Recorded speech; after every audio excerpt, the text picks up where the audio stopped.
Haven't you heard? I do things my way. I really don't like being used as bait, you know. Anyway, let's return that to Eruditio. Oh, I have something special in store for them down the road. So I'll take this as payment.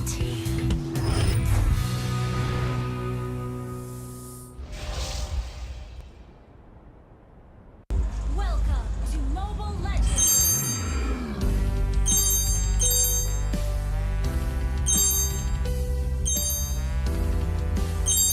Ini Malaysia lah.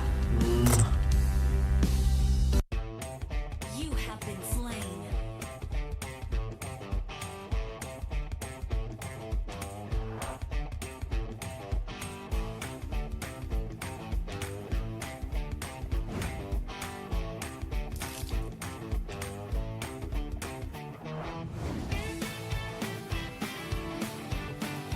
An enemy has been slain.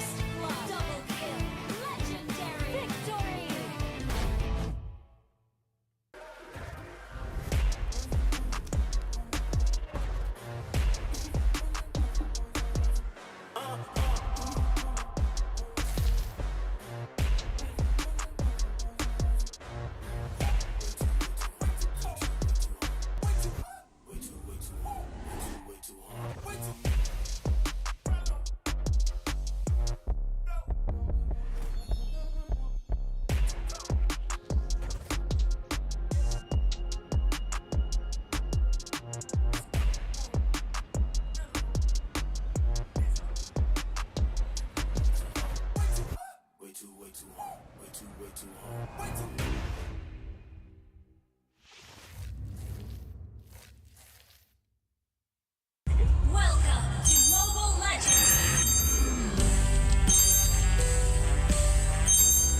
to Mobile Legends!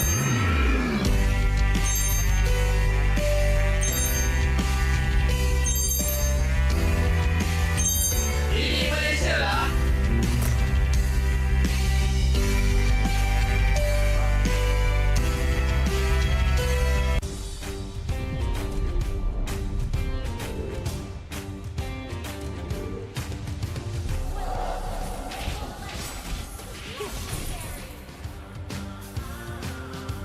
Launch attack! Double kill! Triple kill!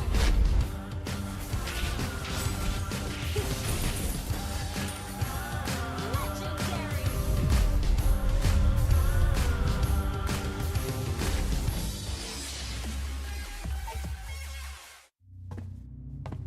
Look who finally showed up. Unload your weapon and return the goods. And if you ask nicely, I just might let it go.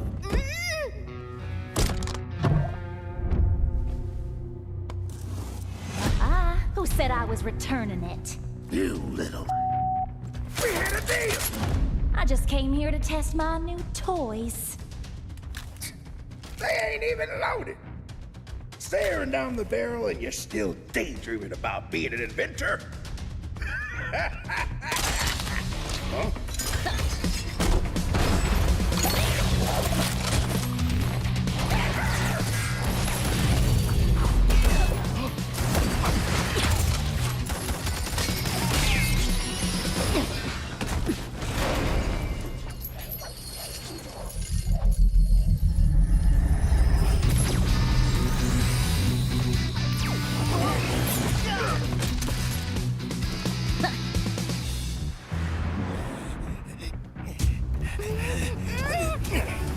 Stop, or she gets it!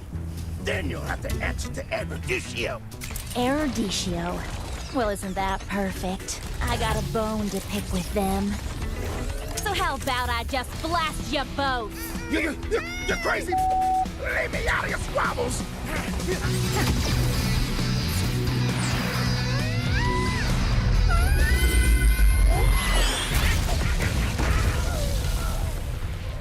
That was dirty! Haven't you heard? I do things my way. I really don't like being used as bait, you know. Anyway, let's return that to Eruditio. Oh, I have something special in store for them down the road. So I'll take this as payment.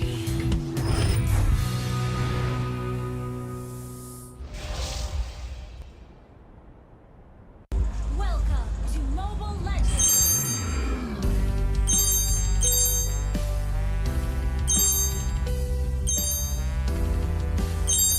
Ini Malaysia lah.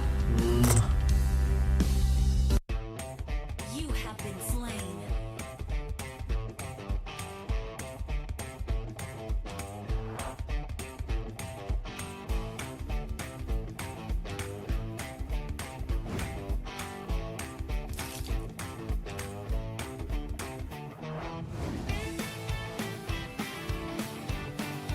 An enemy has been slain. Double kill. Legendary. Victory!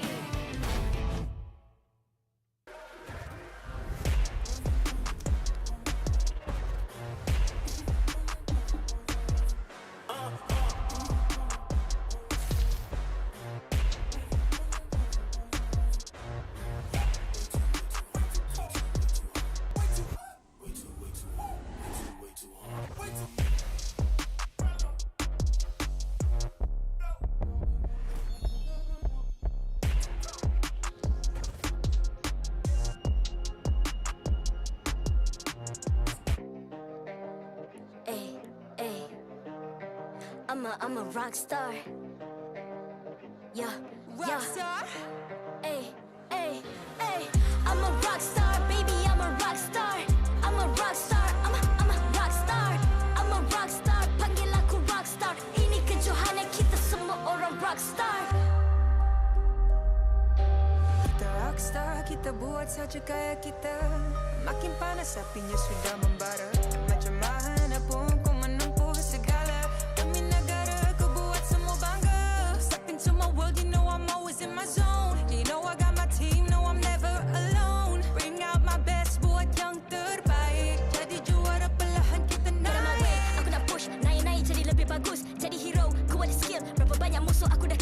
Ramai cuba mencabar cause they envy me.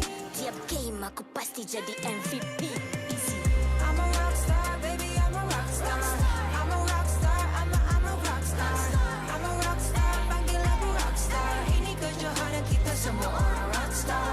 I'm a rock star, baby, I'm a rock star. I'm a rock star, I'm a rock star. I'm a rock star, panggil aku rock star. Ini kejohanan kita semua orang rock star. Tengok nanti siapa yang juara. Ni peluang kita bawa pulang piala. This is my game, this is my time. Menang semua, everything will be mine. Kalau jatuh kau pasti kembali. Bangun balik ku tegak berdiri. Kuatkanlah tenaga, ganjaran diperoleh. Ni kejohanan kita, Malaysia memang boleh. Rise up to the top, kita buat bersama. Semangat kita kuat di bawah satu bendera. Ay. I'ma go hard for the win. Win. On the battlefield till the end. Trying to beat the greatest anyone has ever seen. Stand by, I'm coming in for the win. I'm a rock star, baby, I'm a rock star. I'm a rock star, I'm a rock star. I'm a rock star, panggil aku rock star. Ini kejohanan kita semua orang rock star. I'm a rock star, baby, I'm a rock star. I'm a rock star, I'm a rock star. I'm a rock star, panggil aku rock star. Ini kejohanan kita semua orang rock star.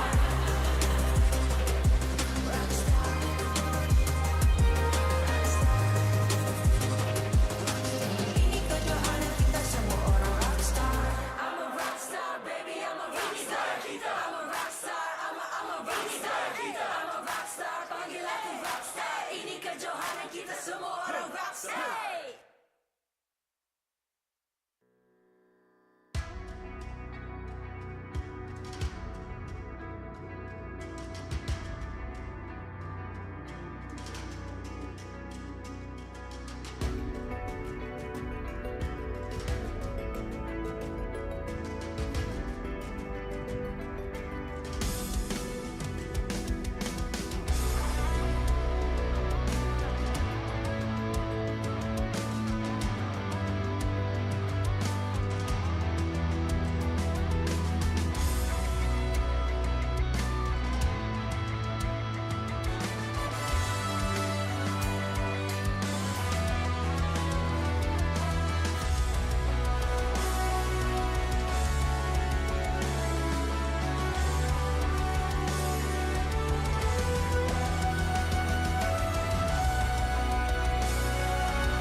I'm a rock star. Yeah, rock star. Ay. I'm a rock star, baby, I'm a rock star.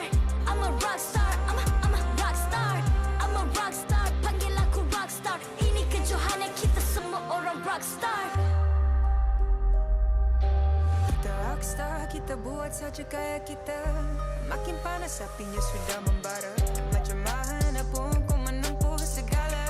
Demi negara ku buat semua bangga. Step into my world, you know I'm always in my zone. You know I got my team, no I'm never alone. Bring out my best, buat yang terbaik. Jadi juara perlahan kita Get on my way, naik. aku nak push. Naik jadi lebih bagus. Jadi hero, ku ada skill. Berapa banyak musuh aku dah kill. Ramai cuba mencabar cause they envy me.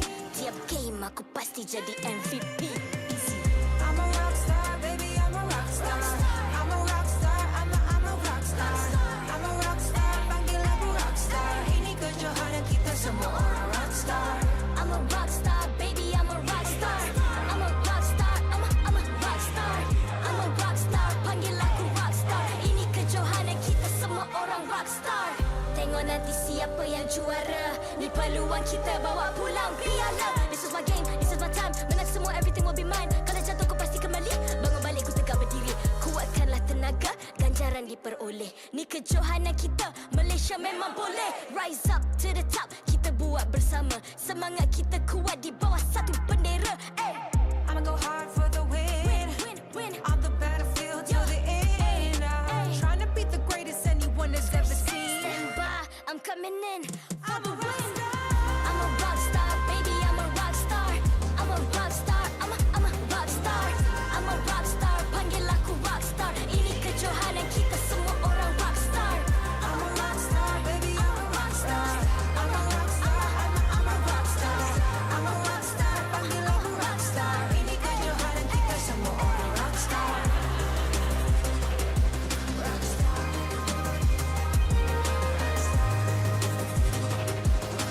Ini kejohanan kita semua orang rock star.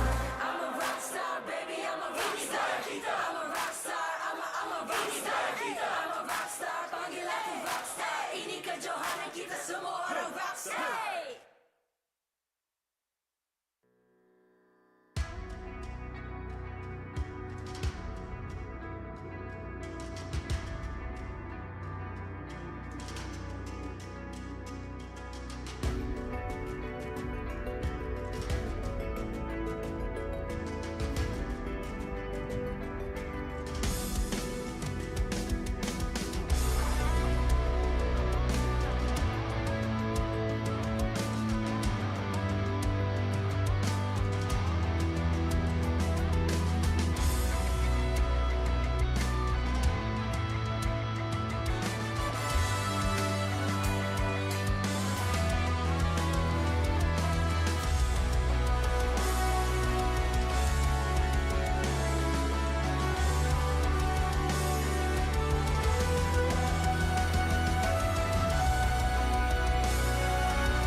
I'm a rock star.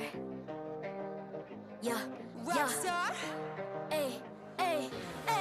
I'm a rock star, baby, I'm a rock star. I'm a rock star, I'm a rock star. I'm a rock star, panggil aku rock star. Ini kejohanan kita semua orang rock star. Kita rockstar, kita buat saja gaya kita. Makin panas apinya sudah membara. Macam mana pun kau menempuh segala. Demi negara kau buat semua bangga. Step into my world, you know I'm always in my zone. You know I got my team, no I'm never alone. Bring out my best, buat yang terbaik. Jadi juara perlahan kita Get on my way, naik. aku nak push, naik-naik jadi lebih bagus. Jadi hero, ku ada skill. Berapa banyak musuh aku dah kill. Ramai cuba mencabar, cause they envy me. Tiap game aku pasti jadi MVP. Easy. I'm a rockstar, baby, I'm a rockstar. I'm a rockstar, I'm a rockstar. I'm a rockstar, panggil aku rockstar. Ini kejohanan kita semua orang rockstar. I'm a rockstar, baby, I'm a rockstar. I'm a rockstar, I'm a rockstar. I'm a rockstar, panggil aku rockstar. Ini kejohanan kita semua orang rockstar. Tengok nanti siapa yang juara. Ni peluang kita bawa pulang piala. This is my game, this is my time. Menang semua, everything will be mine.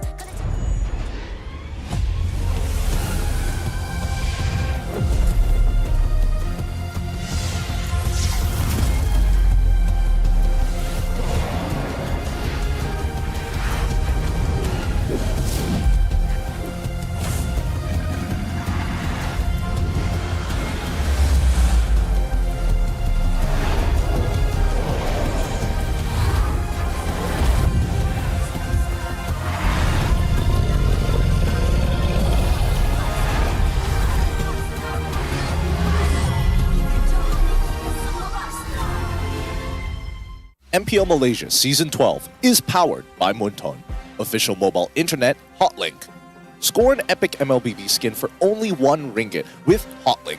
Summon your legends, unleash your style. Lightning-fast gaming experience with Hotlink all new prepaid. Now with 5G. Visit the Hotlink booth today. Grind on. Confirm lah, Nescafe. Never stop fighting. Grind on. Power up with only Nescafe. Thank you to all our sponsors for your support in MPL Malaysia Season 12. Selamat datang ke MPL Malaysia musim ke-12. Bersiaran langsung dari Dewan Sri Putra Bukit Jalil. Anda bersama dengan saya Rose, host anda sepanjang musim ini. Dan hari ini kita dah masuk minggu ketiga, betul. And I'm sure semua orang dah excited sebab kalau korang tak tahu lagi, minggu ni ialah transfer window. Maksud tu kan, pasukan ambil masuk player baru, coach baru, analyst baru. So I think daripada minggu ni, playstyle, gameplay semua makin hebat. Betul tak? Betul, okay.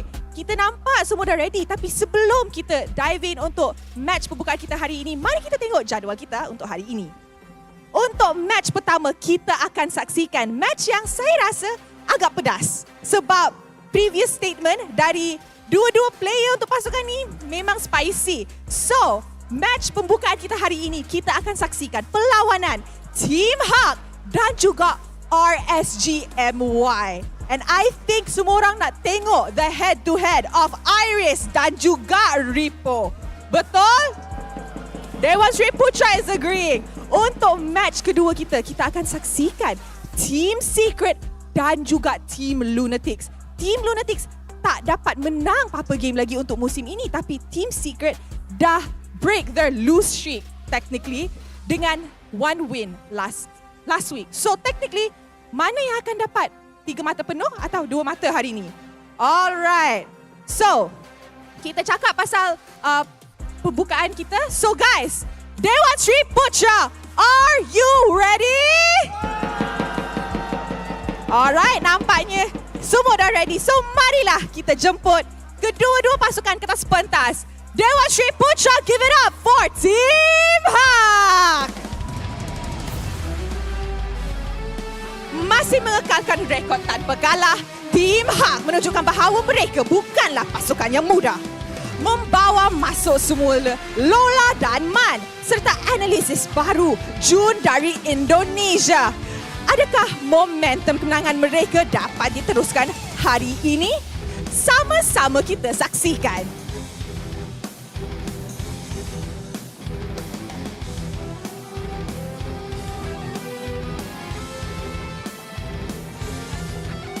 And their opponents, RSG MY.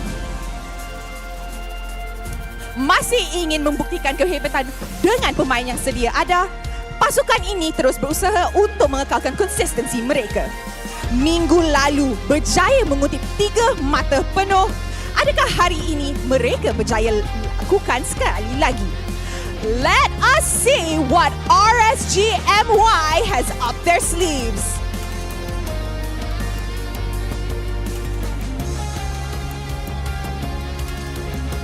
Sekarang, marilah kita menjemput barisan marshal kita. Ia akan mengalas tugas untuk memastikan perlawanan sentiasa berjalan dengan adil dan lancar.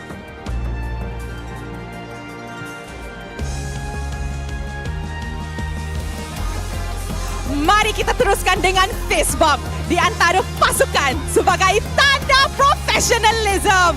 Inilah gaya kita. Inilah semangat kesukanan kita. Kawan di luar gelanggang, lawan di Land of Dawn. Guys, I je ke yang nampak tension daripada Rippo dan Iris tadi? Korang nampak kan? Ni panas dah atas stage. Tak masuk Land of Dawn lagi. Confirm mesti panas. Betul? So, I nak tanya one last time. Dewan Sri Putra, are you ready? Nampaknya semua dah ready untuk match yang sangat-sangat panas untuk hari ini. And with that, teams, this is your moment. Game on.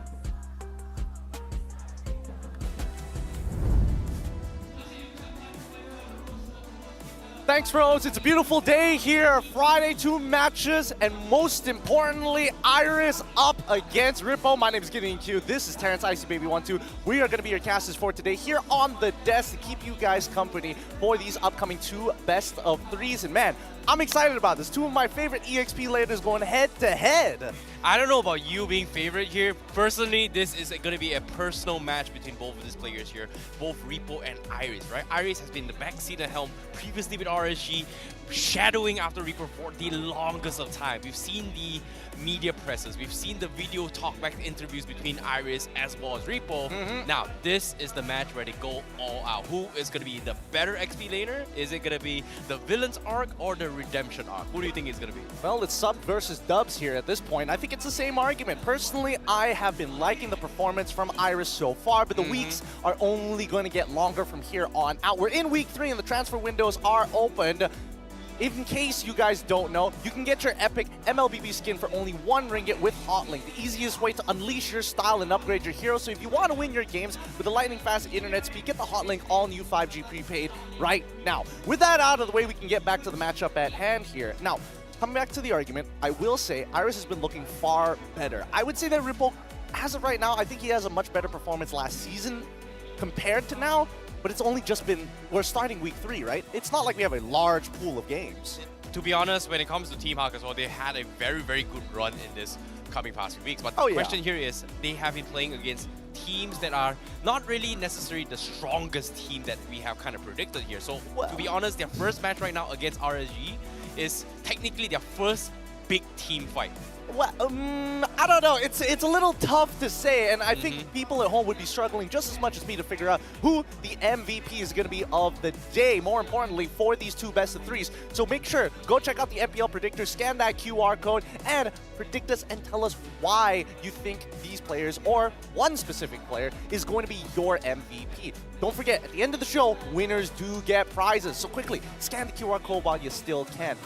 Now, besides the EXP laners, we also have some other matchups that are actually going on. Like, number 1, so far, RSG's imports, both Stolman as well as Demon Kite.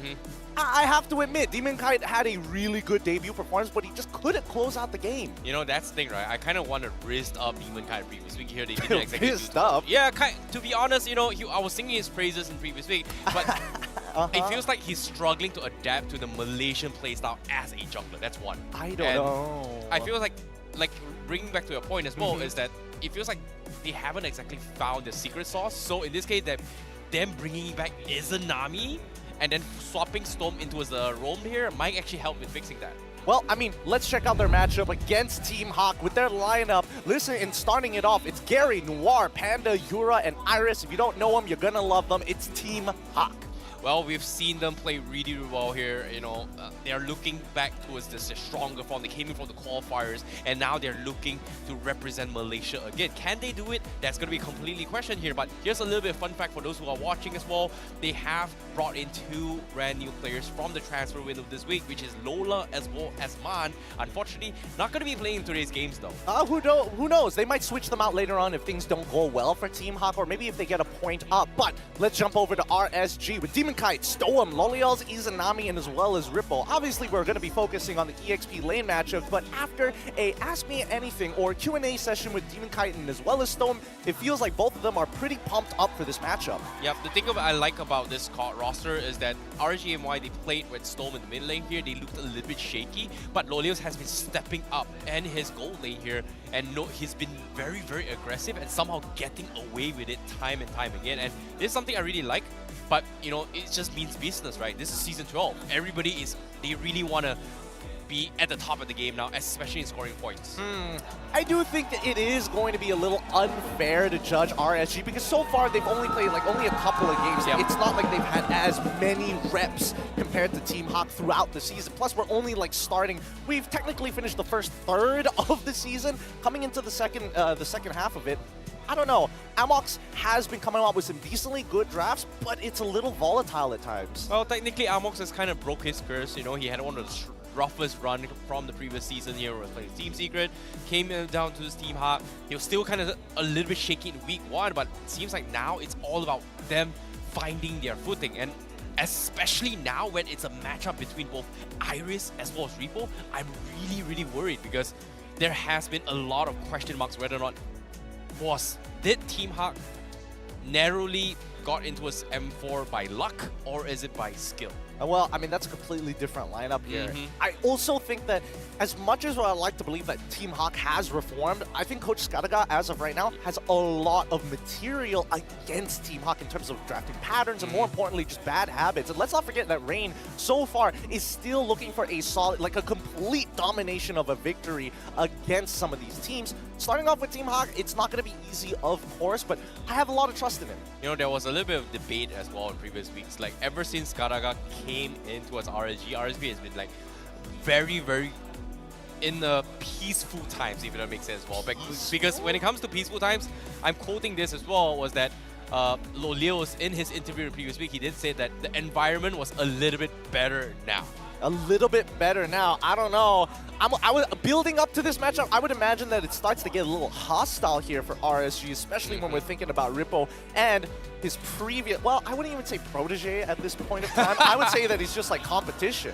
Well, to be honest, it is definitely competition. And the fun fact about Iris versus Rippo was that Iris was one of the up-and-bringing stars when he was debuting with Orange Esports. And when he got picked up in RSG, all of us were like, great, Iris is a fantastic XP laner, but we never really got to see him shine because every single time it was given a chance, Rippo is just, you know, being in the main roster. So I don't know who's telling the right tales right now because RSG, they say, hey, Rippo is in the main roster because he's better. But from his debut back here in Team Hawk, he's been stepping out from Iris, so I want to see how it goes between both these players. Well, based on the head-to-head, I would say the data is a lot more in favor of Iris so far, with a 4.5 KDA compared to a 4.1 against Rippo, and more importantly, the average kill is 2.4 to 1.4. Just keep in mind that the data is skewed in favor of Iris only because Team Hawk has played more games in comparison to RSG.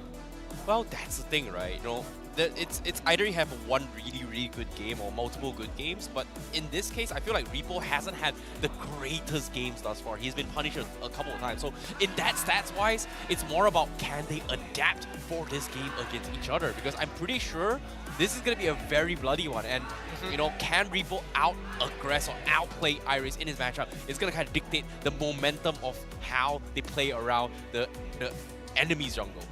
That's something to take into consideration, right? Because again, a lot of hard engaging EXP laners are pretty prevalent here in the season so far. I don't know whether RSG or Team Hawk are considering, maybe we're just going to lock down getting a winning EXP lane for if they are sitting on red side of the draft. But coming on towards the blue side, I think there's so many other places to actually hurt, right? Like, are they considering the performance that we've seen from Demon Kai consistently each and every time he has hit the Land of Dawn? Yeah, let's talk a little bit more on the hero priority list here, coming in from both Team Hawk as well as RSG. Like, for Team Hawk, they kind of flex it for Iris's playstyle. Like, you know, they pick up like Paquitos or even Xbox or Sigri, where they kind of want to flex between their jungler as well as him. RSG, on the other hand, they kind of keep Izanamis as well as their Roma's heroes towards the last phase of the draft, which is interesting instead of prioritizing those Farsas or even Yivia to a certain degree. I think he wants to have a good matchup, right? I mean, the mid lane pool is already so very small. We have seen a couple of outliers like the, what's it called? No, it's not the Leslie. I'll get back to it in a little bit. Oh, sorry, the Lilia. Oh, the Lilia. Right. No, I was going to bring this up because, again, we've seen the best performing hero coming in from Team Hawk's Yura.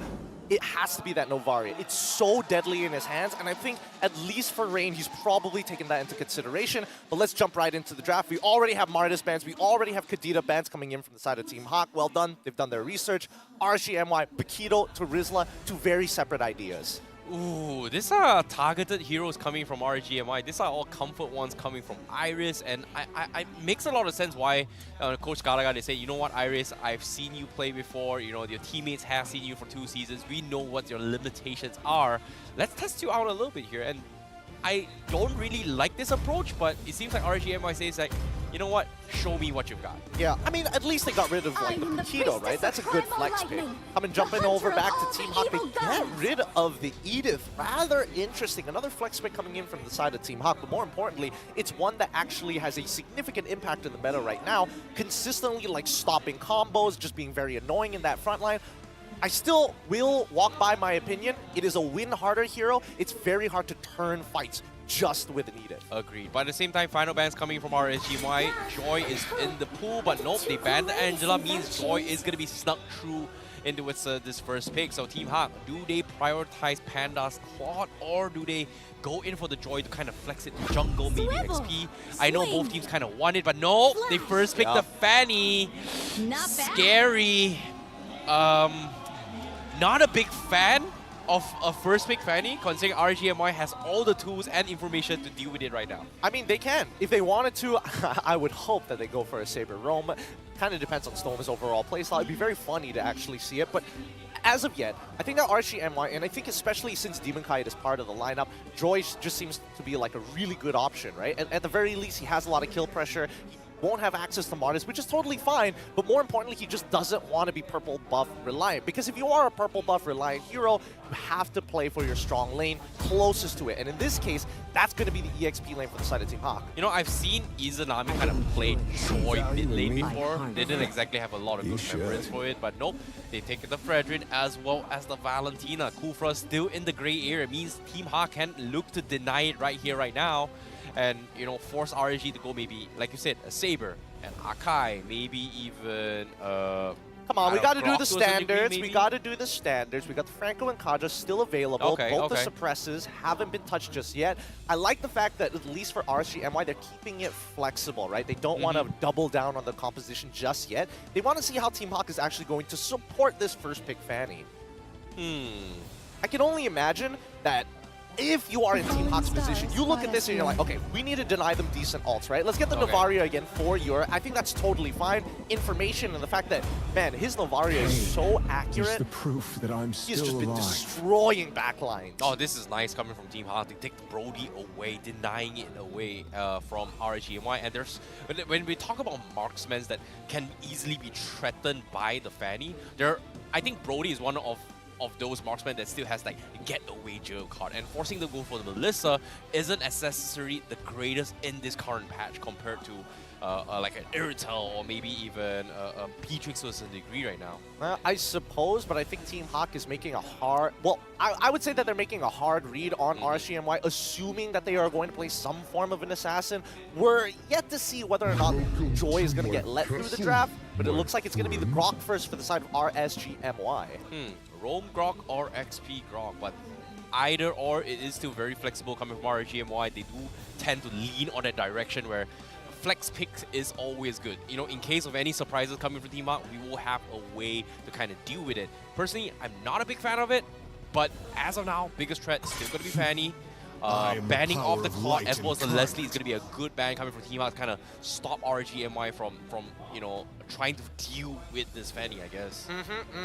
It's interesting to see, right? Like, Team Hawk doubled down on saying, you know what? If we're going to support Fanny, we're going to... Usually, most teams would start taking away some hard CC, but it didn't get let through. And now that we're jumping into the second phase, RSG MY is the one banning out the Kaja. Now, the fact that they're banning out the Kaja would indicate that they want to kind of position themselves for a potential assassin. A little hard to say because Fredrin's already there. Worst comes to worst, at least you got a beefy tank. I don't know, but I've seen RSG MY kind of play Fredrin, you know, especially with Rippo, right? When he plays his Fredrin on the side lanes, he kind of wins his lane matchup, but I feel like it's more on what Iris is going to be playing for now, because as of yet, his signature Ruby is still in the pool as well. It's not really popular, but based in the current patch, it is kind of disgustingly tanky. Xbox as well is still in the pool as well, which is something that he can kind of utilize to deal with the true damage against a Fredrin. Yeah, true. I wanted to bring up the Xborg for sure, mainly because it's like, it would work well if you get the right matchup, but considering Team Hawk's comp, they need something tanky. They need something in that front line to kind of just peel away pressure, or at the very least, just have so much damage that it's very easy for both Brody as well as Fanny to kind of clean up the mess. It's tough, but coming those bans, RSG MY, final ban. Do they double down on the Franco ban? No, they go for the Kufra. Oh, huh? I feel like they want to set up for Joy. It's a possibility. I'm not going to deny it away for the side of RSG MY. The fact that Team Hawk is banning out gold laners does give us an idea that Team Hawk is like, okay, we're not worried about carry. We're not going to have a very tanky lineup, but at the very least, we need to bully you out of lane. Okay, I can see the Joy direction coming in here, but Minstar is still in the pool, that's one. But at the same time, would you say that RSG MY is trying to mirror this by going for a Ling matchup in the jungle and just force the Fredrin being played on Rippo? Possibly. Ooh. Oh, but Team what? It's as if they're treating What? Rippo like Diablo from RSG SG. Well, technically they do have that kind of vocabulary in their arsenal, right? Based on how, especially when Kuja... Well, if you think about it here, in their arsenal, I feel like Kuja has kind of in-drilled in all the RSG players. If you think about He's it. just indoctrinating Certain them. You gotta heroes. believe me, Banang is ridiculous. I would like to imagine that's gonna be his Alice overall jungle, top maybe. Alice jungle? Nah, I don't see it happening here. I think it's way too risky to actually play Alice jungle, considering that you already have the Novario, which is gonna chunk you out for pretty much pre-level 4. But predictable or part of the plan, Team Hawk always pick Panda's heroes 4th and Noir's hero last in all of their 7 games so far. A bit of a change at the very least, or we could say a bit of an adjustment. We do see the Glue and as well as Cho get locked in, and that's what we're talking about. Good peel overall and single target lockdown just to make that hard read that RSG MY are positioning themselves for an assassin-style jungler. I really like the Cho pickup, but I'm not a big fan of the Glue. It might be a denial pick coming from Team Hawk. Glue in the current patch doesn't feel as strong as before personally. Yeah, personally I've tried it. I don't really like it as compared to before, and it feels like it might be a denial away from Rippo. It's a comfort for him, but nope, it is going to be the XP Fredrin for RSG MY. I like it. I like it. I mean, RSG MY's comp is very traditional, very, very standard. I love the flexibility of it. It's great at team fighting. It can actually force out side lane pressure. The weak side being EXP, unfortunately, and the strong side being the Beatrix. So in this particular matchup, Rippo, it's all about him maintaining pressure on top side for as long as he possibly can. Agreed, but seeing how the drafts has been set from both sides here, you know, it's a pretty clear cut on how both teams kind of want to play around it. Team Hawk leaning on having the Fanny kind of snowball their way through, while RSG's side is all about stalling towards the later stage of the game and kind of outplay your opponent. So it's going to be a battle of wits on who is going to be able to outpace each other and outplay each other, because now it all comes down to this moment. Team Hawk versus RSG MY. Things are going to get very, very dicey. It is going to get very dicey. Team Hawk is going to need a snowball as early as possible, and RSG MY just has to take it. Let's jump right into this game. Now, ladies and gentlemen, game 1. Team Hawk versus RSG MY. Battle of the XP laners, but to start things off, we are going to take a look at the junglers here. Gary as well as Demon Kai. It feels like Gary has a lot to prove in this game, whereas, you know, they brought in the Lancelot to kind of compensate with the mobility issue. I don't think there was much of a mobility issue for RSG MY overall, right? They want to kind of hunker down as much as they can, but somebody needs to start fights. It's between Storm or Rippo, but having a secondary option is always good, especially when you can bait out spells. Looking at the emblems so far, doesn't seem nothing is too out of the ordinary. Izanami actually wanting to go for the Impure Rage to maintain pressure longer. Yep, at the same time as well, we do see a little bit of aggressions coming in. Noir trying to poke into Izanami, Storm as well, trying to do a little bit chip damage, but it's only a couple of skirmishes here. But Gary and Demon Kai gonna try and contest a little bit more, but Demon Kai will be the victor in this securing his own jungle. Yeah, now again, both sides, again, a lot of assassin junglers are straying away from killing spree only because it's so easy for them to get those kills and they don't need the extra mobility that they get from the killing spree. So it's better to optimize yourself with things like the Quantum Charge or even the Lethal Ignition for more kill power. Yeah, agreed. But at the same time here, Team Hawk, they're not making major movements right now. They're starting things off with the traditional mid opening, but I like how RSG is having Storm get information on where this Fanny may or may not be. But as of yet, bottom lane, we do see the Fanny also going to be a fight against Demon Kite as well, but Demon Kite still has the sustainabilities to get out of this.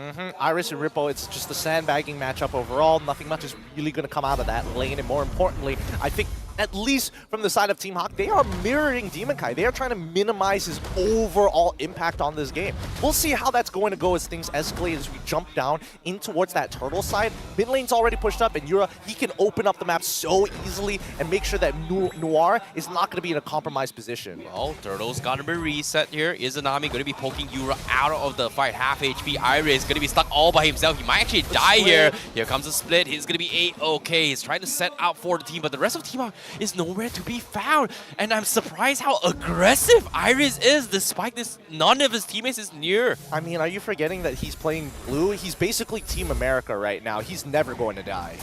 Well, in this case, it might be Team Malaysia, but as of yet, Rippo versus Iris again. He's got the sustains. He's a level ahead. And Noir almost close to his level 4 as well. He needs his Way of the Dragon, but Demon Kai does try to deny this. Half HP on the turtle for now. Iris looking to try and zone for the team, but guess what? It's only a distraction. They are going to try. Noir goes for the jump, but Demon Kai secures the turtle. He needs to get out, but Noir might be in a little bit of trouble. He kicks Demon Kai away, and he actually escapes with 1 HP. Why? Rippo didn't want to flicker for that? No, he didn't have the angle. Unfortunate.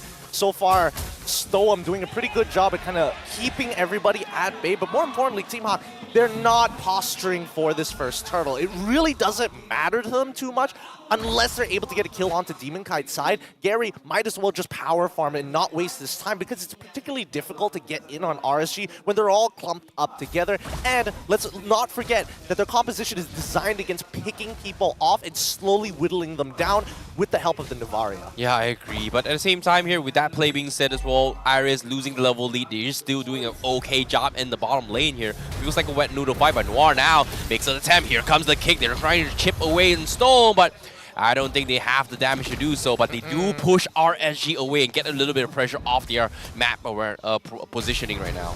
Yep, and you can clearly see that Storm, he's not caring about the mid lane too much. He wants to open up the map, but he has Brave Smite, which does indicate that in those team fights, he needs to last as long as physically possible to waste the utility, to waste the skills, and more importantly, to waste free hits coming in from Panda. Yep, again, Gary, we haven't seen him get extremely aggressive. Playing a little bit safe here, trying to mirror Demon Kite.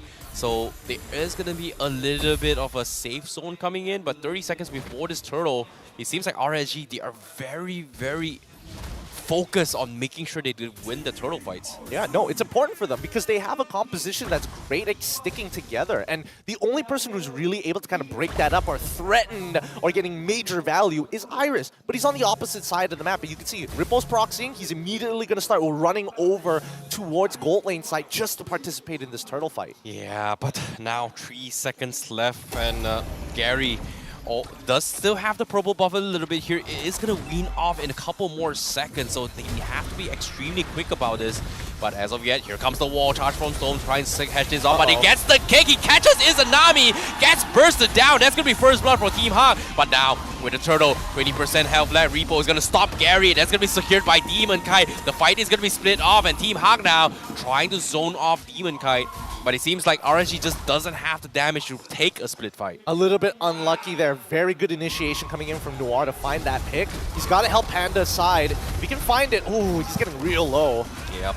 And now Leos is looking for a finish as well. Panda looking a fantastic job at clearing the minions, but he's going to be keeping the tier 1 alive for now. Meanwhile, pay attention to the minimap as well. Look at how Gary and Iris pressuring Rippo right now. They lose the tier 1 down bottom, and they're trying to force RSG and MY to be playing on that side of the map now. I mean, I love the plan coming in from Team Hawk. They recognize that it's like, yes, I want a power farm, but at the same time, if we give every single objective over to RSG MY without really threatening them, nothing's going to happen in this game, and eventually we're going to get outscaled. So they have to be posturing for it. Okay, Noir going for some stun as well. The kick comes in. Storm is going to be taking a little bit of damage here, but they just don't have the damage to finish him off. He gets out. Noir, he's going to be a sacrificial lamb, and that's going to be disengaged coming in, and the purple buff as well, stolen away.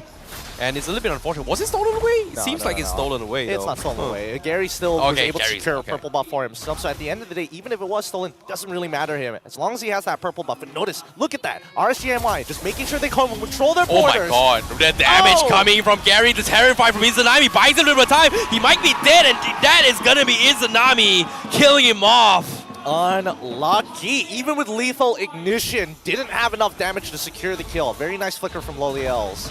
My goodness, now Rippo is a little bit of trouble. He's going to be A-okay, but again, you know, considering that they've lost Gary like that, Team Hawk is going to be, you know, back to playing a little bit more passive here, trying to scale for Yura, I guess. I mean, Yura right now hasn't been able to participate in these fights too often, and more importantly, with the two beefy tanks for the side of RSG MY, both Rippo and Stone, just blocking the shots whenever they can, Yura is not in a position to really threaten the backline, or even if he does land his skills on the backline, it's not going to deal as much damage with like until we start seeing those first items roll in. Yep, and now Iris is going to be looking for the latch as well. Rippo going to be half HP, saving up for the appraisals round. Panda looking for the finish. Rippo gets it off on Panda, scares him off for now. But the split from Iris is trying to latch onto his Demon Kite, all the rest of the lines as well. But Noir makes an attempt, but he is going to be forced to disengage. And that's going to be the half dance around the Lord. They're just feeling the waters for now by the turtle. It's going to be in the hands of RSG, and you can see Demon Kite is going to try and prioritize that turtle instead, and I don't think Team Hawk can fight this here. They're just so out of position, but now here comes the attempt. They catch on to Iris. Leos goes for the wombo combo. 3-man Jeet control comes in, but it's not going to be enough. RSG played this perfectly well, and it's not over yet. They're slow and steady. They're poking their way through, but here comes the collapse! Leos again punishes Hawk for the indecisiveness.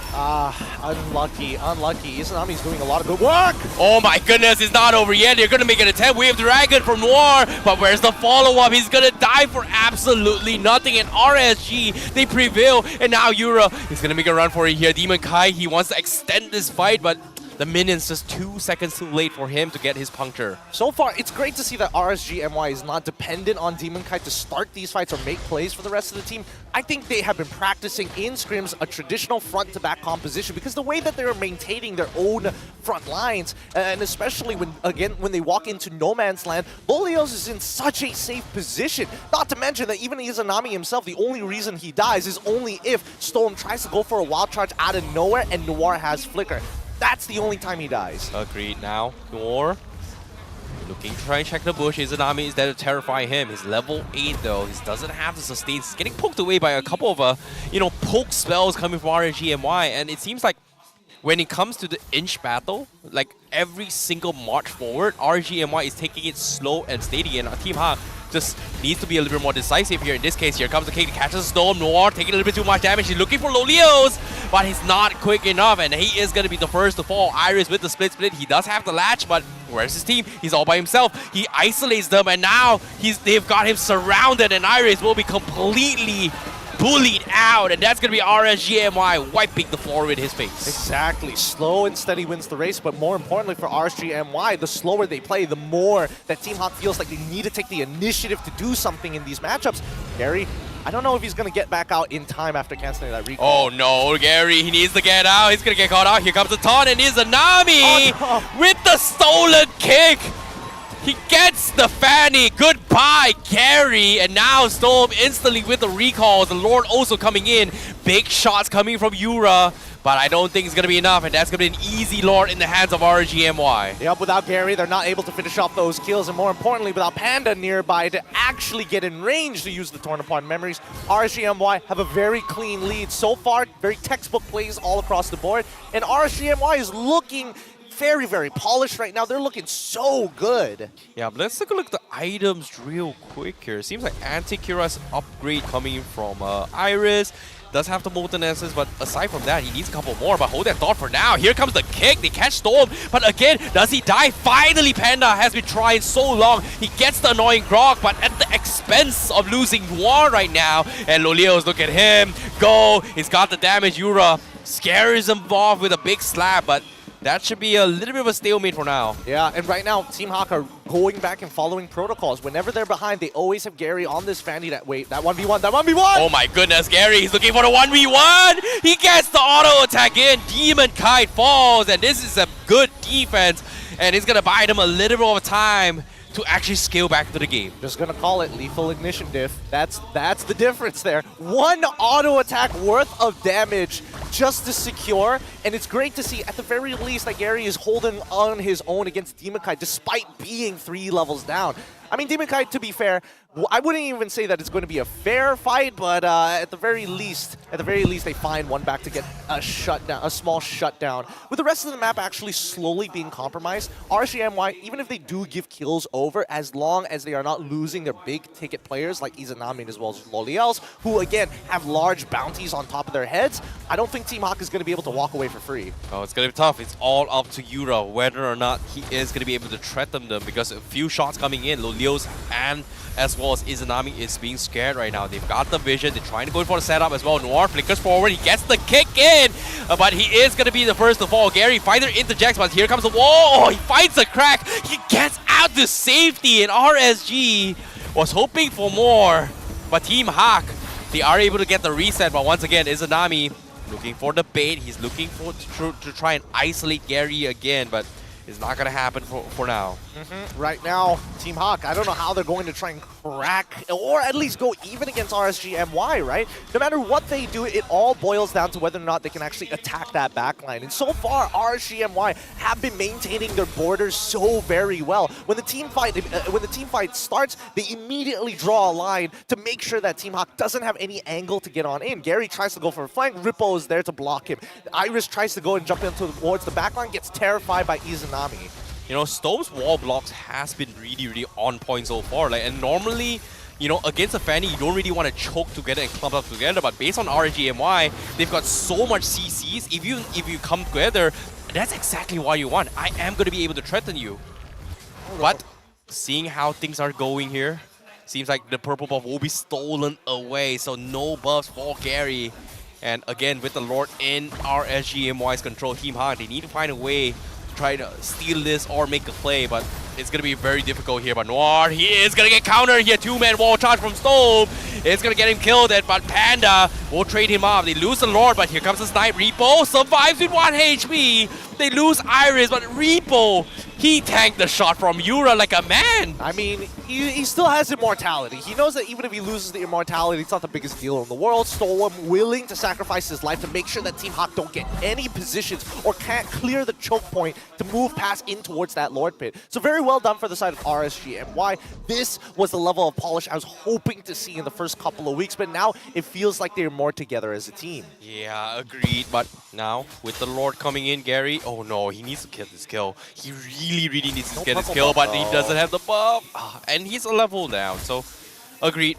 He is going to be able to back out, but aside from this, it seems like RSG MY is slowly choking and crawling and just strangling Team Hawk in this gameplay so far. I mean, it's not about like whether they're getting mechanically outplayed. I think right now the composition is just really difficult to pull through, especially when you don't find that lead. Yep, Iris now, he's going to get taunted out, forces the split. RSG MY, they are going to wait this out, and the Lord will be slowly choked away, but at the same time, RSG MY, 9k advantage in terms of economy. Team Hawk just needs a good play coming from Noir, and so far it has been extremely difficult coming from him. But as of yet, he's looking for the plays, but no, they played slow. They just clear off the minions, and RSG MY, they just back out. Yeah, unfortunately for the side of... Wait, does Gary get it? No, he does not get the purple buff. So again, his impact being minimized, and I think they should be able to secure this inhibitor. Oh, Noir getting a little bit angsty. It is a little bit frustrating here. They've got the vision. But RSG says we are going to wait out the debuffs and try and pull them out of a very awkward situation. In this case, Team Hawk not going to be looking for the fight for now unless they get a nice kick. But in this case, it's going to take some time. Gary, no purple buff means they have to slow things down. But Noir, nope, he is going to back out again. Yeah, he's totally fine. So far, oh, they saw it from a mile away. Panda.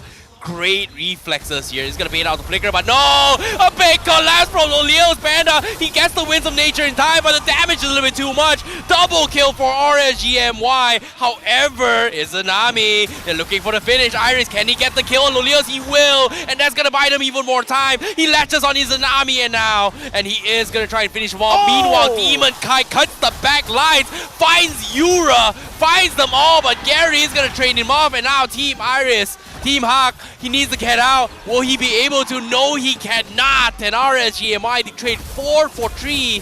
But Team Hawk, they still survive this. But look at this, Rippo. He is going to try and mow down the crystal, but no.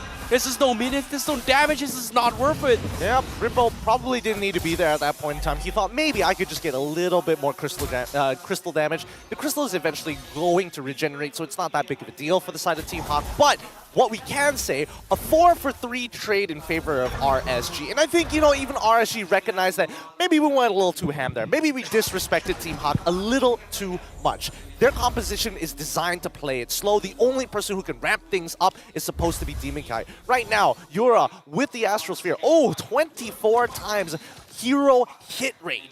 That's scary. That's very, very difficult to actually pull off. But at the same time, he's going to be the core winning factor for Hawk to actually threaten Lolios as well as Izanami. And that's going to be a problem here because as of yet, Izanami has showed himself. But Noir, he finds the kick. But no, he kicks on towards the Fredrin again. Demon Kai secures the lore. But Team Hawk, they're going to try and wrap them out. They find Izanami. And now here comes the collapse. Gary is doing so much damage, but he needs to get out. 1 HP. Lolios gets the kill onto his Panda.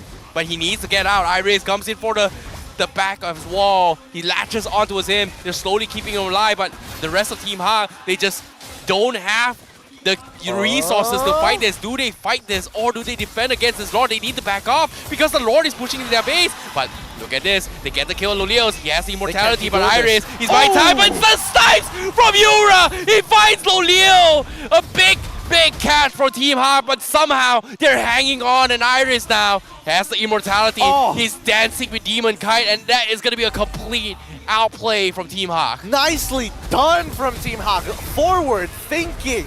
Especially since Noir has already used all of his abilities, he pulls back to slow down this board, managing 3 waves and sacrificing bottom inhibitor to make it happen. Now Team Hawk even up the score. Once they saw the Winds of Nature down by Lolios, you could see Gary straight away. I'm going to recall Iris. You need to buy a little bit of time. If you can open up the map a little bit more, Yura might be able to help you with a skill shot to turn it all around. Doesn't matter. If that doesn't work out, I will clean up the fight. And Gary pulls through. From a 9k, 10k gold advantage from RSG MY, they equalize it from Team Hawk. Now only a 2k difference, and even the AI predictor as well. Somehow, it's supposed to be RSG MY's game to win, and it's somehow Team Hawk is able to hold on. Exactly. And I mean, I think that RSG MY is thinking for the short term in terms of their team fights. They need to start thinking for the long term. Take these short fights because right now, look at Noir. He can't deal with this type of damage. He's getting absolutely obliterated. No immortality now. No way for the dragon to actually work. I don't want to say the new name of it. I think there is a proper pronunciation, but I haven't figured it out just yet. No, when it comes to this play with Noir down for 40 seconds, that's going to be a huge one. Iris is going to try and make a play here from behind. He catches on the Rippo. He gets KCC'd, and that's going to be Lolios bursting him down. It might be over, and now Panda can't even force a fight against Lolios. Look at him. What a Chad, an absolute aggressor. But the minions, they get cleared out, so it is still breathing room for Team Hawk for now. But it's still going to be very difficult here unless Panda makes a play. They force out the Winds of Nature. Not huge, but where's the damage? They can't finish on Rippo. Great Astro coming in from Yura. Connects on all of them. It is going to slow them down, but is it enough to scare them off? But RSG says, we are going to back off. We need to heal up. Stone forces a flicker. But can they chip away the immortality? No, they cannot. But great defense so far. Great defense. Panda, he scaled up. He's got really relevant damage right now. And I think that RSG MY needs to start respecting it. Even Lolios, again, he shouldn't be using his Winds of Nature. He needs to hold on to it for as long as possible. But considering his aggressive style and the fact that he flickers forwards, 90% of the time so far, he is not flickering backwards. You can tell that even the RSG is struggling to close this out. So they have to use this Luminous Lord. It's 20 minutes into the game. A single death could mean super long death timers. And more importantly, Team Hawk, they see the exact same potential, right? So if they can get picks and play it really, really slow, slower than how RSG is taking over territory in the map and creating space, they might have an opportunity to actually rip one of the tanks away from the main 5. But it's so hard though, considering that there is a Fredrin who just doesn't mind taking space inch by inch, and that's what makes him so strong. In this case, Noir is going to try and go for the black lines again. They know exactly where they are. Iris thinking from the flank angle from the top side. Again, Hawk. They haven't had the success yet, but Izanami with the stolen wave of the dragon. He is going to get bursted down, and RSG says, know what? Forget about the Lord, it's just a bait. They almost got Gary, but now they're isolated. Team Hawk, Iris with the split, he needs to get out, and he will not be able to. gets completely collapsed by RSG MY. I think Iris tended, honestly, he had to use the split, but most people tend to forget that with Lancelot, you're able to use that puncture multiple times through the glue split, just so you can really stack up that damage. But now, I think that RSG MY, now that they've taken away the main pick tool for the side of Team Hawk, they don't even need the Lord for this. They can just muscle their way in. Agreed. Now they are going to try collapse. Two-man wall charge is it, and this might be over, and RSG MY is going to be the better team for Game 1. They proved themselves to be the better one. And what a demonstration coming in from them. Huge games coming out from the tank Stolman as well as Rippo to maintain the line so far. It was early to mid thanks to Izanami. Those Terrifies making all the difference in these 50-50s, but it's not over just yet. A spicy game so far, as the fans can call it. RSG will take game number 1. Oh my goodness, RSG MY, they played their hearts out here. Like, there was just textbook plays coming from them.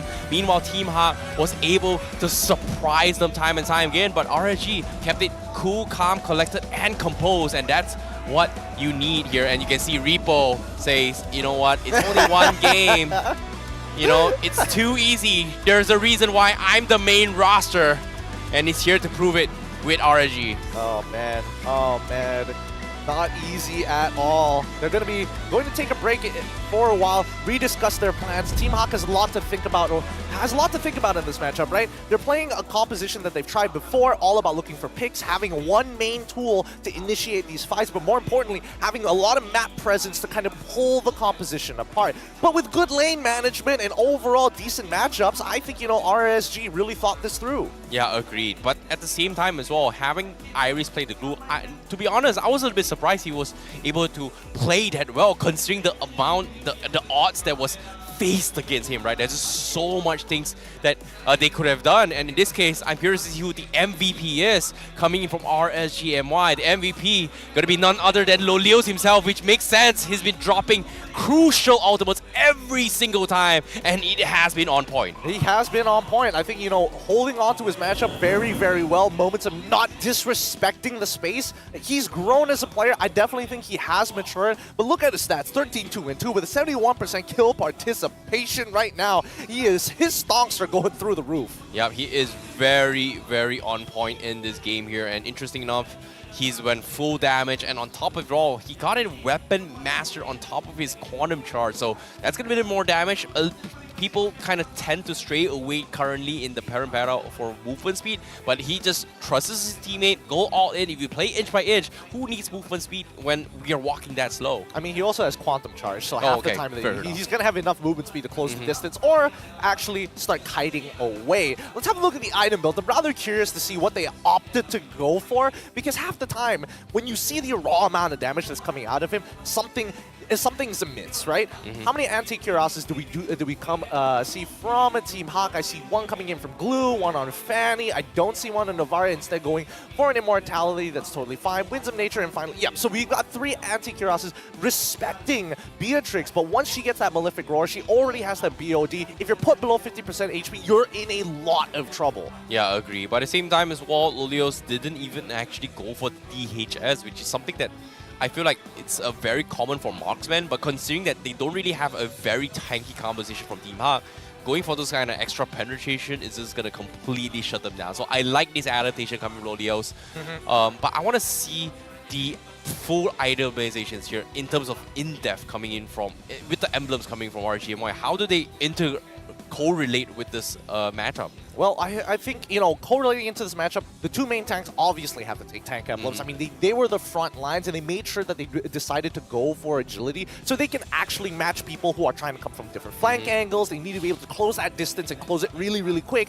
so that they don't make it past choke points and hold them at bay. Lancelot, I think it's pretty straightforward. I do like the Quantum Charge on him. As much as Killing Spree is a very, very fun emblem to have, the fact is, Demon Kite needs to be moving across the map as quickly as possible to keep up against this Fanny. Finally, we come down to Izanami, the big player that made this early to mid-game transition super clean. Agility, tenacity, and impure rage, because he wants to maintain his mana throughout the laning phase. Agreed, but now let's see the matchup as well coming from Team Hawk here. We do see, like you said as well, agility is going to be the priority coming from everyone, right? But we do see impure rage coming from Yura to kind of extend that additional burst. We do see the agilities coming from Noir as well, but not necessarily going for the quantum charge to kind of mirror a double move as we build. So we've seen kind of a couple of roamers kind of do that, but he actually opted to go for the concussive blast to actually kind of clear the minions, which I don't think is an issue for a side of Team Hawk, but it felt like he was just like a pixel away from multiple catches if he actually went for a quantum charge. But it was still a very difficult situation to call. We're narrowing, we're tunnel visioning on this a little too much. At the end of the day, let's keep in mind that there's Grok on the opposite side, right? Grok is going to make any lane. Oh, you can't push, don't worry, I'm here. And even with Storm, he didn't go for the concussive blast. He didn't need it. It's all about sustain. Cho, on the other hand, the exact opposite. I can dodge CC, but I can't really clear waves as effectively as everybody else without some damage items. So give me concussive blast and I can speed things up. Yeah, agreed. But that's the thing, right? It's hard. It's kind of hard to actually pinpoint what was the issue, but I feel like both teams played really, really well. But when it came down to draft, first picking the Fanny put Team Hawk in this situation, and I felt like they played the best out of what they got. I think that the early mid-game could have gone better. I do think that the choice of kicks coming in for Noir were somewhat questionable as we transition from mid towards late, but it's understandable, right? This entire composition, you need to get that early lead, and unfortunately, Gary couldn't find the angle for it, and Noir could not set up for it. So Yura can give you the information, Iris can follow up, and Panda can secure these kills, but again, nobody was put below 50% half the time. Yep, at the same time as well, look at the damage coming from Lolios. He's got 102,000, but what really surprises me is that despite the fights that are coming in, Panda is able to match that as a Brody, and it's scary considering that I thought Lolios had the better engage when it comes to AoE damage burst. Well, I mean, that's why Panda died a majority of the times. He's disrespecting that front line. He's disrespecting Rippo. And more importantly, Storm as well, right? We've seen a couple of times where he actually flickers over the Nature's Barrier thinking, you know what, that's going to be totally fine. Rippo comes in from the off angle, he gets locked down, and then it's basically over as a combo starter for the Bennett's Rage, Nibiru's Passion, so on and so forth. Panda, as much damage as he's trying to deal, needs to get into these fights. That's a big problem. RSG MY won't allow him to just get free hits for nothing. He disrespects that space, he's going to get locked down. Simple as that. Yeah, it is going to be scary in this fight here. But when it comes to the heat maps, I feel like rotations play a major factor in this matchup. And when it comes to the player spotlight, it's gotta be Iris versus Rippo. What are your thoughts? What the heck is going on here? I mean, it is just constant. It is just red and yellow all over the map. But to put it simply, both Iris and Rippo have the exact same job. Clear up their waves, proxy it if necessary, be there when the fight is about to happen. And you can see a lot of the times that their movements mirror each other. They need to make sure that they keep both of themselves in check against one another. Because if somebody appears into the fight first, then you can see everybody back off away from the neutral and then re-engage later once they have their full five. Iris has the benefit of being a little bit more independent. Rippo is heavily dependent on the damage from the rest of his team. It is going to be a little bit tough here, but based on this as well, it seems like Rippo had a little bit more advantage towards 7-12 in round, right? He is going to be pushing into his aggression here, which kind of forced RSG to kind of starve out Team Hawk's resources. But at that stage, you know, RSG was already, what, 7K? Yeah, 6-7K economy advantage, you know? Yeah, I mean, when you're at 6,000-7,000 ahead, I think starting to get disrespectful is the idea. And they locked out this Fanny for a while. Purple buffs being stolen a majority of the time, putting in Demon Kite 3 levels ahead at this stage of the game. It's a little tough. When we jump into the highlights, hopefully we get to catch a couple of Stoem's moments here, right? Because, first of all, this one, very unfortunate that Stoem decided to go for the wild charge and Noir was able to kind of capitalize on those situations. Gary having a couple of good kills, but just couldn't finish it off, right? But Storm, locking off particular passageways in towards the fights forces Team Hawk to kind of walk in a straight line and are forced to take a traditional front to back. Yeah, I like how RSG still MY still had the core essence of just making sure the important things has to be done, and that is making sure that Gary doesn't get super out of control. They always find a way to kind of, you know, pressure on towards the purple bar, but eventually it came down to game of wits, and Lolio's really found the right opportunity, because even here as well, there was a very small mistake with the wall blocks. If the block was able to completely block off Team Hawk's exit, I'm pretty sure they would have all died to Lolio's out right there. I mean, absolutely. I think there's no question about it. But at the end of the day, nobody really wants to cross Loliels when they don't have their damage dealers, right?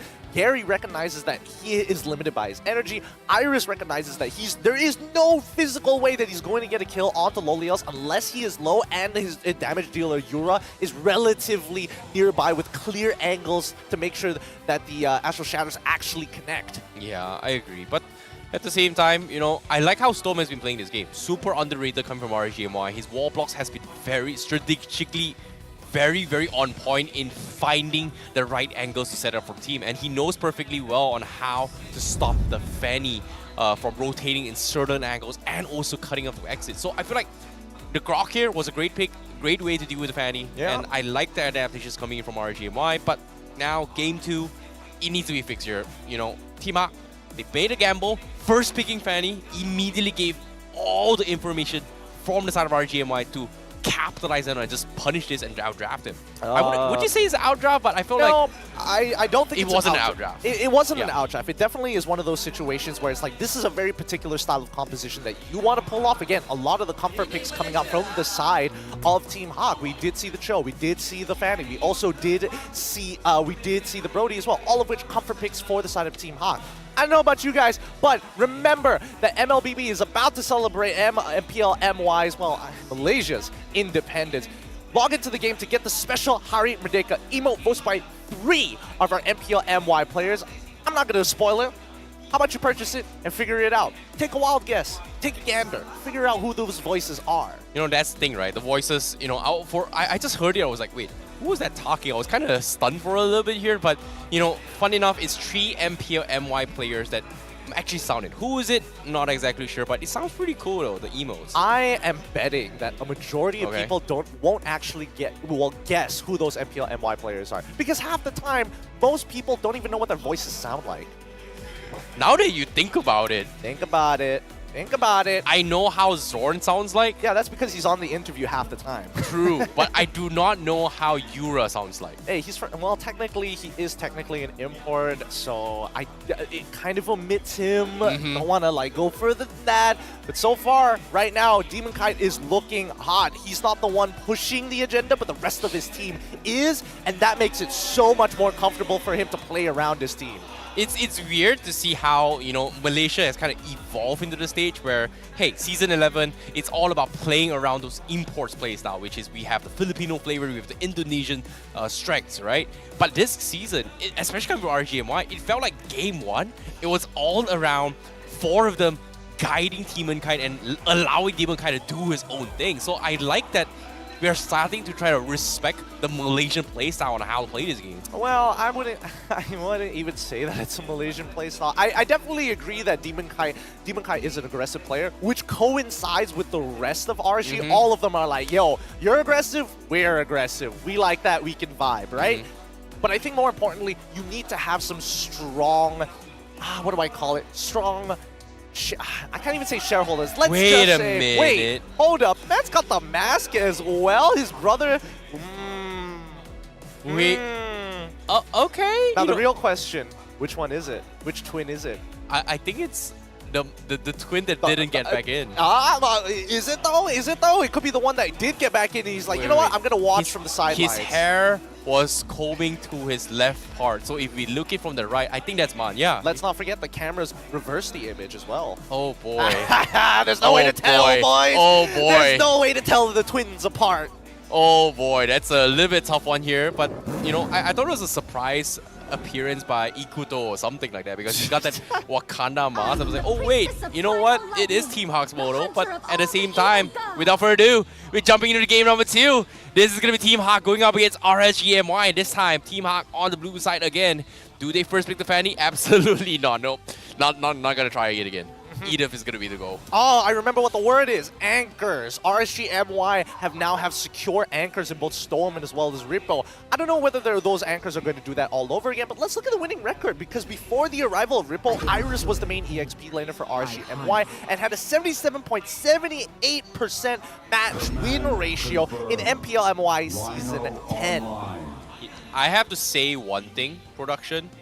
Props to you guys. I don't know where you get all your trivia, but at the same time, the amount of effort to dig through all the statistics, information, looking through match one by one, and I don't know where you can find it. Even in online, it's very difficult to get those kind of stats. It's an internal player Well dex. done. I'm just going to spoil it. It's an internal player dex. You can search it up. Yeah. They have it for each one. They have a player dex for each one of the seasons. You want to check out Season 10 stuff? You just type in the name and it pops up. It's like a Pokemon Pokedex. Is what they call it. Oh, that's a good fun fact. Yeah. It's good stuff. It's good stuff. Now let's jump back into the draft because so far the Edith has already been first pick for the side of Team Hawk, and we do see Valentina as well as the Grok from RSG MY. Relatively same bans coming in from RSG MY, and the same goes for Team Hawk with the slight adjustment of banning out the Fanny, locking in the Claude, and as well as the Lancelot. Once again, Team Hawk revolving back around their comfort picks, things that they have played before, practiced before, and are efficient at. Yep. And this was something that I kind of was a little bit questioning as well. Team Hawk, they do kind of lean on Panda playing his Claude every single time. Even to a certain degree, they do first pick it.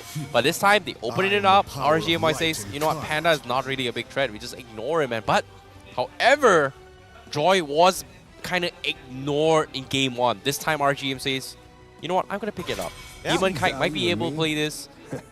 Rippo might be playing it. They are still in that flex area coming from RGMY. Yeah, I think that RSGMY have conditioned Team Hawk very, very well. Like these picks, these bans are very similar to game number 1 with very slight adjustments towards the end. They got rid of the Kaja, but they're also getting rid of the Franco as well, just to make sure that this Joy can kind of walk freely throughout the map.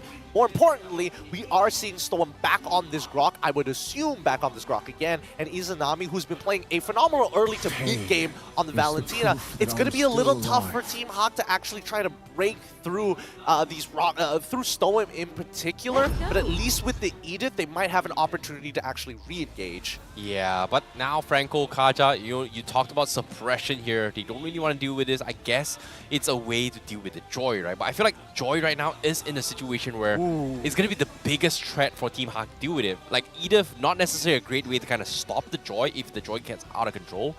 But to be honest, I really want Hawk to bring in the Vincent out of this game. It feels like it's like the Kufra isn't going to be enough to stop the Joy at all. I mean, that's not the only problem here. I mean, yes, Joy, locking in the Mincetar just to deal with the Joy as well as the Valentina doesn't seem like a bad idea until you recognize that if you don't catch the Irithel, you're dead anyways, right? Because Irithel is eventually going to outscale everybody from the side of Team Hawk, especially if you're going for that critical, even Claude to a certain degree, only because you have access to Winds of Nature. But Team Hawk, they are playing back in towards their comfort pick. Lapu is going to get locked in to dive that backline to threaten and maybe just force this Joy to actually rejoin the rest of his team. But let's not forget, it's still a flex pick. We don't know whether or not this is going into the jungle or if it's going into the EXP. Yeah, it's going to be a very difficult one, but as of now, it feels like RSGMY, they can play whoever they want. And, you know, this Joy, whoever's going to be playing on this Joy is going to have an amazing time because in terms of catch potential coming from Team Hawk, besides Iris, who's most likely going to be playing that on the XP... Wait, is that... No, that's actually a Roam Edith, right? Yeah, yep, it is going to Roam Edith, so...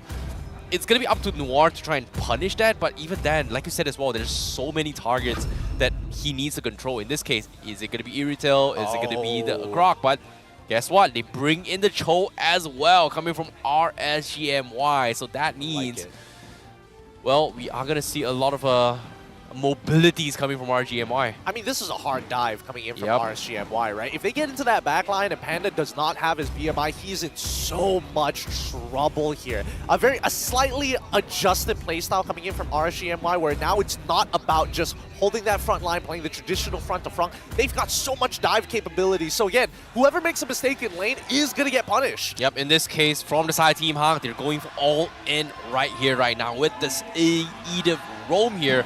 If they can play around this Edith roam and catch potential, they are going to be able to slow down RSGMY's progression. However, RSGMY, they do have a very, very strong, decent composition, but you can hear the fans. They're cheering on Team Hawk. They really, really want Iris to get his redemption arc. It is going to be time because we are jumping straight into game, and this is going to be game 2 for Team Hawk versus RSGMY. All right, I'm pumped for this. After Team Hawk dropping game number 1, the fans are giving them the energy to power through game number 2 and secure this win.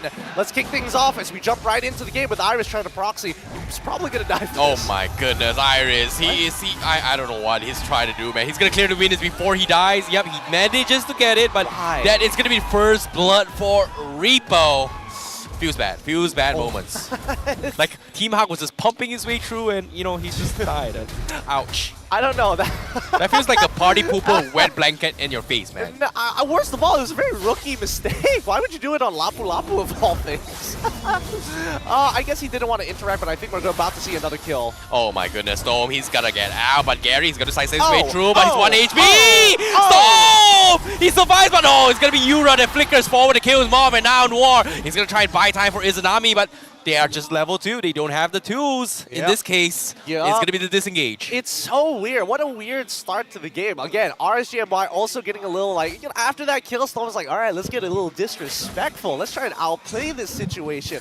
Ends up, at the very least, he didn't bother to flicker to save his life. He knows he's dead. He's not trying to hide it or anything. He knows at the very least that even if he gets through all of them, that Yura is probably going to snipe him, and that is probably what he wanted to flicker. But keep in mind, the very first turtle actually is quite important for RSGMY, because when they get that power spike and that momentum going from them, they can start playing towards the opposite side of the map, Rippo's side in particular, to allow Lolios the time and space that he needs to actually scale, because it will take some time. His items are very expensive. Agreed, but as of yet, RG, you know, they're trying to get a little more levels for both Storm and Izanami. They're very close to that level 4, but guess what? Yura gets in first. They get the vision to try and scout this out, but it's going to be up to Team Hawk. Whether or not can they burst it down. Iris, like, from the back lines, they're going to make it a time as well. Demon Kite, he's going to burst it down! Gary steals the turtle, and Demon Kite gets out to safety, but Team Hawk yoinks it away from RGMY. Unlucky, but at least no casualties came out from it. I don't think Team Hawk can take that kind of damage this early on towards the game. And they do have a little bit of a goal lead, which is great to see, but can they transition it into something bigger? Right now, it's great to see that Gary is able to secure that very first turtle to slow down RSGMY and put their plan into action. With the mid lane shoved up, they need to hurt Loliels. Now, finally, we get to see what they opted to go for in the emblems. Wow, only agility coming in from Yura. The rest is also just going for damage all the way through, and it kind of makes sense. It feels like Demon Kite is going to be extremely tanky in the later stage game, and, you know, why just run away when he's going to catch up to you? Just try and burst him down and drop him low enough to threaten him to back off. I mean, he used these exact same emblems in game number 1, so bringing it into game number 2, it feels like, at least you don't have to set things up too hard. But keep in mind, at least for Panda, he's like playing respectfully. He's like, I am taking tenacity. I am not going to try and greed this out with Weapon Master. None of that nonsense. Don't worry about it. He's playing Claude, and a lot of his items don't actually give him a lot of stats to begin with. Agreed. But at the same time now, you know, Iris is going to try and mirror Rippo's way through. He's almost a level ahead compared to Rippo, who's been struggling to kind of outmatch in terms of clear, right? Once you go all in as a Grok, you're not going to be able to sustain too much as compared to Iris, but look at this. Iris is going to be bursted down with the beats here. Here comes a wall charge to catch him, and that's going to be his kill for RSGMY. They punish Iris with 20 seconds left on the turtle, and again, look at this Storm!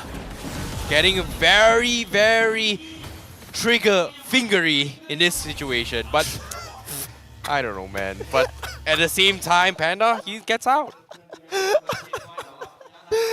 sorry, I can't. I'm just imagining national service in Singapore being like, you better not get trigger fingery as we jump into this next fight. But no, he's taking a little bit too much damage. He needs to get out. He couldn't even pop his ultimate away, and Iris will back off with 10 HP. But RSG MY, they made the right call. Jump on the hero before we jump on the turtle. In this case, Gary is in position to try and steal this. He doesn't have a purple buff, but he's getting poked away by both Storm and Izanami. And it looks like he might actually die here. He forces a flicker from Izanami, but can he get out? He can. Jiguno comes in.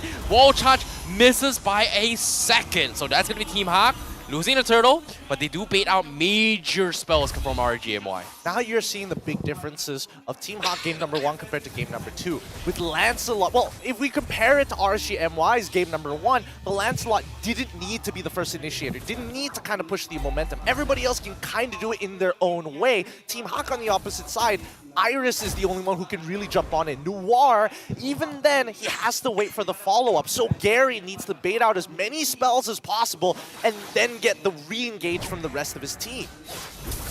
Noir, now he's gonna get caught out. He could not even start the fight. The Wave Dragon comes in, but they burst in down so quick that Team Hawk just doesn't have any tools to retaliate. And this is what we're talking about Team Hawk's draft. Who has CCs? Who has stuns? Besides Noir, no one else can actually stop the aggression coming from RSG MY. And look at this. Rippo is going to try and give information for Gary, but again, RSG MY is always trying to play around turtle control. Yep, I think that for RSG MY, they just need to take their time. Eventually, they're going to win this game. I think they even recognize that. It's like, yeah, you can scale as hard as you want. I don't think Panda, considering his performance in game number 1, wasn't that great. Again, oh, lane punish? Oh no, Iris is under tier 1, but Rippo, he still has the damage, but Iris forced to recall back as we had Storm. Now, looking for the catcher Panda. Can he get out? He's in. No, he will not. That's going to be Storm that steals the kill away from Lolios.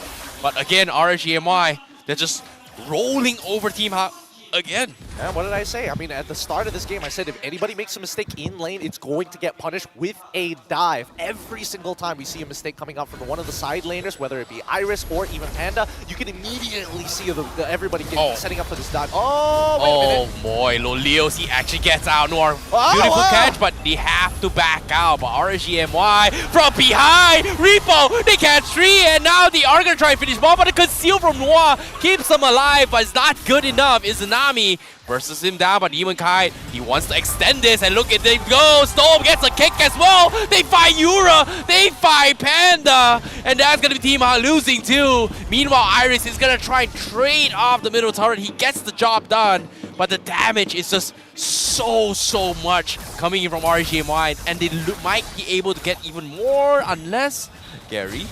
Is he going to make a play? No, I don't think he can. No, I don't think he can. No, he definitely can't. Not right now. Not especially with Izanami and Demon Kite so nearby Lolios. It's just not worth the risk. And more importantly, we were looking at the items. He's already got the Haas Claw and just recently purchased the Berserker's Fury. Ooh, Rippo nearly getting the engage off, forcing Iris to flicker out of there. That's going to be huge for this upcoming turtle fight. Now Iris can't just flicker stun on top of Lolios. Yeah, look at Iris' item as well. It's got Bloodless Axe as well as the hammer here. Do a little bit more damage, but they need the perfect edge. Noir now, he uses skill, he's gonna get kicked back, and here comes the collapse. He's tanking his way through, but nope, chain CC, he's just gonna die. Demon Kite, he sidesteps his way through. Gary steals the turtle away, but they lose Noir. But at the same time, RSG MY, they wanna go for more.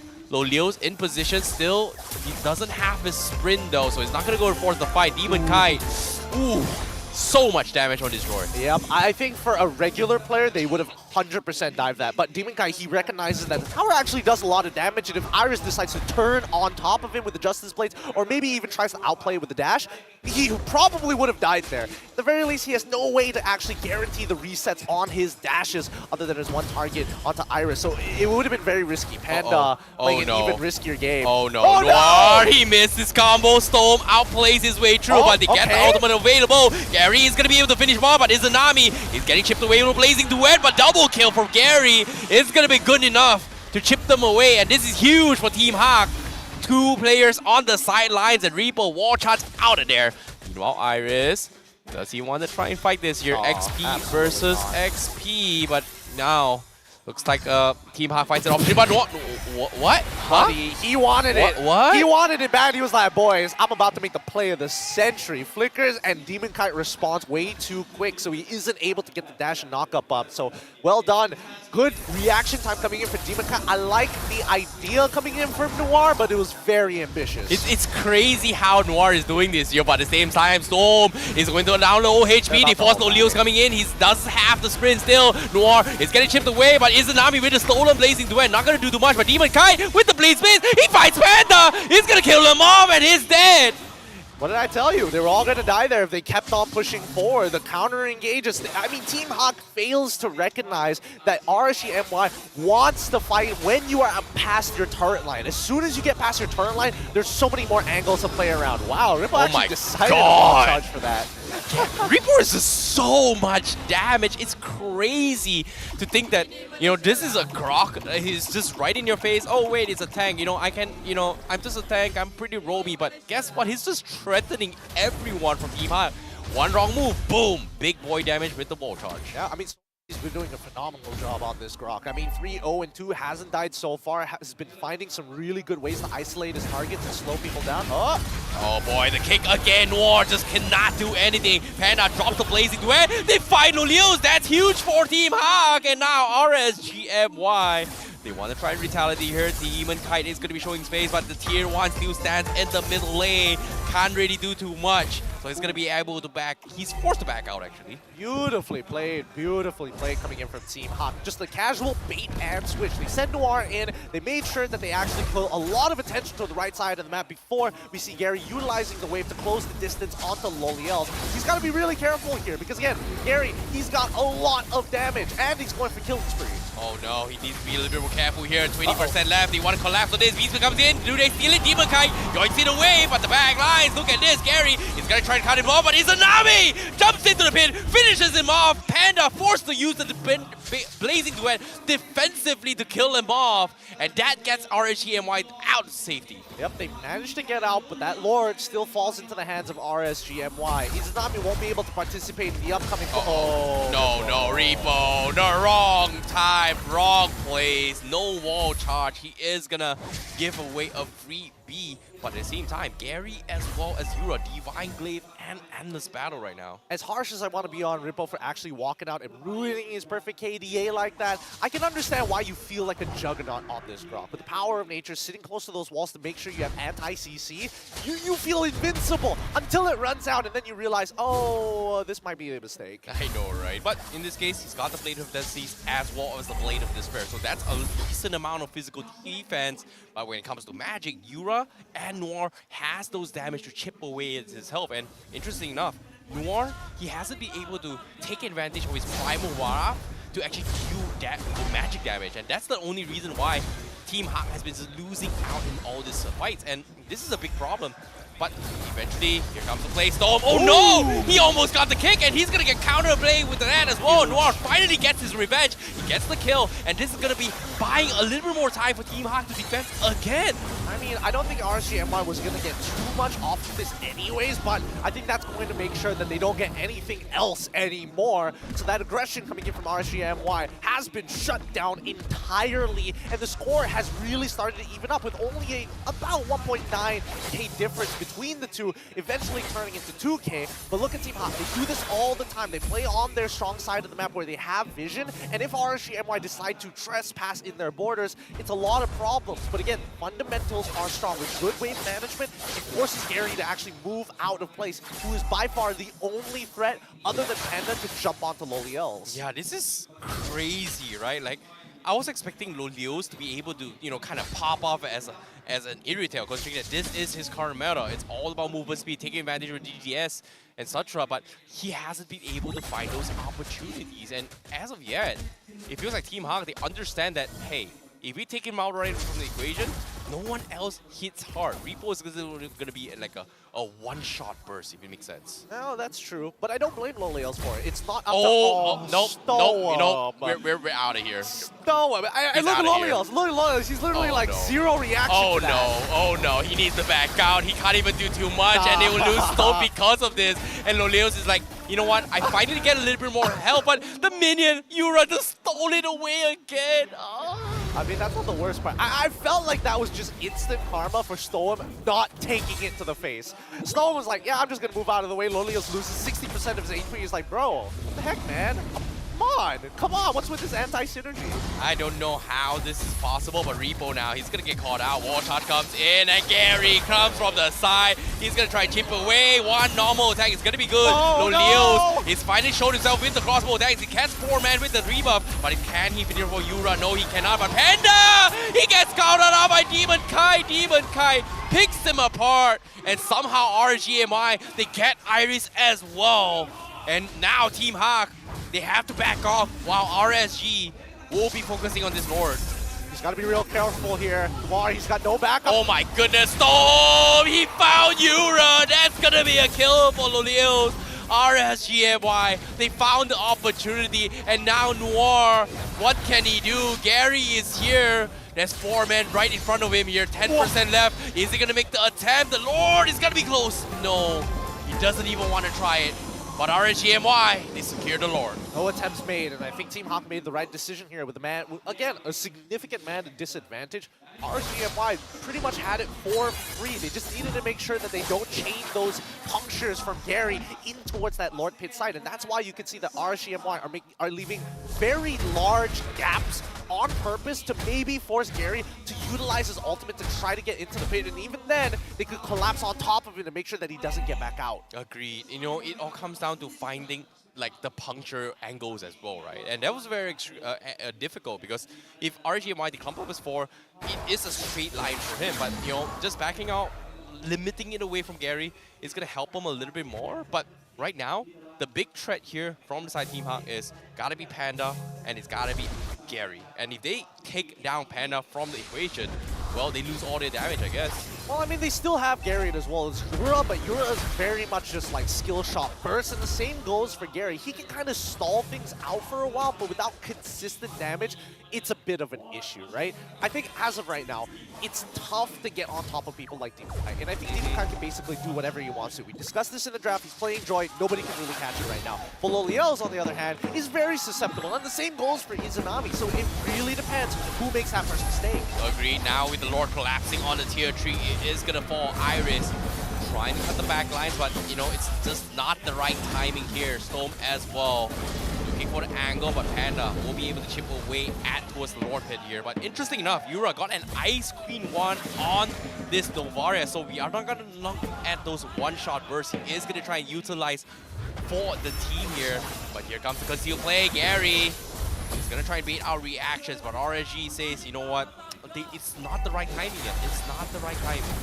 RSG MY don't want to repeat the same mistake that they did in game number 1. They disrespected the space to try and get inhibitors. They got punished for it, and that pulls Team Hawk back into the game. It's already 17 minutes in.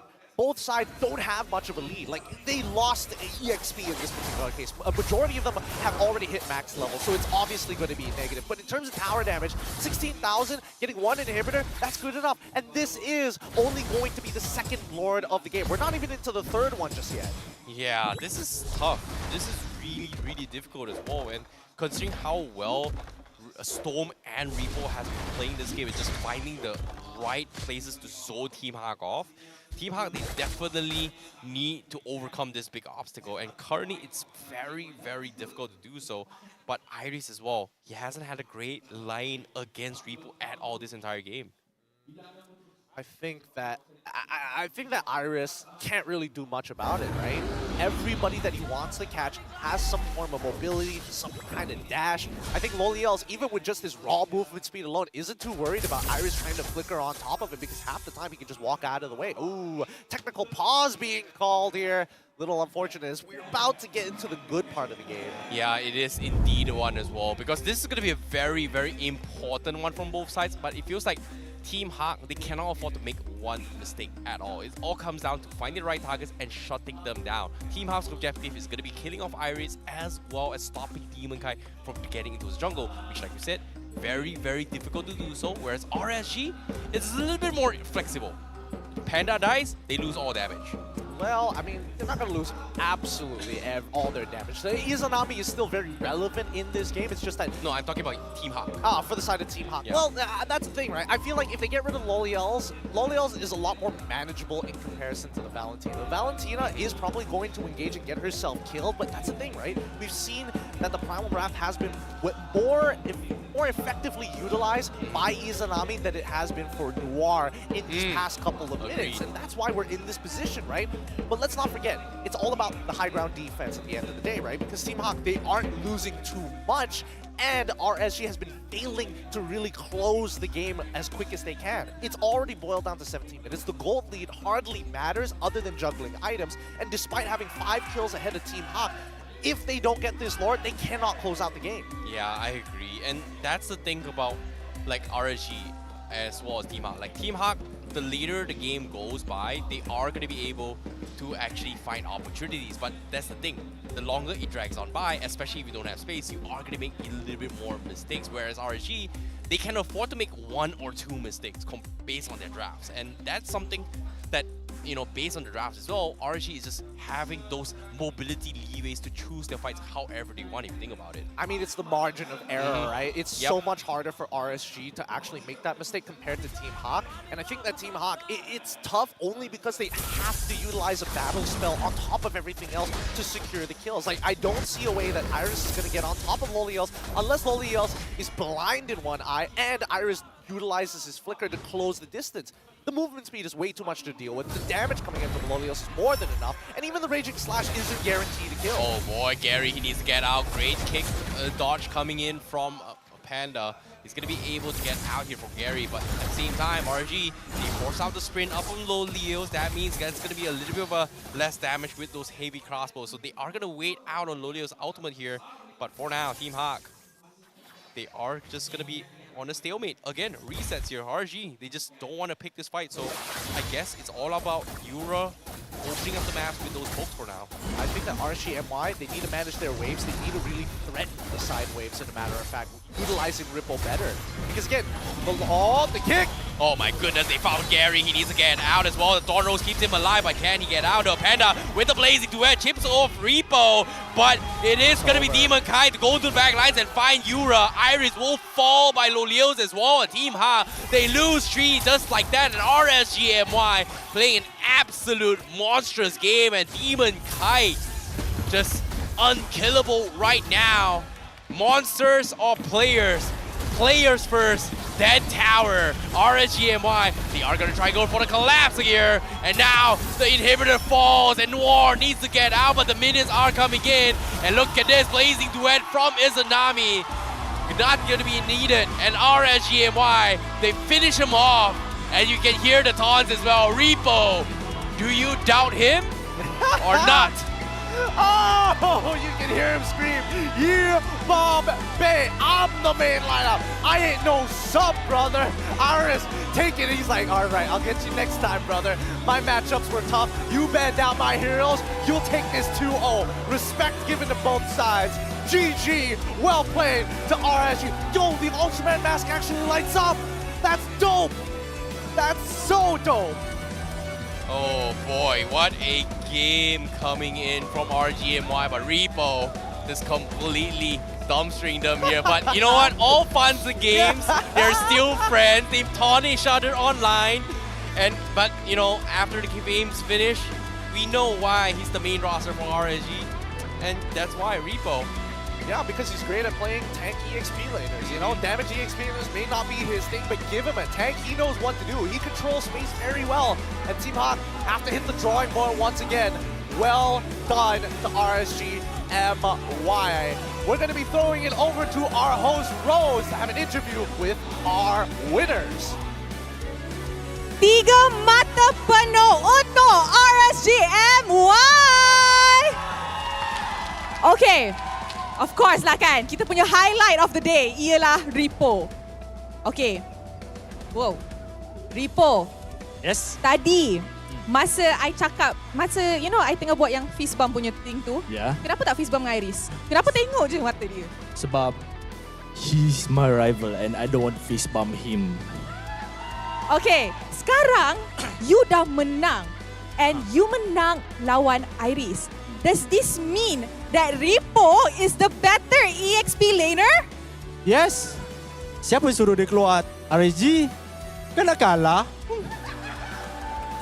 Sorry. Oh, sorry Sorry. Okay, since Rippo tengah panas lagi, tengah pedas lagi, bagi mic dekat Izanami kejap. Sini.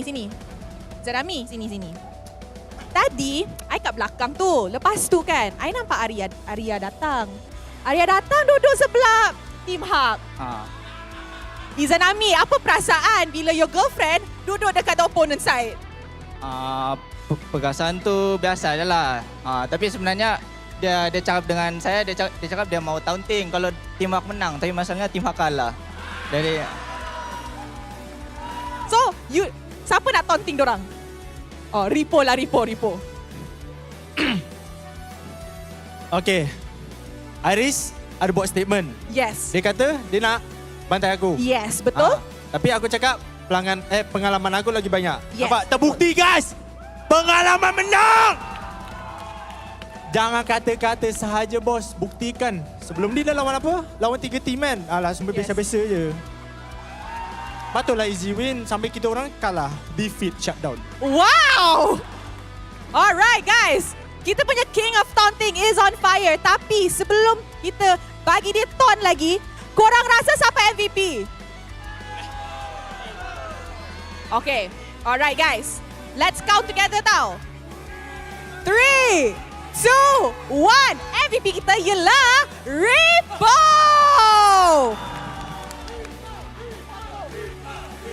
Oh, wow. So, kenapa you terkejut? Sebab dia yang carry. Tapi memang orang cakap, this is my match. This is your match, yes. I want to prove that someone not only talking, need to prove it. Okay, so Rippo is saying he can talk the talk and walk the walk. Yes. Betul? Okay, before kita throw it back to the casters, since it's Rippo's time to shine, one last words for Iris and Team Hak. Untuk Iris, ini untuk kau. Everyone follow me. Rippo ban! Rippo ban! Wakanda forever! Ni I ingat last season tau guys. Flashback kan? Deja vu. Alright guys, once again a round of applause untuk RSG MY. 3 mata penuh hari ni. Round of applause everybody. Alright, thank you guys. So, let us throw it back to the casters untuk dapatkan tahu apa yang menjadi dalam 2 berbalas kosong clean sweep ni. Casters, silakan. Our MVP of the match, the king of taunting himself, the MPL MY continues to mature, and the taunts just get hotter. At the age of 23, the man's 4-4-19 with a 57% match kill participation. And note, he's playing tanks on both. Yeah, and you know, that's the thing, right? He's played really, really solid in his matchup as well. Game 1, he hadn't had a great game against Iris, but game 2, he proved himself to be the better one. Damage Croc just super threatening from his side, and he was able to just completely shut down Iris as well as the rest of the team from the side of Team Ha. A very convincing game, but again, Rippo statement said as well, the previous 3 teams that Team Ha has played, only a normal team. Very easy. Against them, easy 2-0 clap. Shut down, goodbye, good night. I just like the fact that he was just shouting Rippo Ipape the entire time. And they got an entire crowd to chant for him as well. But honestly, Rippo was playing a solid matchup throughout of it. And with that being said, let's hear the comms coming in from RSG MY in their mic check. Stomach, you have stomach ache, no? Stomach ache.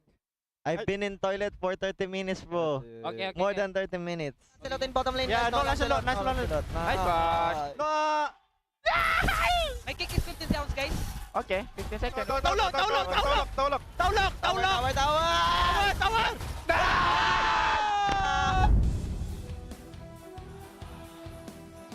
All right, let's jump into the item build so far. A very energetic RSG MY, hot off their win. 20-minute games coming in, struggling to close it out with the high ground defense coming in from Team Hawk. But at the end of it all, it just takes one mistake to put them in the dirt.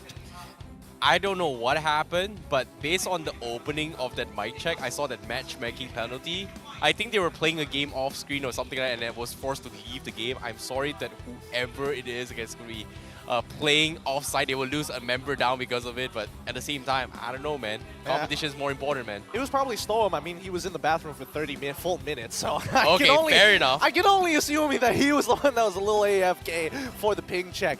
Inevitably, it came down to the draft. Nobody could really deal with this Joy, and all RSG MY had to do was pull Team Hawk's composition apart and look for those angles to punish, with Irithel waiting for the setup and Joy to kick things off if it wasn't for Cho and Grok. But in terms of the item builds, right, let's look at RSG's first. Demon Kai going for the traditional all damage, full magic damage. Joy, Valentina to follow it up, deciding to go for the Enchanted Talisman, and instead of going for a hyper-scaling Clock of Destinies later on, just to make sure that he has very relevant laning phase against someone like Yura, who continues to be rather annoying in the lane, making it very uninteractive for someone like Izanami. And that's why you see him like, oh, let's fight towards the turtle side. Let's start rotating and maybe look for a dive. I think when it comes to Izanami, even though he has taken a little bit of break here, he came back, he still has a little bit of improvements that needs to be done, right? It's going to take time for him to kind of gel. But what really surprises me that even though he feels a little bit out of place, he's still trying his best to do what he can on his Valentina. And personally, I like how RSG MY is looking right now when Izanami is back and Storm on the roam position. I think at least with Storm on the roam position, like, he's looking for some really, really nice angles here, but overall, just very disrespectful, right? Like the bad boys coming in from RSG MY, just making sure that they could get under the skin of Team Hawk. And unfortunately for game number 2, they were just completely outdrafted here.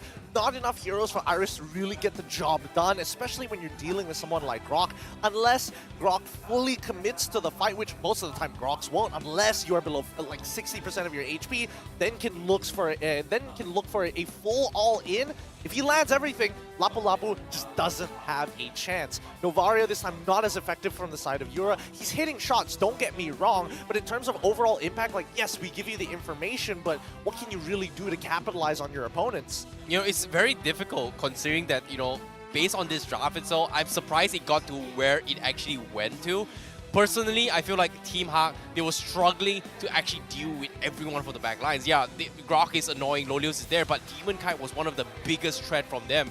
If you think about it, he's not died a single time, and he's been able to get away every single time when he dives the back lines. In this case, like you said as well, Yura cannot find those angles because Demon Kite is just always in the back lines, making sure that he doesn't feel comfortable at all. But based on the damage output here, Izanami 63k damage alongside with Demon Kite with 56k as well as 57 from Lolios. You know, the craziest thing is the fact that in this 20-minute match, and from the previous match, we were seeing like 141,000 damage coming out from people like Yura and as well as like Panda as well. But now, it's a 20-minute long game, but the damage is basically 50% of the output than it was before. It was all about calculated fights and making sure you're fighting around the correct objectives in the correct situation. And in this case, it's choke points for the side of RSG MY. And if Team Hawk is able to split RSG MY enough, maybe they can find a window of opportunity for Gary to maybe jump on Lolios. And even then, it's a big ask. Yeah, that's the thing about this, right? Like, game 1 is all about all 5 men trying to chip away at one player.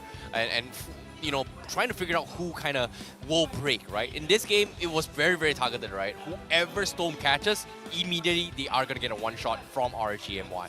Whereas from the side of Team Hawk, if Noir doesn't get the catch, well, there's nothing really much Team Hawk can do in this scenario. I think in this scenario, Team Hawk needs to start to evolve, right? They can't just rely solely on their comfort picks and hope that that's going to be enough to get them through the day. They have to really start pushing their hero pool because RSG MY completely dominated them here in game number 2. And the only mistakes they made was because they were playing disrespectful. Whoa, is that the Viking clap going on in the back? Yup.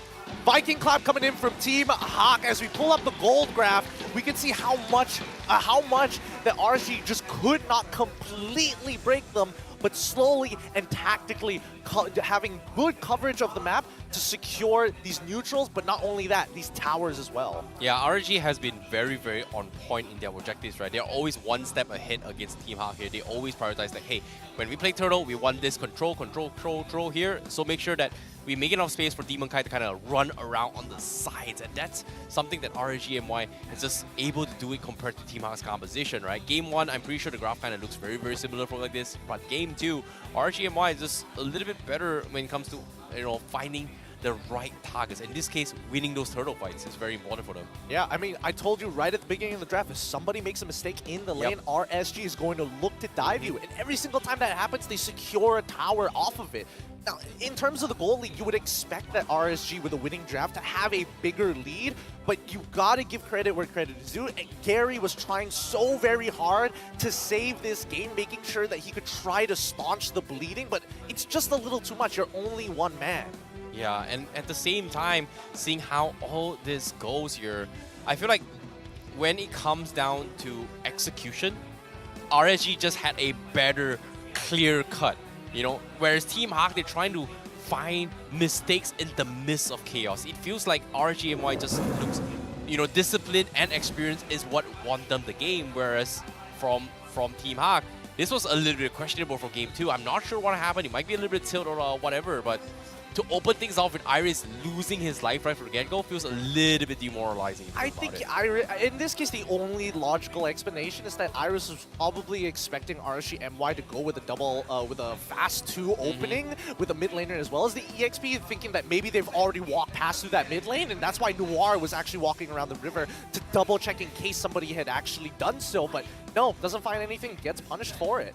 Yeah, and at the same time as well, look at this. This is just, you know, like one of the mistakes that RSG MY kind of made, right? But here, later on, you can see Team Hawk every single time they try to go to the backlines, they eventually were forced in a situation where RSG MY is just kiting them all the way through. And if they make a mistake from Storm, they immediately try to capitalize it, but I feel like it's just very difficult to do so if RSG MY doesn't find the right targets. I think that RSG MY, as disrespectful in their own playstyle as they are, they gotta be really careful because there are teams out there that will take full advantage of things like this, right? Again, individual mistakes is why Team Hawk was able to kind of hold on for so long in this match.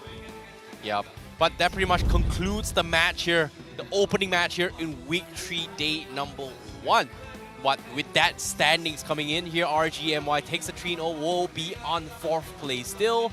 But from the side of Team Hawk, they will remain on top 3 still as well. So the points are still going to be neck and neck and close, but over time, if RSG MY keeps up with this consistency, they might be able to topple down Team Hawk. Well, we'll see, but it looks like Team Hawk, at the very least, their perfect match win percentage record has been absolutely ruined, and now RSG MY might be in contention by the end of this week to maybe even take first place, assuming things go well for them, and worse for Selangor Red Giants. On the opposite end of the standings, right? Tonak still at 5 with Homeboys at 6. In terms of points, it's pretty close. Anybody with a 2-0 could shoot up the standings and take over and overlap some of the teams here. Agreed. But at the same time as well, you know, we're talking about undefeated right now. SMG and Selangor Red Giants has never lost a single game yet. So by points difference, obviously, Selangor Red Giants is going to be on top because they played 4 matches. SMG only played 3 matches thus far. So that's going to be the top 2 teams that we are going to be eyeing for fight the end of regular season. Whereas Todak, this is something that I did not expect to see, especially when they're all the way at the bottom. And we talked about historical meta. Lower bracket meta has never suited them at all. Buddy, is this your first time at the MPL MY? This is typical Todak if you're asking me. They Fair always enough. start off really slow. I think that like the only times where we've seen perfect win rates coming in from Todak was like 1 season. And even then, right, it's very clear that everybody else was in a rebuilding period. Now that Todak, they're not fielding their main lineup anymore. They themselves are rebuilding. I think it's not bad. They're not at the bottom of the standings. They're still in contention to actually jump back up to contest for the top 4 spots. Agreed. But that's the thing, right? When it comes to that, there's just so much thing to talk about. But we gotta save that match for another day. Let's talk about this next upcoming match that's gonna be coming here. It's gonna be Team Secret as well as Team Lunatix. Battle off the bottom. We've seen a lot of growth coming from Team Secret. Personally, I'm a big fan. I was screaming my lungs out with LaFell last week when Secret finally won a single game. Yeah. I was just not that happy that they actually lost the whole series. Hey, at least they got a mic check, you know? We might actually get to see another mic check here because, again, reformation from both sides. We're seeing that Team Secret, you know, beefing up their lineup. Same goes for Lunatix to get their players who are playing off their roles back into their main role. So exciting stuff up ahead. Yep, definitely here. Both these teams have a lot of proving ground. They want to get out of the relegation to make it to the playoffs because it's all or nothing, especially when this is going to be the spot for you to make it all the way towards M5. And interesting enough, there is 2 slots now. 1 slot for the M5 one and 1 for the wild card. So top 2 is going to be very, very important by the end of this entire journey for Season 12. Yeah, absolutely. And worst yet, I don't think wildcards is going to be as easy as it looks. With some, I don't know. I have an eye on a couple of representatives from IESF who played well for the upcoming wildcards. But with that being said, that concludes our very first match of today. We got one more match, so make sure you stick around right after this break. We'll see you then.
to Mobile Legends!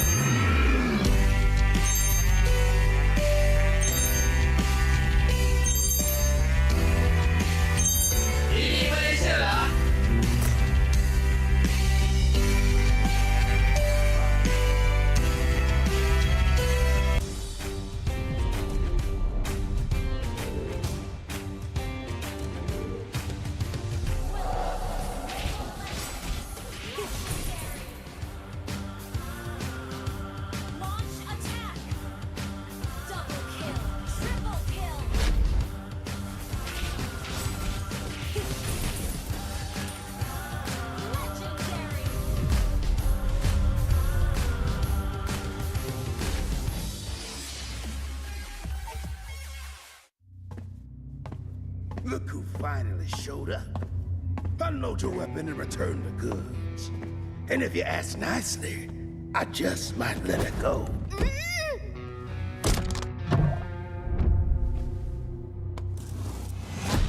Who said I was returning it?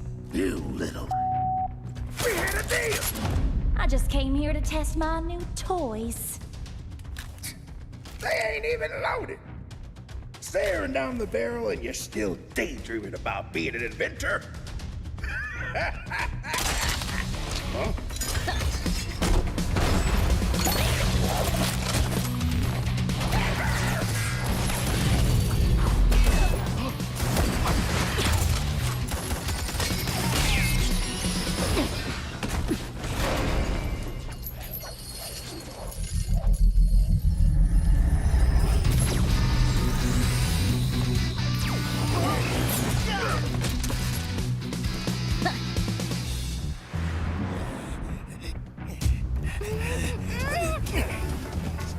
Or she gets it, then you'll have to answer to Eruditio.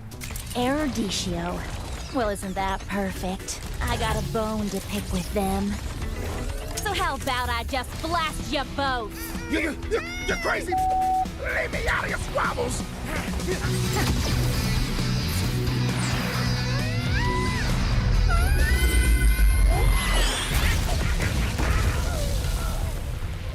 That was dirty.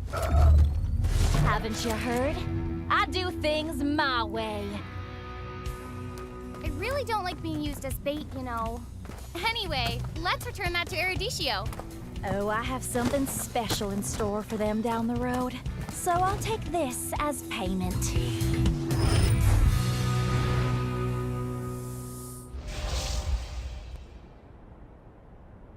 Welcome to Mobile Legends.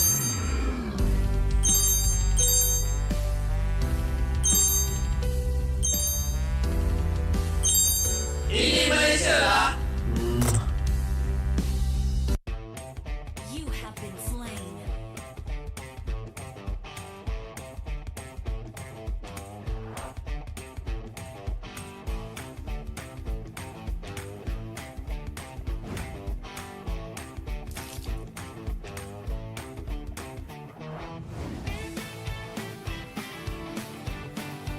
An enemy has been slain. First blood. Double kill. Legendary. Victory.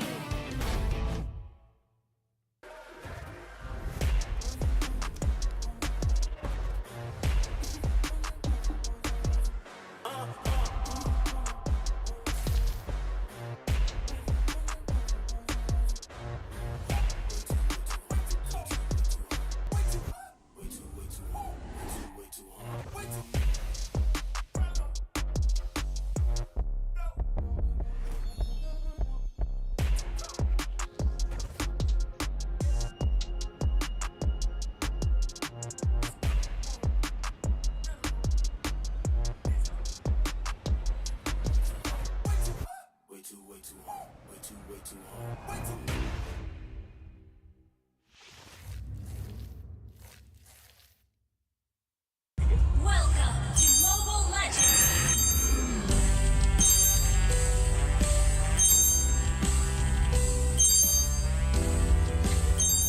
Ini Malaysia lah.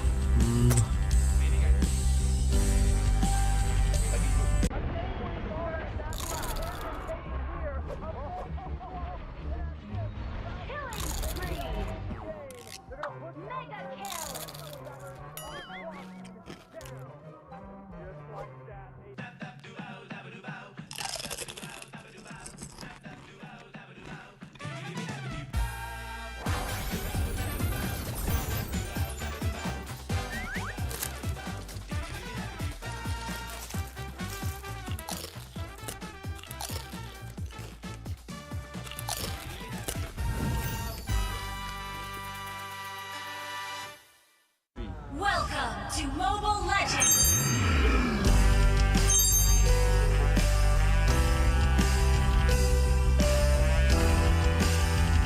Ini Malaysia lah.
to Mobile Legends!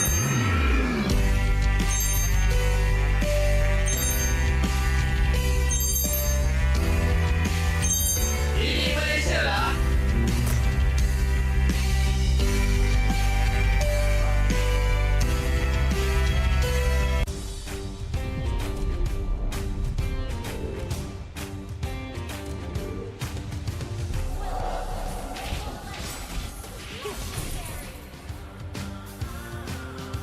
Launch attack! Double kill! Triple kill!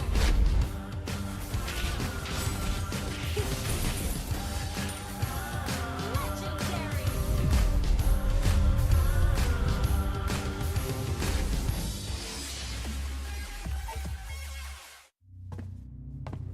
Look who finally showed up.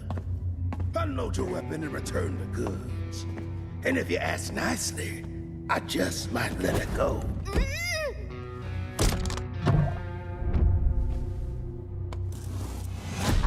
Who said I was returning it?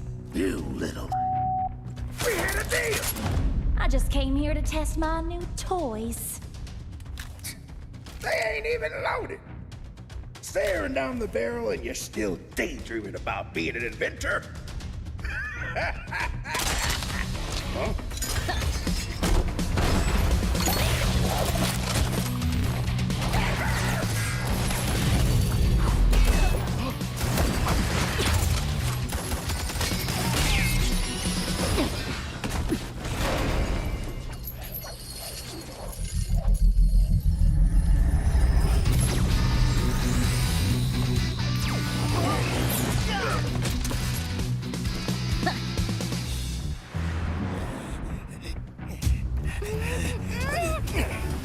Stop, or she gets it!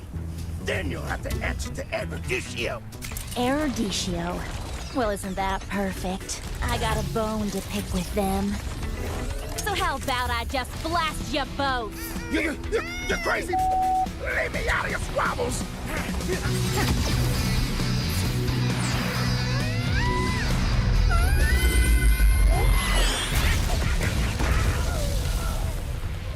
That was dirty!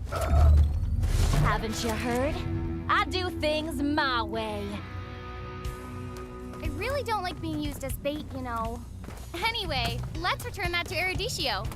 Oh, I have something special in store for them down the road. So I'll take this as payment.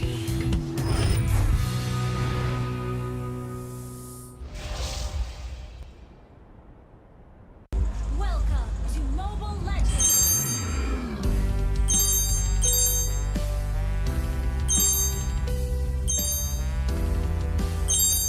Ini Malaysia lah. You have been slain.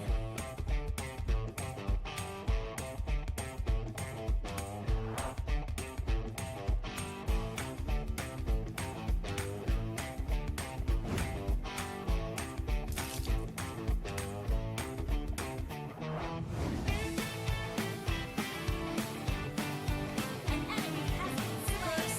Double kill. Legendary. Victory!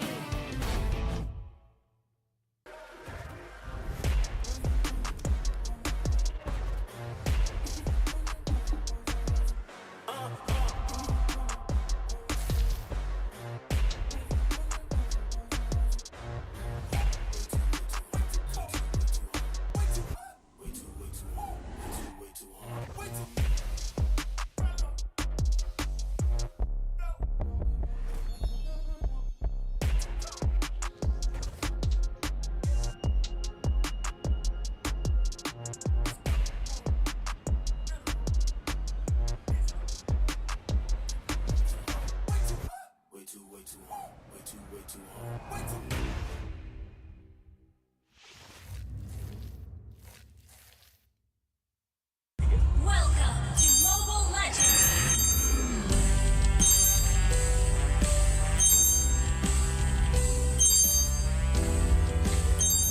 Ini Malaysia lah.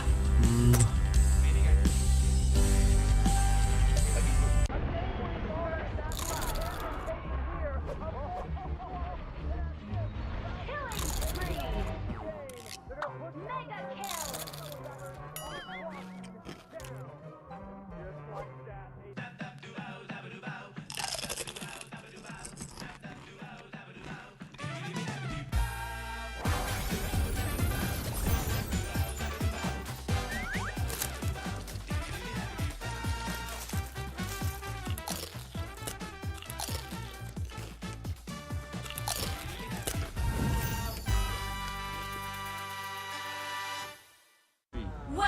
to Mobile Legends!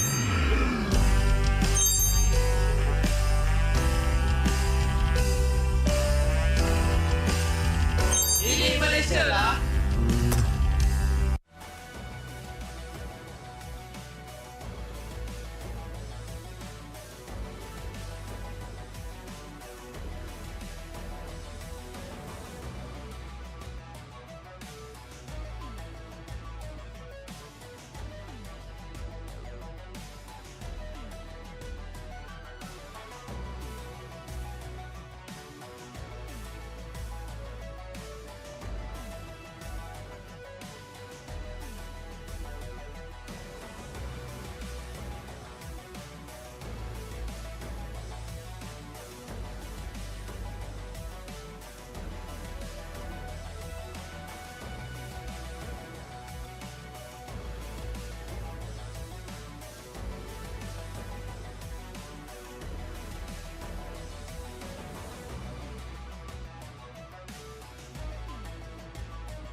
Hey guys, selamat kembali kepada di Hot League Meet and Greet. Anda bersama dengan saya Rose and of course a lucky fan daripada RSG MY. Hello. Hai guys. Apa nama? Nama saya Bob.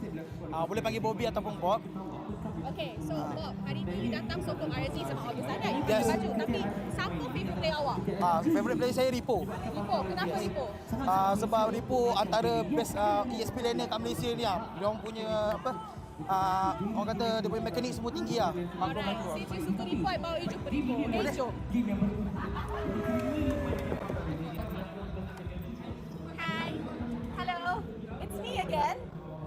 Okay, so hari ni I ada bawa fan. So nama dia Bob.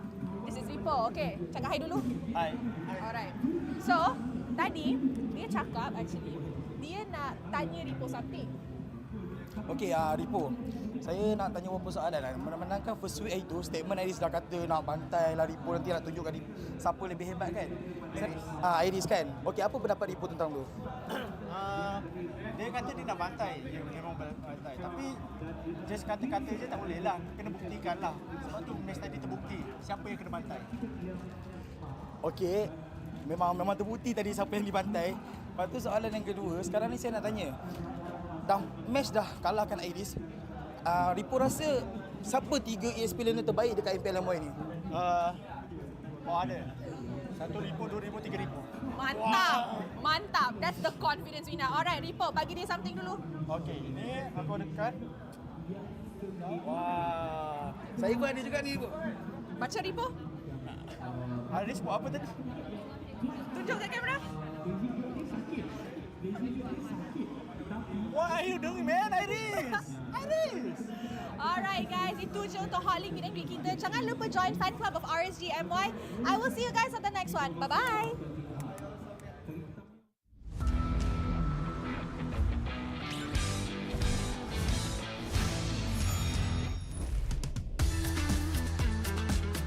Welcome to Mobile Legends. An enemy has been slain.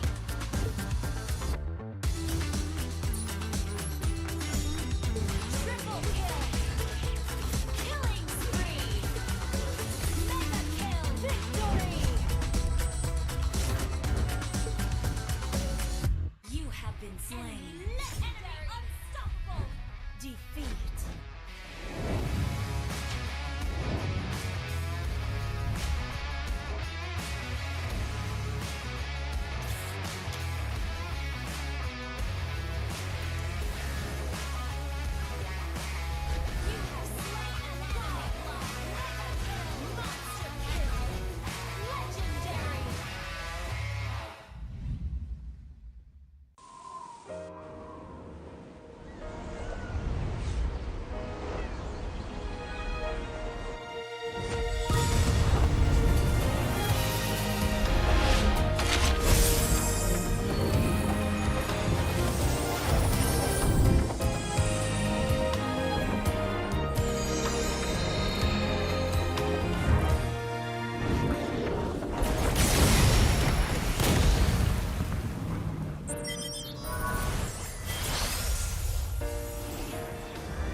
Welcome to Mobile Legends!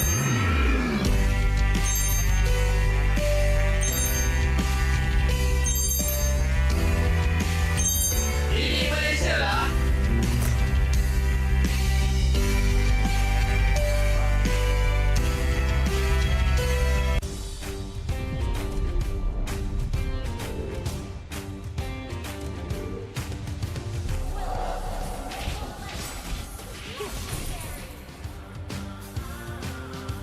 Launch attack. Double kill.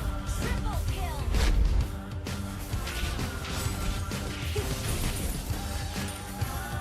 Legendary.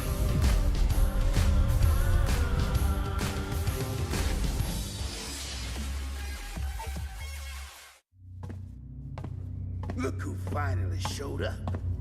Unload your weapon and return the goods. And if you ask nicely, I just might let it go.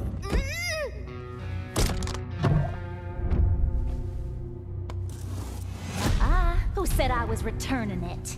You little... We had a deal! I just came here to test my new toys. They ain't even loaded. Staring down the barrel and you're still daydreaming about being an inventor? Huh?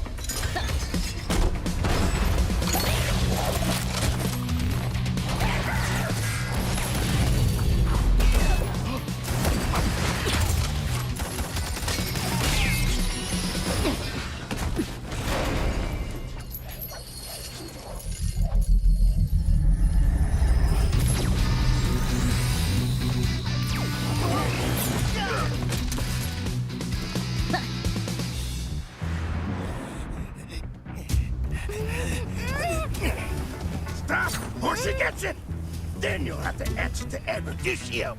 RSG. Well, isn't that perfect? I got a bone to pick with them. So how about I just blast you both? You're crazy! Leave me out of your squabbles!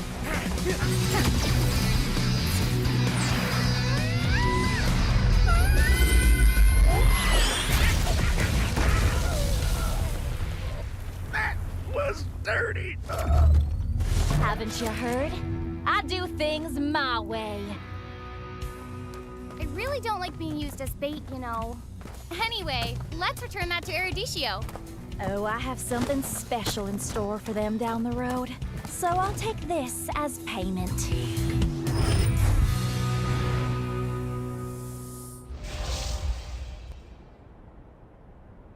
Welcome to Mobile Legends.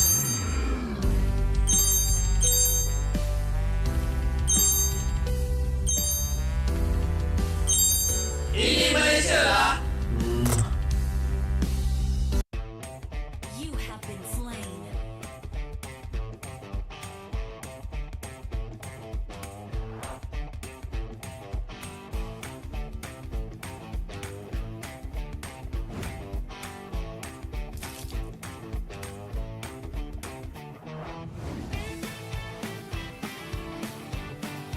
An enemy has been slain. First blood. Double kill. Legendary.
kepada The Hotlink Meet and Greet. Anda bersama dengan saya, Rose, and of course, a lucky fan daripada RSG MY. Hello. Hai guys. Apa nama? Nama saya Bob. Boleh panggil Bobby ataupun Bob. Okay, so Bob, hari ni you datang sokong RSG sama August ada. You Yes. baju. Tapi siapa favourite player awak? Favorite player saya Rippo. Rippo. Kenapa Rippo? Sebab Rippo antara best ESP laner kat Malaysia ni lah. Dia orang punya apa? Orang kata dia punya mekanik semua tinggi lah. Alright, since you suka Rippo, I bawa you jumpa Rippo. Okay, jom. Hi. Hello. It's me again. Okay, so hari ni I ada bawa fan. So nama dia Bob. This is Rippo. Okay, cakap hi dulu. Hai. Alright. So, tadi dia cakap actually dia nak tanya Rippo something. Okey, Rippo. Saya nak tanya beberapa soalan. Menangkan first week itu, statement Iris dah kata nak bantai lah Rippo, nanti nak tunjukkan siapa lebih hebat kan? Iris kan? Okey, apa pendapat Rippo tentang tu? Dia kata dia nak bantai. Dia memang bantai. Tapi just kata-kata je tak boleh lah. Kena buktikan lah. Sebab tu match tadi terbukti siapa yang kena bantai. Okey, memang terbukti tadi siapa yang dibantai. Lepas tu soalan yang kedua, sekarang ni saya nak tanya. Match dah kalahkan Iris. Rippo. I'm a rock star. Yeah, rock star. I'm a rock star, baby. I'm a rock star. I'm a rock star. I'm a rock star. I'm a rock star. Panggil aku rock star. Ini kejohanan kita semua orang rock star. Kita rockstar, kita buat saja gaya kita. Makin panas apinya sudah membara. Macam mana pun ku menempuh segala. Demi negara ku buat semua bangga. Step into my world, you know I'm always in my zone. You know I got my team, no I'm never alone. Bring out my best, buat yang terbaik. Jadi juara perlahan kita naik. Get on my way, aku nak push. Naik-naik jadi lebih bagus. Jadi hero, ku ada skill. Berapa banyak musuh aku dah kill. Ramai cuba mencabar, cause they envy me. Tiap game aku pasti jadi MVP. Easy. I'm a rockstar, baby, I'm a rockstar. I'm a rockstar, I'm a rockstar. I'm a rockstar, panggil aku rockstar. Ini kejohanan kita semua orang rockstar. I'm a rockstar, baby, I'm a rockstar. I'm a rockstar, I'm a rockstar. I'm a rockstar, panggil aku rockstar. Ini kejohanan kita semua orang rockstar. Tengok nanti siapa yang juara. Ni peluang kita bawa pulang piala. This is my game, this is my time. Menang semua, everything will be mine. Kalau jatuh ku pasti kembali. Bangun balik ku tegak berdiri. Kuatkanlah tenaga, ganjaran diperoleh. Ni kejohanan kita, Malaysia memang boleh. Rise up to the top, kita buat bersama. Semangat kita kuat di bawah satu bendera. I'ma go hard for the win. Win. On the battlefield till the end. I'm trying to beat the greatest anyone has ever seen. Stand by, I'm coming in for I'm the a win. rockstar. I'm a rockstar, baby, I'm a rockstar. I'm a rockstar, I'm a rockstar. I'm a rockstar, panggil aku rockstar. Ini kejohanan kita semua orang rockstar. I'm a rockstar, baby, I'm a rockstar. I'm a rockstar, I'm a rockstar. I'm a rockstar, panggil aku rockstar. Ini kejohanan kita semua orang rockstar. Rockstar.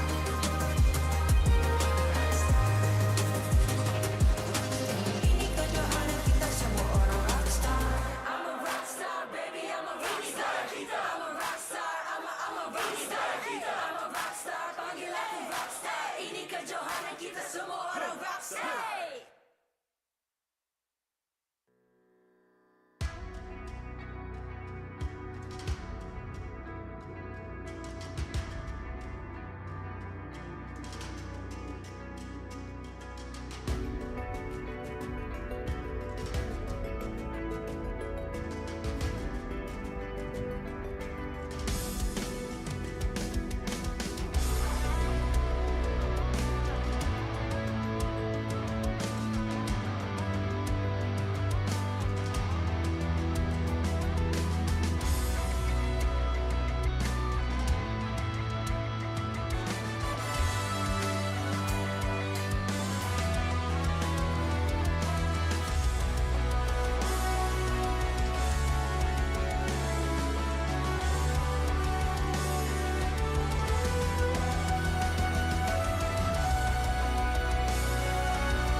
I'm a rock star.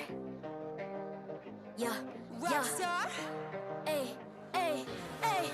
I'm a rock star, baby. I'm a rock star. I'm a rock star. I'm a rock star.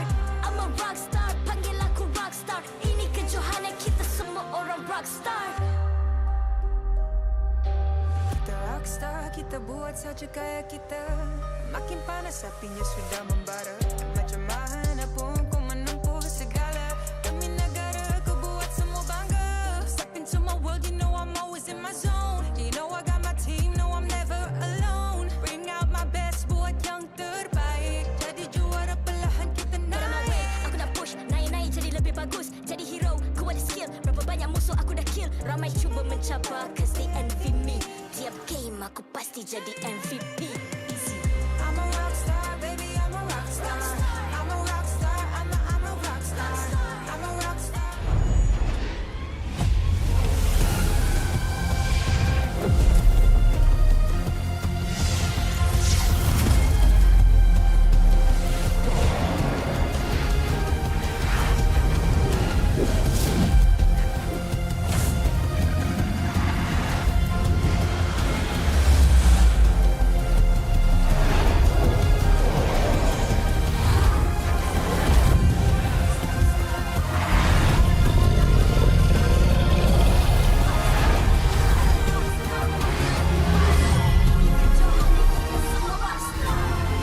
MPL Malaysia Season 12 is powered by Munton, official mobile internet Hotlink.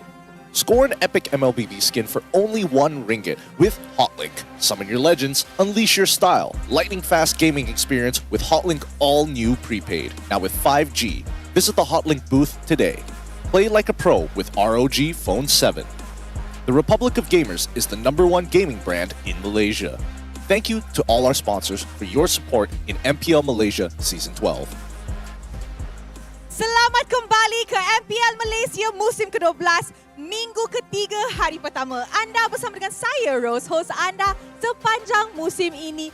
Dan kita sekarang dah ada dekat match terakhir kita untuk hari ini. Manakala kita akan saksikan perlawanan Team Secret yang akan menentang pasukan Lunatix. So, I rasa match ni akan jadi match yang sangat-sangat crucial sebab pasukan yang akan dapat 3 mata penuh boleh keluarkan, daripada the danger zone dekat leaderboard kita orang. Dua-dua pasukan masih lagi tengah cari kemenangan pertama dorang, tapi kita kena ingat Team Secret dah ada 1 mata sekarang, manakala Team Lunatix tak ada langsung. So, I tengah rasa this game will be intense for both matches. Lagipun kita ada transfer window players. Lunatix ambil Hito dan coach baru, manakala Team Secret pun ada mid laners baru. So guys, I rasa semua orang dah ready. Betul tak? Betul? Alright, and with that, mari kita jemput Team Secret ke atas pentas MPL Malaysia. Berjaya memperoleh mata pertama mereka musim ini, mereka membawa masuk pemain baru, Mat Dinz dan Maima, untuk memperkuatkan bahagian tengah pasukan. Mampukah Team Secret mencabar pasukan-pasukan yang sedang mendominasi? We shall see what Team Secret has.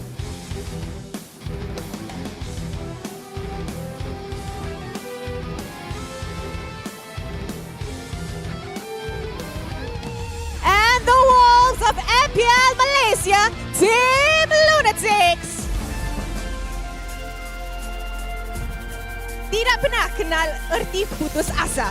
Pasukan Serigala menambah baik pasukan dengan membawa masuk Hito dan Coach Miracle untuk melakukan perubahan. Kemenangan pertama menjadi misi utama untuk hari ini. Bolehkah Serigala memberi kejutan? Sama-sama kita saksikan.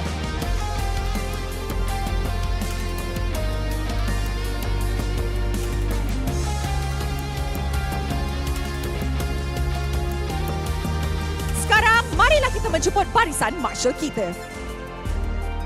Barisan marshal kita yang akan mengalas tugas untuk memastikan perlawanan sentiasa berjalan dengan adil dan lancar.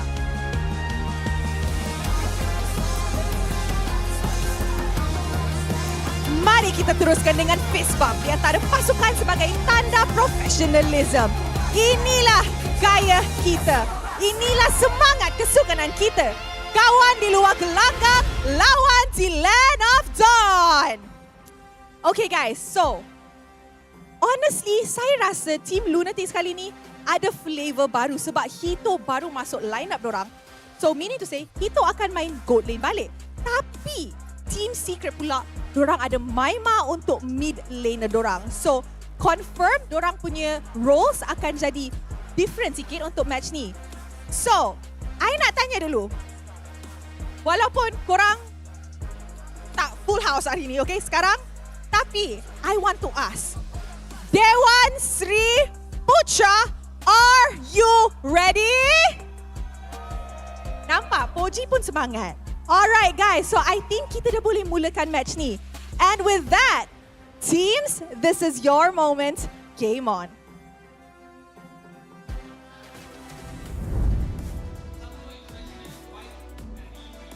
Welcome back, everybody. Our second match of the day to kick things off and to finalize our Friday. Me getting cute as well as Icy Baby 1-2 is going to be taking care of you guys because it's the battle of the bottom two teams. They need to get some points to get themselves out of relegation. So are you with the Lunatix or are you with Team Secret? Both who have taken advantage of the transfer window. To be honest, I'm a big fan of Team Secret now.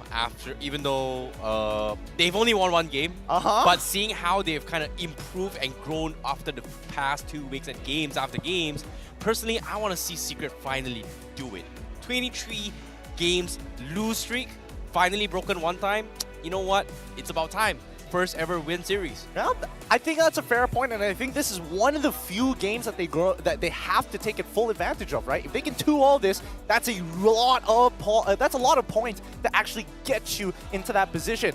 And based on what I've heard, Matt and Max are going back into their, well, at least for Matt, he's going back into his original position. Max as well, it's looking good. He's going into the jungle, and I guarantee you he's going up there with 100% confidence. Maybe because he doesn't have to deal with dandruff, or it's thanks to Head and Shoulders. You know what, thank you so much, Head and Shoulders, for actually sponsoring the event as well. And guess what? You know, the Head and Shoulders is also the reason why our hairs look on fleek all the time, right? Like, you know, healthcare is very, very important. Hair care is extremely important in this kind of situation. Oh, yeah. Dandruff completely destroys your hair, and it's very difficult to style up your hair without hair in general. I mean, more so, I don't want our makeup artists and our hairstylists who actually deal with our hair to actually stick their fingers in a lot of dandruff. So, you know, for the safety of everybody, I make sure to keep it clean. But to also keep it clean, hopefully that you guys can predict who is going to be our MVP of these matches. So far, Rippo has already been selected for game number 1. For those of you who got it right, good for you. Let's see if we can get it 2 out of 2. So scan that QR code and figure it out. Out of these 10 players,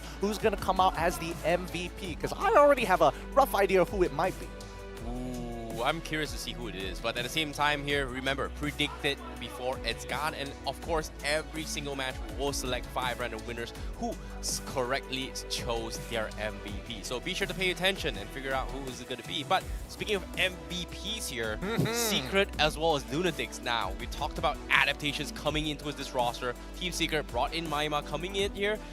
To be honest, one of the underrated heroes throughout this entire tournament. I'm curious to see how far can he go. It could be a almost $1 million purchase here if we really think about it. But guys, you have a chance to actually earn up to 2 million diamonds. That is a lifetime worth of diamonds. All you gotta do is join our TikTok campaign and you have a chance to share up to 2 million diamonds in that particular section. So make sure, go hop on to TikTok, go check it out and make sure you stand a chance, or at least throw in your lotto to potentially get picked up. Who knows? Even if you throw in one, you might be the one that's selected. I'm just saying, it's luck. You know, luck. We were just talking about skins and diamonds behind the scene with your girlfriend Amy as well. Yeah. It was like, hey, you know what? How much diamonds do you need to get those collector skins, those legend skins? To be honest, I spent quite a lot, but 2 million, you can buy the entire inventory. I think that's way too much of an inventory. It's going to be tough, but let's jump back into this matchup because let's have a look at the lineups that they're bringing up here today. Starting off with Team Secret, it's Mat Dinz, Max, Neo, Maima, and as well as Matt. Now, Mat Dinz, this is something that I'm curious to see how far can he actually progress in this game, because Mat Dinz was formerly known as Mat Dola, and he has been playing around in the I would say the tier 3 scenes here, but he hasn't been able to opportunity to come up towards tier 1. Hopefully they have found their secret sauce, because secret, they have been struggling with their roamers as well as the mid lane mage here, and I'm really happy that Maima is going to be playing.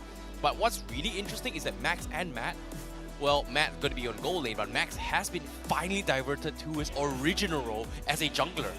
That's true. I am a little sad that AIM has been replaced by Maima. A bit disappointing. I feel bad for his overall career, but against their opponents, the Lunatix, they can't hold back their punches. With Isho Ohana finding Hito, Yuna, Deto, and Ken.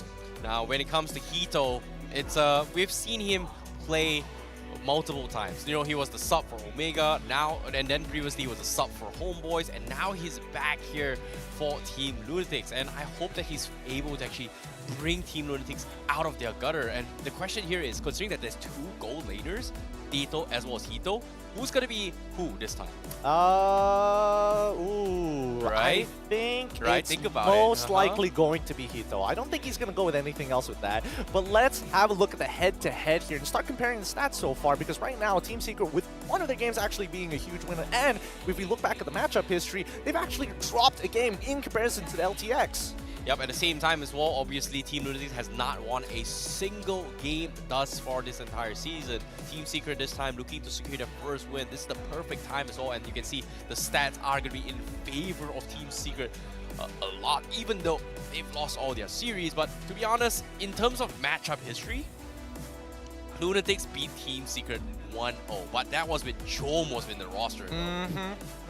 Big boy Jom, again, really nasty laner overall, and the reformed LTX unfortunately can't seem to find that same sort of success that they had in Season 11, and you can tell by their stats overall, right? Game win so far is 0 compared to 14%. It's not the greatest in the world, but at least we can take a couple of things into account. Number 1, it's going to be first tower rate with 43% compared to 25. Yep. And of course, when it comes to this matchup as well, it is going to be very, very important here. And what Team Secret? What are eating? Wait, AIM is still here? Yep, he's just chilling. He's still down to check out his team, and more importantly, eat some Mr. Potato in the front row seats here at Day 1 Sri Putra. And you can just look at Zico. He's just like, man, I got to be up here coaching my team, doing their drafts, and I'm not the one in the front lines here. Front lines, front stage, eating Mr. Potato. Bit disappointing. Did I see that right? That was Amox, right? That was Amox. Huh. It's like here coming back to support his ex, and this is I don't know if he's supporting his ex or is he gonna be you know, cheering the I would say, you know, trying to figure out a strategy, though. It's going to be tough. It's going to be tough, especially for the amount of pressure that LTX have with Danny at the helm to try and help the draft overall, and also, you know, coaching the team alongside them. It's not easy because LTX still are looking for a win, and they've gotten very close. A lot of points of times where they get closer and closer to closing out a game and then just getting stolen away from them. To be honest, I'm kind of curious to see how you know, Team Lunatix is going to be starting this roster, right? Like, especially with Coach Danny here to help improve things. I don't really know how far they're going to be going here. We have seen Dado kind of play gold lane a lot of the time, but now, here's a little bit of fun fact for you guys. This is notable transfers that's happened in Week 3 thus far.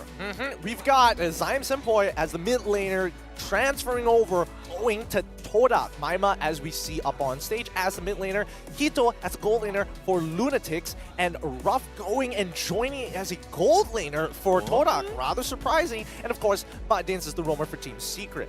Rather surprising that Todak is deciding to bring in a mid laner as well as a gold laner. You know, Todak has been known for like a 10-man roster kind of composition as well. They do like to experiment here and there. But considering that they've lost Moon here, there is going to be speculations on whether or not Todak is going to be able to be in tip-top performance. But that's a completely different story. Now, I'm curious to see whether or not Hito is going to be able to bring a lot of value for Team Lunatix, like how Jom was able to bring value when the previous season was played as well. Jom literally, you know, carried out. Would I say be carried here?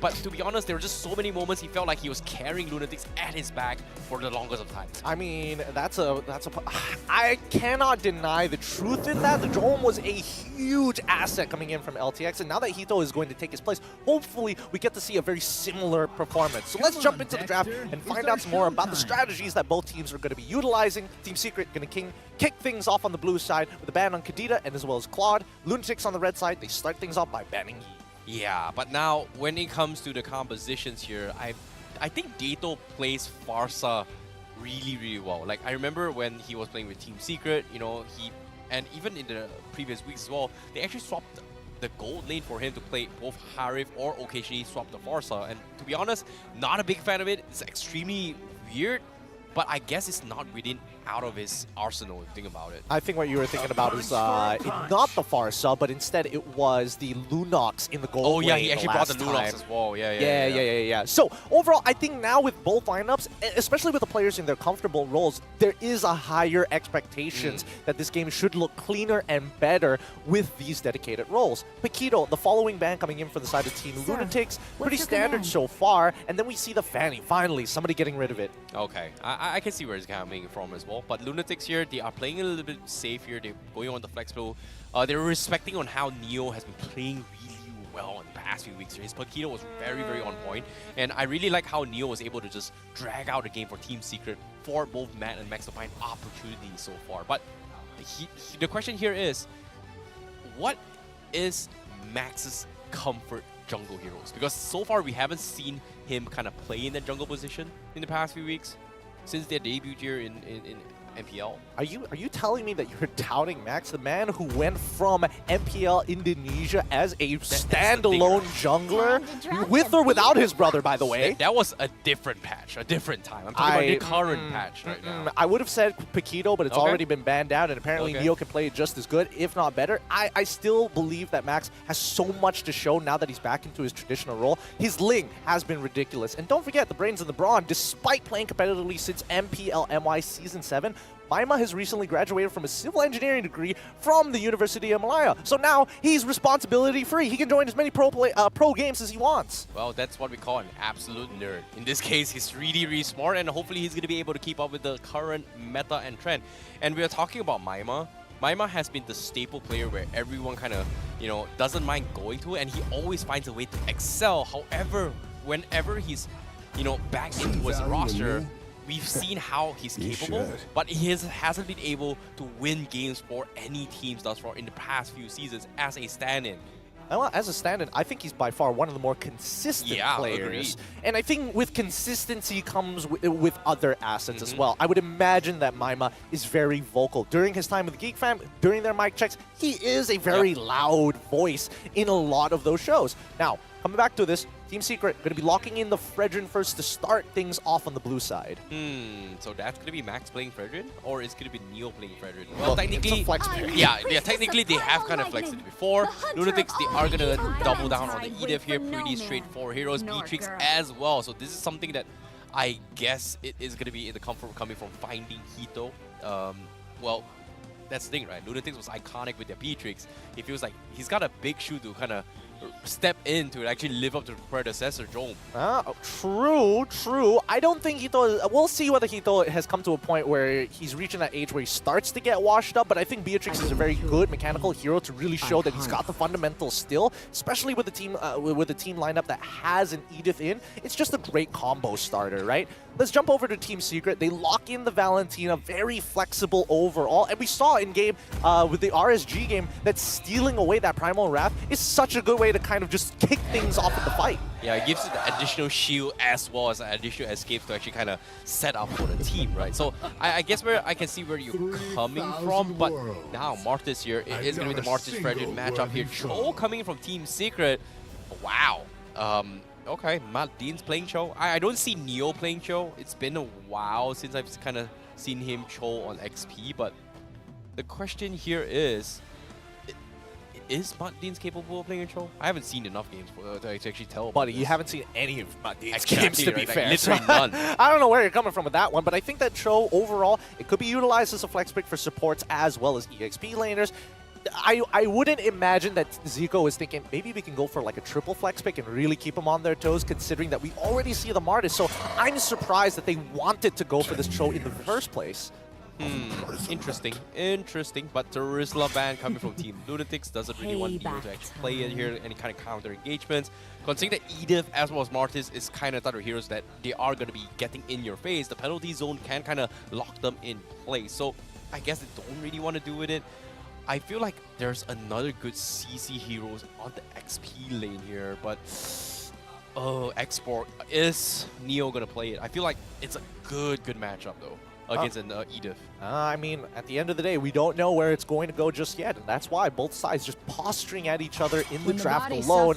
We see that Lunatix, they ban out Benedetta. Very good ban here, making sure that they can't just force priority in the EXP side. And you can see a little smile coming in from Zico. At least they know that Team Lunatix have done their homework. That's a respect ban to Neo as well. Like if you think about it here, Benedetta, Hito are two very iconic heroes coming from Neo during his time here in MPL. He's been very capable of playing these heroes, but last season it wasn't really his meta, and even if he brought out Benedetta, it didn't exactly help out this much. But personally, I feel like Export is the perfect picking for him right now, and I like you said as well, Zico, he's got to be slying here. It doesn't matter, like Neo can play both Frederick and Export. It comes down to whether or not what Max is going to be playing in jungle. Does he want to play Frederick, or does he want to play like Assassins, Lancelot, etc.? Or maybe a Ling if they want to. Angel Ling is still kind of in the pool. That's the thing. It is still open, and I think, you know, Team Secret could definitely go for it if they wanted to, and maybe do a couple of sacrifices here. I'm not going to lie. They still need a gold laner at the end of the day, and I don't think they're going to be like, you know what?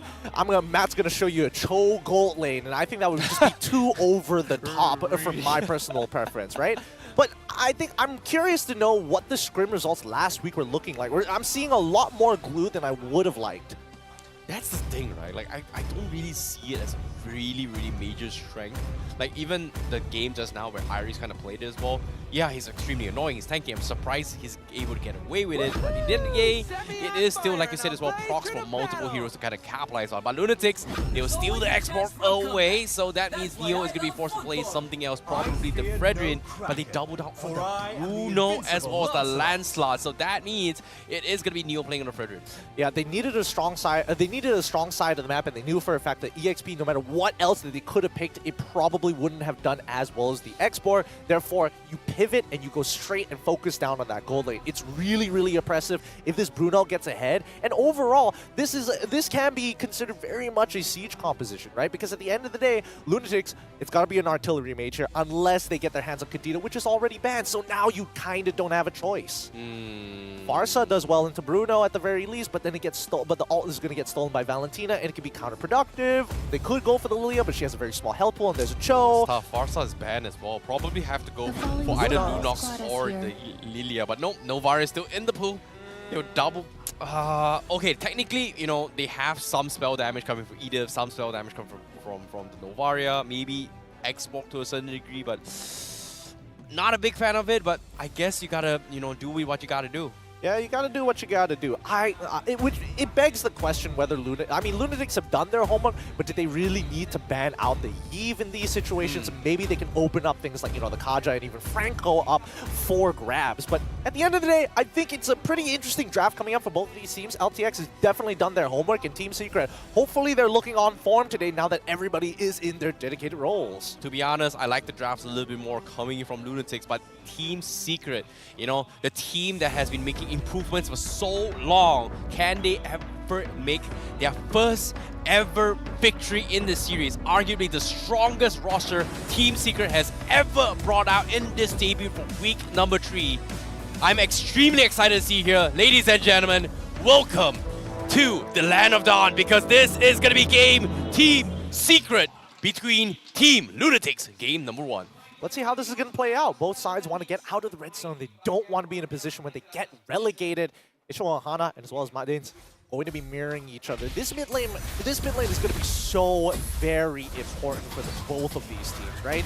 It determines whether they have side lane pressure, and knowing that Lunatix actually has a they can forcibly push that bottom side to actually join in for upcoming fights is a great idea. But if Bruno gets ahead by even 1 kill, it's done for the gold lane. Oh, this is interesting coming from both Hito as well as Hito. They both actually opted to go for Weapon Master, to actually, get a little bit more value damage. So I guess they are playing towards that direction, towards a late game oriented playstyle, I guess. Yeah, no, for sure. They need to scale. And I think it's way more beneficial for Beatrix to actually go for it. And especially when you compare it to something like Bargain Hunter, where you get like a slight discount, but you're not getting the extra stats.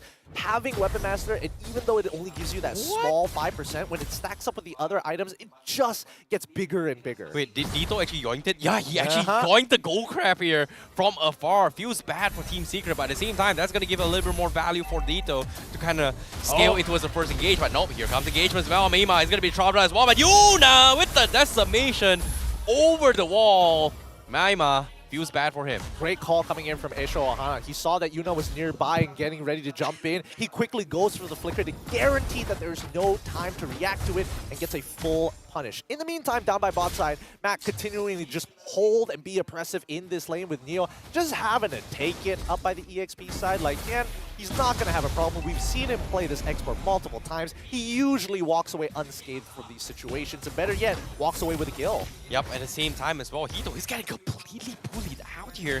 I'm surprised Matt is just so oppressive, but that's the thing about Bruno, right? If you give him an inch, he is going to take him out later on. But for now, with this turtle coming in as well, Chan is trying to cat in a lot of control here. Stolen Novaria skill coming in from Dado. Nope, it's going to be him here, but Yuna, he finds Mat Dinz out of position, gets a free decimation proc, but now, is he going to secure it? Yep, it's going to be an easy one for him as Max is a little bit too far off to contest this. I'm so sorry, Mat Dinz. It looks like welcome to the competitive scene. You can't play as disrespectfully as you want to in traditional pub games. People will collapse on your misposition. And now, this is going to be a dive. This is, it feels bad moment here. Like, great game stance coming from Hito. Mat Dinz is going to be here to save his life, so it's going to be good. But Hito, he's going to try. He tried. Yeah, he tried. He wanted to go for round 2, but it's good that Mat Dinz actually rotated down to this side, so it stops Hito from actually walking up to the tower and try to cancel the recall again. Yep, it does help the Team Lunatix in this kind of scenarios here. But at the same time, Yuna, very, very oppressive. Once again, steals the wander away. And as of your Team Secret, where was that form that we've seen in previous weeks here? Because they are getting oppressed right now. And they can't really do too much about it. I mean, it's an early turtle for their side, and Team Secret just have to play this slow, right? Their win conditions is heavily revolving around Matt. So if Max starts to fall behind, I mean, what can you really do against Lardis, right? Agreed. But he is going to try and make a little bit of space here. He's setting up an ambush for Matt. They do scout out both Mat Dinz and Matt, but Max is still there as well. Yuna, does he want to go for the collapse? Looks like they are going to try as well. Here comes the goal. Matt first to fall. Great catch coming from Asia, and Mat Dinz now going to be the next one as well. Max absolutely completely bailing out of the fight and watched his teammates die in front of him. Yeah, oh boy, Matt played that terribly. He was looking for a kick. He decides to kick Isho Ohana of all people. He does have that Primal Wrath at the same time, so there's no way he was going to die. What he needed to do was actually force Yuna to actually use the Mortal Coil as soon as possible, and then maybe there's an opportunity to sneak in a kick between the two Mortal Coils. Agreed. But now, Neo is going to try and pick a fight against Shen as well. Export just completely out-spacing him as well. Gets the taunt in. But can he chip away the Faraga armor? He does, but don't think that it's going to be any value there for him. Meanwhile, Team Secret still looking for zone control. Asia catches him off. Nice shouldn't pull away. But the turtle control in Yuna's hands for now. But where is Max though? Because they really need to find a way to steal this Team Lunatix.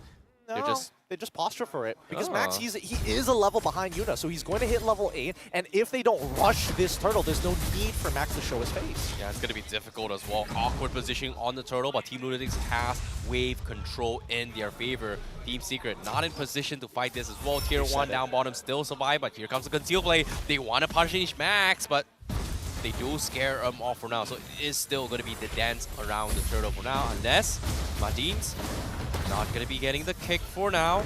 Snipe from Dado will not connect. Neo is going to be collapsing on 2. Here he comes. Connect 3-man. And Yuna is going to try and prop the wave. But Neo, Brazel's draft comes in. Needs to back out. But that should be all. Lunatix secures the turtle in their hands. Yep, nicely done coming in from Isho Ohana. He has to play disrespectfully. He's utilizing his ult at the right time, especially when the turtle gets low, just to make sure that Neo can't just sit on top of it for free, really making it difficult. And this entire time, Finding Hito is able to crack another turret up by top side, with Bruno having to rotate all the way down to to try and participate, but nothing even happened. That's the thing, right? Team Secret is just having a very, very difficult time finding Hito out of position. He's just getting, free from across the map, but now with Team Lunatix going for an aggression here, Team Secret has no choice, go for the response. Mat Dinz goes for the catch, and here comes the kick. But where's the damage? Asia manages to get out of it as well. Yuna will take the aggression, but the decimation will be enough to kill Neo before he processes the appraisal grab. Easy kill for Yuna. This is uncomfortable. This is so uncomfortable. They get a good kick, not enough follow-up to actually make it count. And worst of all, it seems like Team Secret is losing direction. Now that they're starting to fall really far behind, it's up to the Lunatix to maintain this goal lead and more importantly, actually accelerate it, because finding Hito is actually really strong at this point of the game and will basically take out all these tier 2s unless Team Secret do something about it. Yeah, it is very, very difficult here. Max also having a very, very difficult time to even farm across the map, because every single time, wherever he goes, he's met up with somewhat of a contention here to try to slow down this farm right now. Yep. Maximizing the wave so far. I think Hito has been doing a very, very good job. I think some good gold for himself, actually having a significant lead over Maima. With this much control, now Team Secret has to just take the punishment. Every single tower that they want to sit under, they're going to get poked at. Every single time they want to take a buff, they're going to get poked at. And Mat Dinz is going to have to try his best to block them as much as he can, but eventually they will start to give returns for the Lunatix as the damage starts to stack. Yep, waves are getting shoved in as well. Team Lunatix, they had Chen clear off the top side, but guess what? Total easy takedown coming from Team Lunatix. Team Secret just can't do anything about it here. They have to play somewhat of a catch-up, and with Hito constantly revealing the position, it is going to be difficult. But now, here comes the collapse for her, essentially. Hito misses the shot, but Asia, again, they catch Neo, but the damage is just enough for him to finish him off. He dies, but now Yuna, Chen on the sides here, getting kicked away, but Team Secret, they just don't have the damage to contest this at all, and Team Lunatix just so oppressive with their rotations. Yeah, they just don't have the answers right now. And what did I tell you? Underneath the tier 2, they pull back to inhibitor turns, and guess what they find? Just Hito just continuing to rain down punishment. Whenever it's off cooldown, he is spamming it. Every single shot is going to count. And more importantly, he is just getting so much information. Oh my goodness, the hitbox as well. Maima, he's getting jumped so low. Great reactions coming from Asia though. But I'm surprised that actually got through here. The hitbox increase definitely helped him with his patch. I think worst of all, I don't think Team Secret has much of an out. This is a heavy gold lead for the side of Team Lunatix, and I think they might be able to walk away with a perfect game. Ken going to be getting his immortality, and now they have a secondary option to actually engage as soon as he gets the Ice Queen's wand. But at the very least, he knows he can get into the fight, die, come back to life, and break out of the Faraga armor to exit. Yeah, it's still very difficult to punish Xian as well. He's going to be a big problem. Asia, he gets Max as well. Great honors to get out. Yuna trying to disrupt him, but at the same time, Maima getting completely bullied out on the sides. Hito finds the kill. Maima down for the count, and Lunatix, they're just so precise with all these kills. It's really hard to watch. It really is. Team Lunatix just seem to have a better understanding of how to play from ahead. And unfortunately for Team Secret, they're struggling to play from behind. A lot of disconnect, and more importantly, a lot of free objectives that are given over to the Lunatix so early on. Yep. Now Lord already spawned out. Yuna already in position. Neo taking a little bit too much damage, but again, they just can't catch anyone in the front lines. And Matt forced to farm across the map here, but I guess it's all about stalling time here, because Max now is gonna try and steal the Lord, but he doesn't have the health. Koros comes in! He steals the Lord before he goes down, but that's gonna buy Team Secret a little bit more time here.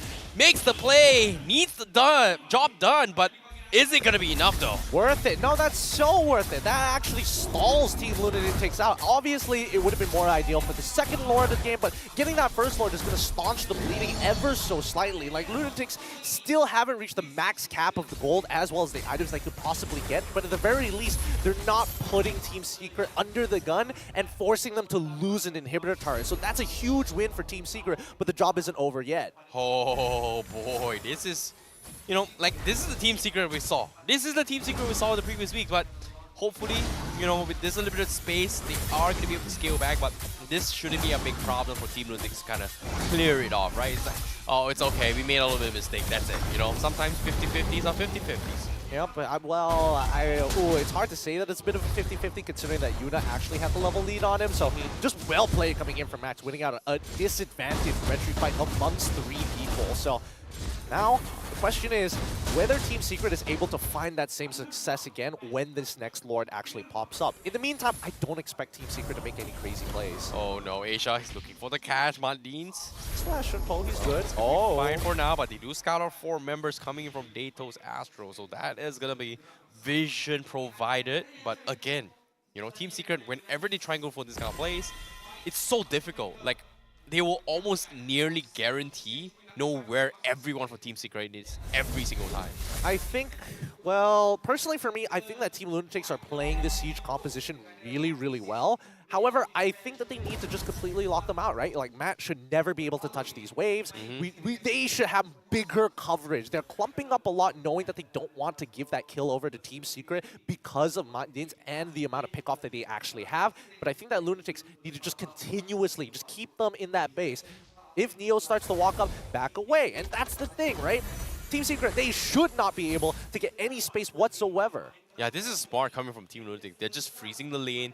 They're trying to delay their farm as much as they can. And they know they have to because Team Secret, they can come back any single time.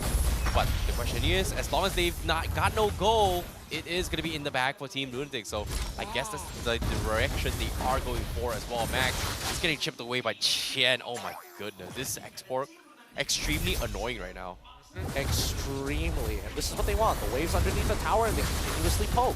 Yep, poke as much as they can. Hito making quick work on it as well, but they get the Furigama armor in on Mat Dinz. He can't shimple out of there. He will fall and Yuna finds the pickup. Where's the counter engage? Neo doesn't get the connection here, but the Astro will slow them down enough for Team Lunatix to back off. Yep. They get the reset. Mat Dinz is not going to be able to participate, and now they need to start posturing for this Lord. I mean, it's good that they are showing both Yuna as well as Eden in the enemy jungle, just so they have a rough idea of what's going on. But at the end of the day, this Lord will fall into the hands of LTX. Yep, easy win coming in from Team Lunatix. Meanwhile, Team Secret, well, we have put in this spot right now. Max, he just got his Atlas battle, but is it going to be enough though on this Lancelot? No, it really isn't going to be enough. Unless somebody is able to get like a good engage onto Hito, I don't see it happening. And arguably, it's harder to get on top of Deto in these cases because he's able to kind of phase through walls. I mean, look at this poke. Gonna connect. Oh my goodness, Asia, he found Max to get to collapse on Hito as well. Neo needs to get out, but he will still die here. That's gonna be 2 down for Team Secret. Double kill for Hito and Team Lunatix. Look at Chen go, zoning the back lines. Doesn't matter. We've got too much damage. We've got the advantage. And Team Lunatix, they bounce back for game 1. Easy victory.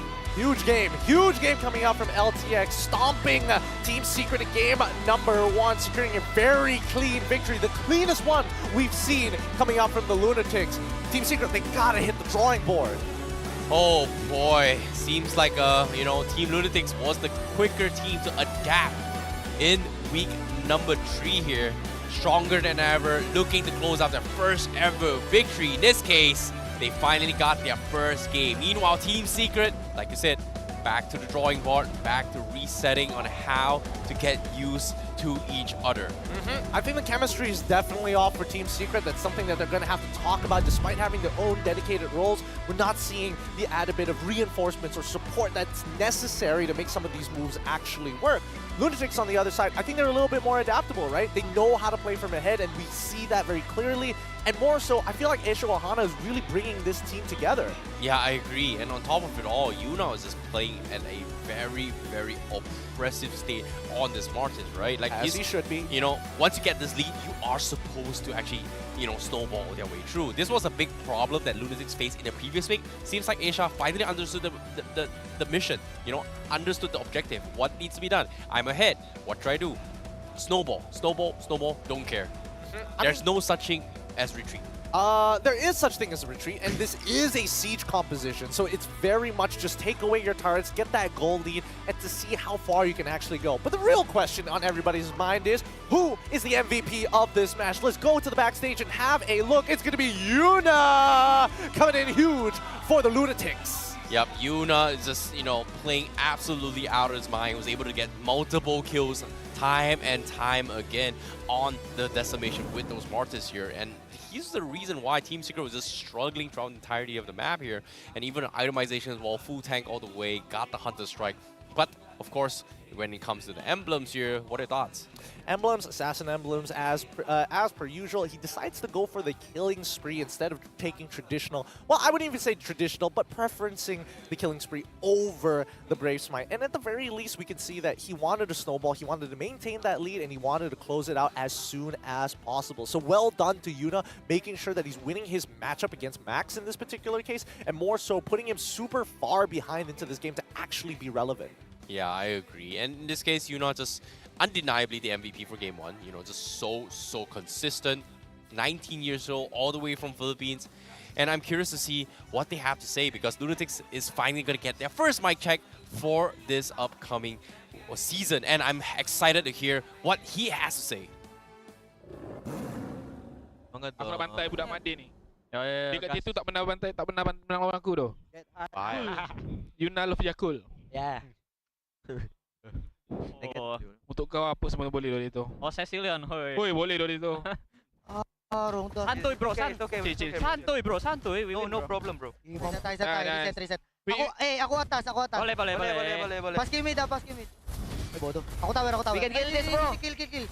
Mampus. Nice. Boleh.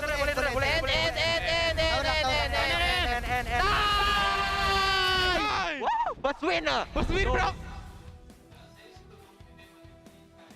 A strong opening coming in from the Lunatix with a super solid victory, taking this game 13 minutes, not even breaking the 14th, with a whopping 13k gold lead. That's crazy. But at the same time, I'm surprised Lunatix was able to communicate with both Hito and Yuna in BM.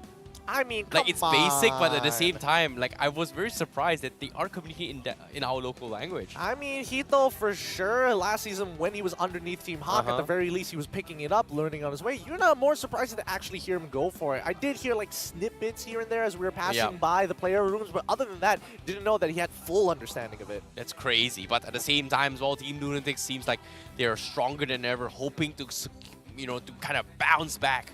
But it's still too early to be called comfort here, because Team Secret, they definitely need to rethink their strategy here for game number 2. Even though they've won their first ever game, but right now, with Mat Dinz coming into this roster here, they look very, very uncomfortable. And to be honest, I feel like Matt and Max kind of swapping their roles. Max kind of swapping roles has kind of messed them up a little bit. I don't think it's that. I think it's just chemistry overall, right? It's very evident that the chemistry is just not there. And when we hop over to the Lunatix, nothing much of a standout in terms of the items. It looks like it was pretty standard all across the board, but more importantly, I think as soon as we see Can actually get the immortality as well as the Ice Queen's wand, it became very difficult for Team Secret to do anything, right? You engage, he's just going to use the last insanity, your whole team is slowed down, and then the slow and painful collapse as Lunatix just poke you out underneath your turret and punish you for walking out of your base. There's nothing much you can really do once you are in that rear naked chokehold. Yeah, that's the thing about having an X-Walk, right? Once you go tanky a little bit here, you get your immortality, you're pretty much unkillable. First item, immortality is always great and all, but for Qian, he opted to go for the blade armor rather early to deal with early crits potentially coming in from the Bruno, which may trigger his Viraga armor procs a little bit quicker. So I guess the direction he's going for that is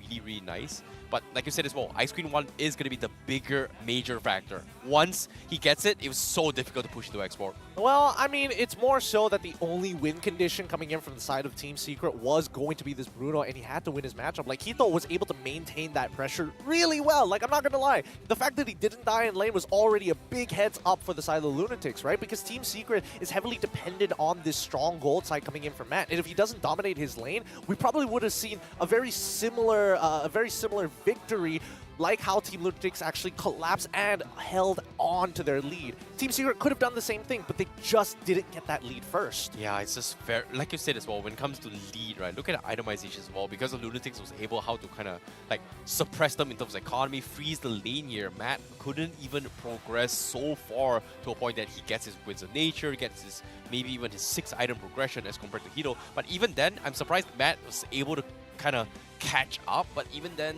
the rest of his teams is just so poor. In this case, Maima completely underfarmed.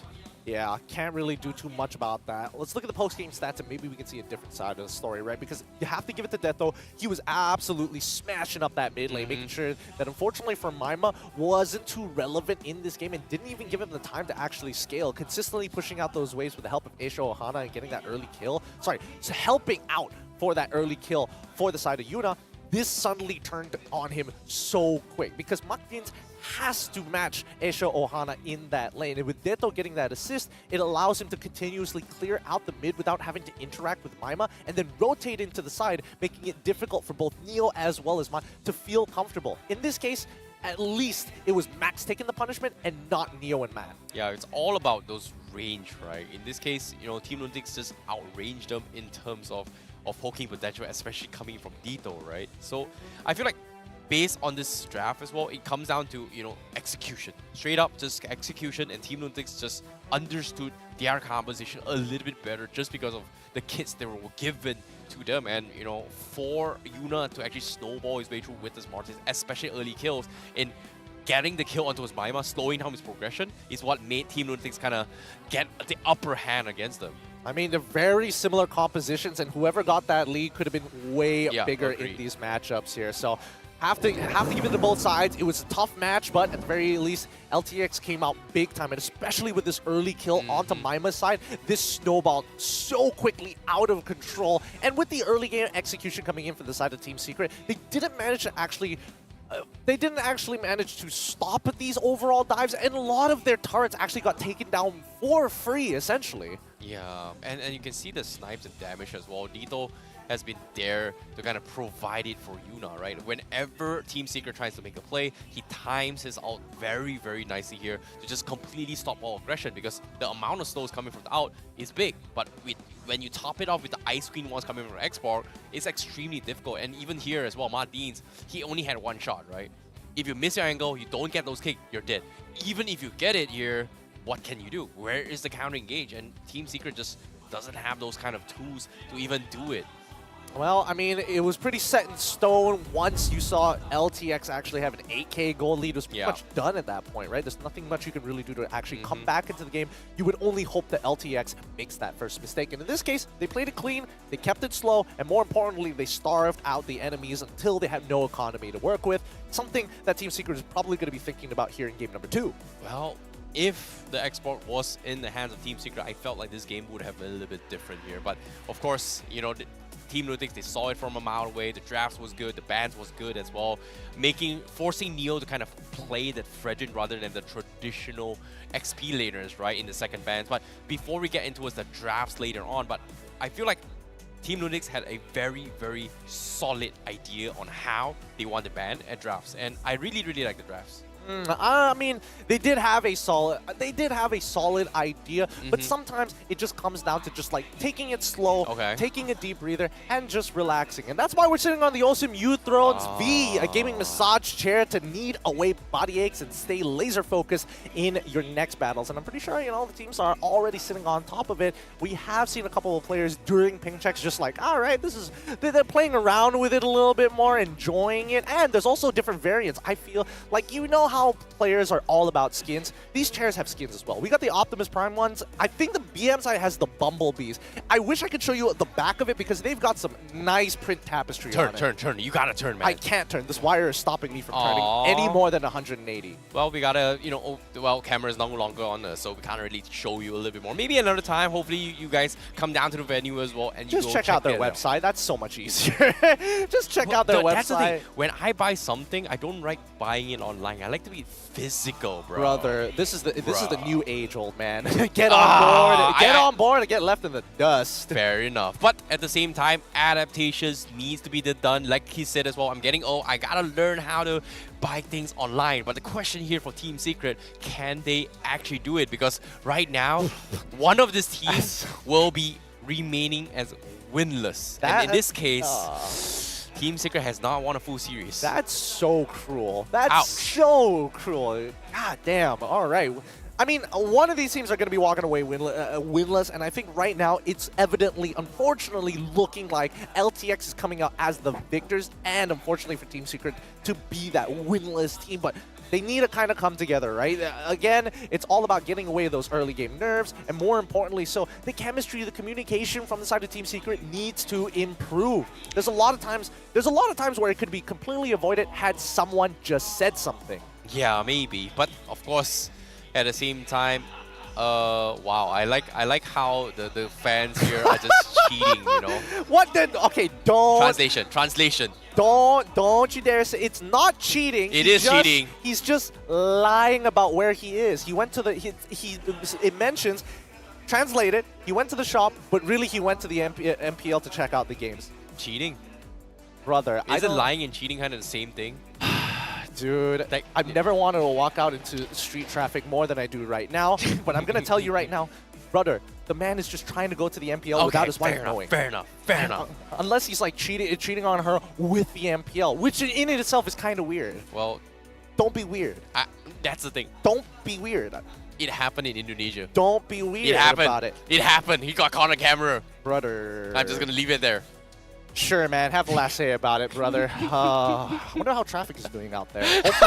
Hopefully it's fast. Hopefully it's fast. But at the same time here, now when it comes to the drafts here, I'm excited to see whether or not adaptations will be made here. It comes down to this moment, whether or not one of these teams will be able to secure the victory, because this time Lunatix will have the one game advantage and they will be starting things off on blue side. Yeah, this time Team Secret is going to be starting off on the red side. I want to see whether or not they're going to start taking apart the siege composition that we saw get put together by the side of LTX. They start things off with a Yves ban for the side of LTX. Team Secret, get rid of the Kadita. Ooh, okay, you know, Kadita coming in. I feel like when it comes to the drafts here, Team Lunatix, they shouldn't change too much here. They are going to be targeting towards Neo again, forcing him to play those Fredrin and Martis. But so far, first picking Martis from Lunatix isn't too bad. Again, if they want to stick to their roots based on how they open things off from game one. I mean, considering how Yuna has been performing, and not even just in this game and the last game, I would even before that, like his previous games have been looking very, very good. Is it my turn? Reminder that Isho Ohana used Yin twice as a roamer in MPL MY Season 11 with a record of 1-1. The man's got a 50% win rate on Yin. That's a pretty weird hero, but he did bring it up before. You know, it was kind of like the experimental phase on how the Yin kind of buffed up, right? But yeah. I feel like he should try Saber as well, since Yin is in his vocabulary. I don't know about that one. I feel like Natalia seems a little bit more likely, but we'll see in a little bit. With now they get rid of the Beatrix, and now Team Secret, they've already responded by banning out the Fanny, but they got one more ban to go, and there's still a lot on that table here. Okay, I'm curious to see. How it goes. But of course, you know, Hito has kind of played Beatrix even like almost every single game he's played so far when he was playing with Homeboys. There was not a lot of games to actually compare it to, but most of the time he is going to be playing Beatrix, so I guess Lunatix wants to test Hito a bit more in this scenario.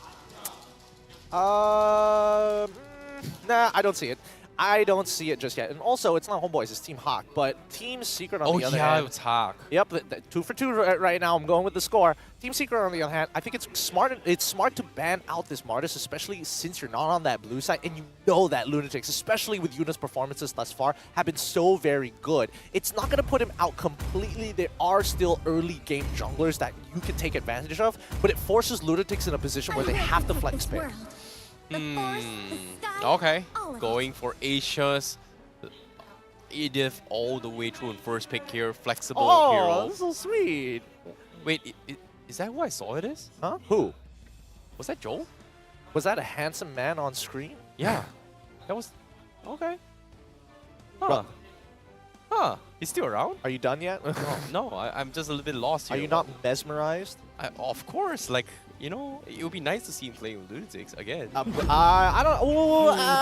To be honest, Lunatix is top 4 finish. I was about to say that the transfer window was basically closed. It's not. It goes up to week 5, so Okay. there's still a possibility. We'll see whether there are band-aids needed to kind of fix the overall lineup. But let's jump back into the draft again, as Fredrin as well as Farsa are going to get locked in. You know, I like how Jom and Hito had this, I would say, bromance throughout the entire season, the previous season as well. And he was very, very supportive of whether Hito was going to make it all the way through. Unfortunately, they were eliminated from Team Han last season, but now he's back again. So I guess Jom is here to support him. It's a cultural thing. It's definitely a cultural thing. If there's one thing I know about Filipinos is that they love other Filipinos.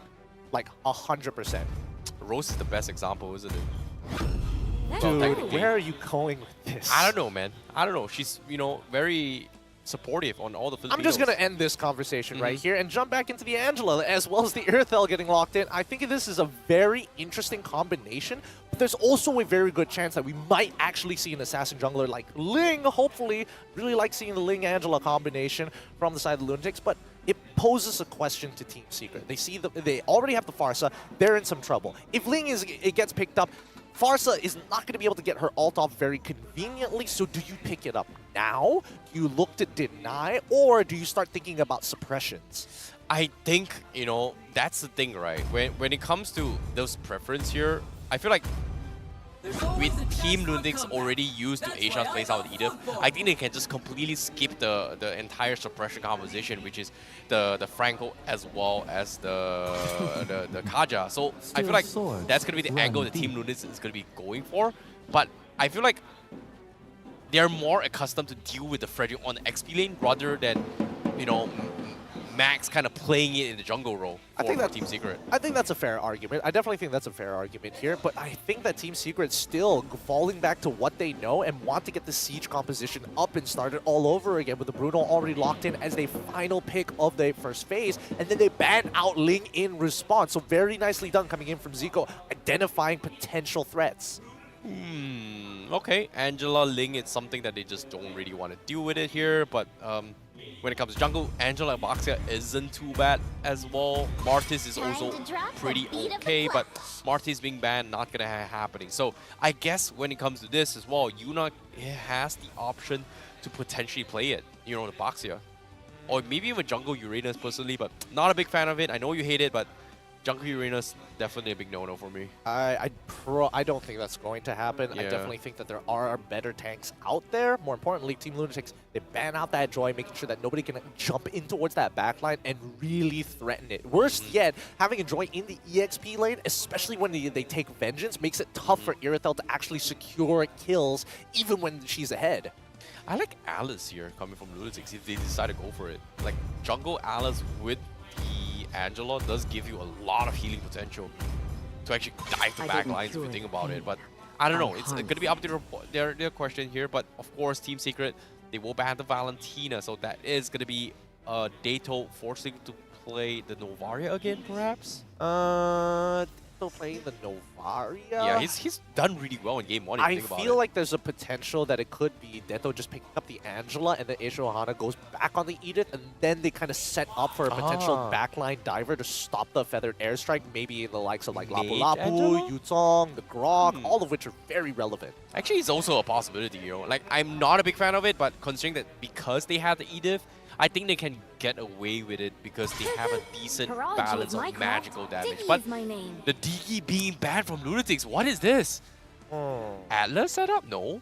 I'm thinking big AoE, big CC. This could be along the lines of like they want to set up for maybe Kufra.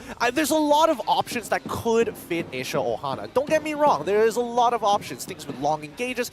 Hooks are also very, very good. They need to make sure that nobody can get away once they are caught. And Team Secret, they instantly deny that Grok. Really well done coming in from Zico. Yeah, I like the Grok pickup as well. It just completely isolates the fight here. Forces either to use major utilities, even with the Irritable as well. So I guess the Grok kind of helps out. But I'm more curious to see what Lunatix is going to open things up. Like, are they going to bring something different on this jungle role? Like, Is Dirov pretty okay Oh, in the jungle? hell no. We are not going to see a Dirov this game. I feel like if LTX decides to go for the Dirov, they're just asking the jungler to die on purpose because there's just too many things to deal with, right? The Worldie already has a knockback. The slide tackle is going to be able to kind of create some distance if Dirov tries to jump on in. And worse yet, the Frederick just locks him out. So Lancelot is a much better idea where you have iframes to work with and can even jump into that backline. The Exborg, again, because there is no guarantee of who is exactly is going into the EXP lane. So worst comes to worst, if they lock in a tank, we basically win the EXP. Well, it's okay. Playing it safe here, definitely goal here. I was expecting Dirov because it does kind of, you know, share the compensation of armor shredding with Irritil, but looks like that's just a little bit too risky to actually go for Team Lunatix. So they are playing the safe here. I like it a little bit more. So that is going to be, like you say, quote-unquote, Chen playing on the Xbox. Again, Team Secret, final pick here is going to go for the Hellcurt on the jungle row. Okay. I respect it. I respect it a lot. It means that even if Isho Ohana is able to get on top of Max, he's going to get silenced. So he can't do that full combo, allowing the Hellcurt to kind of just run around. And better yet, if we're talking about running your opponents down, running an Irithel down isn't impossible. That is going to be a very interesting one as well. Team Secret all in on nothing, bringing in their pocket strategy with this Hellcurt. It is going to be Darkness Falls in the Land of Dawn here. Well, it's going to be a dark day. Let's see who's going to be coming up on top with both compositions having some smart ideas. I do like seeing the Hellcurt in these positions, but the real question is how do you support the Hellcurt? And that's going to be the biggest problem, right? If we see Yuna get ahead once more, I don't know whether Max can hard carry this enough, especially since he has to deal with Angela with the Heart Guard to protect any one of the targets he's trying to one-shot. Yep, based on this draft as well, Team Lunatix going up against Team Secret is going to be on its way as we head in towards the Land of Dawn. And this is going to be game number 2 with Lunatix currently 1 game ahead and Team Secret looking to bounce back to game number 3. It is going to be a difficult one, but it's all in or nothing right now. Yep, it's all in or nothing. So Secret, they need to find some leads. They need to get Maima or Mat ahead. It doesn't matter who, as long as they have some raw damage to chunk them below 40% to make Max's job as easy as possible. Let's have a look at the emblems. Now, seeing how the emblems as well, we do see triple tenacities coming in from the side of Team Secret. They want to try to sustain some of the damage coming in from Yuna as well as Hito. So I guess that is going to give them a little bit of tankiness. But in terms of mobility-wise, only the Frederick's got agility. Yeah, everybody else doesn't really necessarily need it with fast ways of rotation. And more importantly, just the raw stats are by far more important. In these cases, like if we're looking at the marksmen, they got quantum charge, so they don't need the extra movement speed. Everybody else, on the other hand, they can move real fast, or they have an ability to help them transverse the rest of the map. I guess, if you put it that way. But of course now, Mat Dinz on Team Secret, he's looking a little bit more comfortable with this rock, but so far no reactions yet coming from Team Lunatix. And of course, you know, with Hito kind of playing the mid lane here, you called it as well. It is going to be a mage Angela. And of course, they need to find a way for Hito to kind of scale into this game, I guess. I mean, it's all about the early game, right? The fact that Hito can walk up to Maima, take full trades against him, and still walk up positive in HP is always going to be a benefit. The real question is, where is Team Secret going to attack, right? Are they going to play for their strong side? Are they going to make sure that this Bruno actually gets a snowball lead, or are they just looking to pick people off once Maima hits level 4? Yeah, and seeing how this is happening as well, I feel like Team Lunatix, they're just playing it slow, wait for those level 4s. And in Team Secret side, it's going to be very similar, but I know that Max does have this advantage of the Darkness Fall, so they may be able to get one pick off from the get-go, but it seems like that's not going to be the case here. Chen looking to be baited out with the Heart's Guard here, but no, actually not going to be happening here for Hito. Interesting use of the wings by wings coming in from Maima, making quite a bit of a U-turn in towards the crab, towards the gold crab, just to get an angle on Kian. All right, as Mat Dinz is going to try and reset this as much as they can. LTX are in position. Yeah, it's going to be tough as well, but Maima from behind as well. They got Chen going to be forced to go for the flicker as well, but now they're going for the dive. It's going to be Neo that steals the turtle. The Heart Guard keeps Yuna alive, but Team Secret, they look stronger than ever, but they will be able to back out as well. Yeah, missed opportunity. At the end of it, Team Secret does get the turtle, which is still a big win for them. It's a very small lead, but at the very least, Mat is just destroying destroying this lane, and Max having a full level lead onto Yuna. Yeah, that is going to be very, very good for Team Secret here. Hito as well, not having a great time against Matt. Matt is finally getting a little bit of advantage here, but first item priority on Hito will be the Haas Claw. So he is going to have a little bit of okay time in the lane as long as Hito is going to be there to help him. But again, it is going to be getting those hard guns timing for Team Lunatix. Yeah, and there's a very high chance that even if the Heart Guard comes out, it might just get chunked on through. There's just so much damage on Team Secret's side, especially if they're ahead.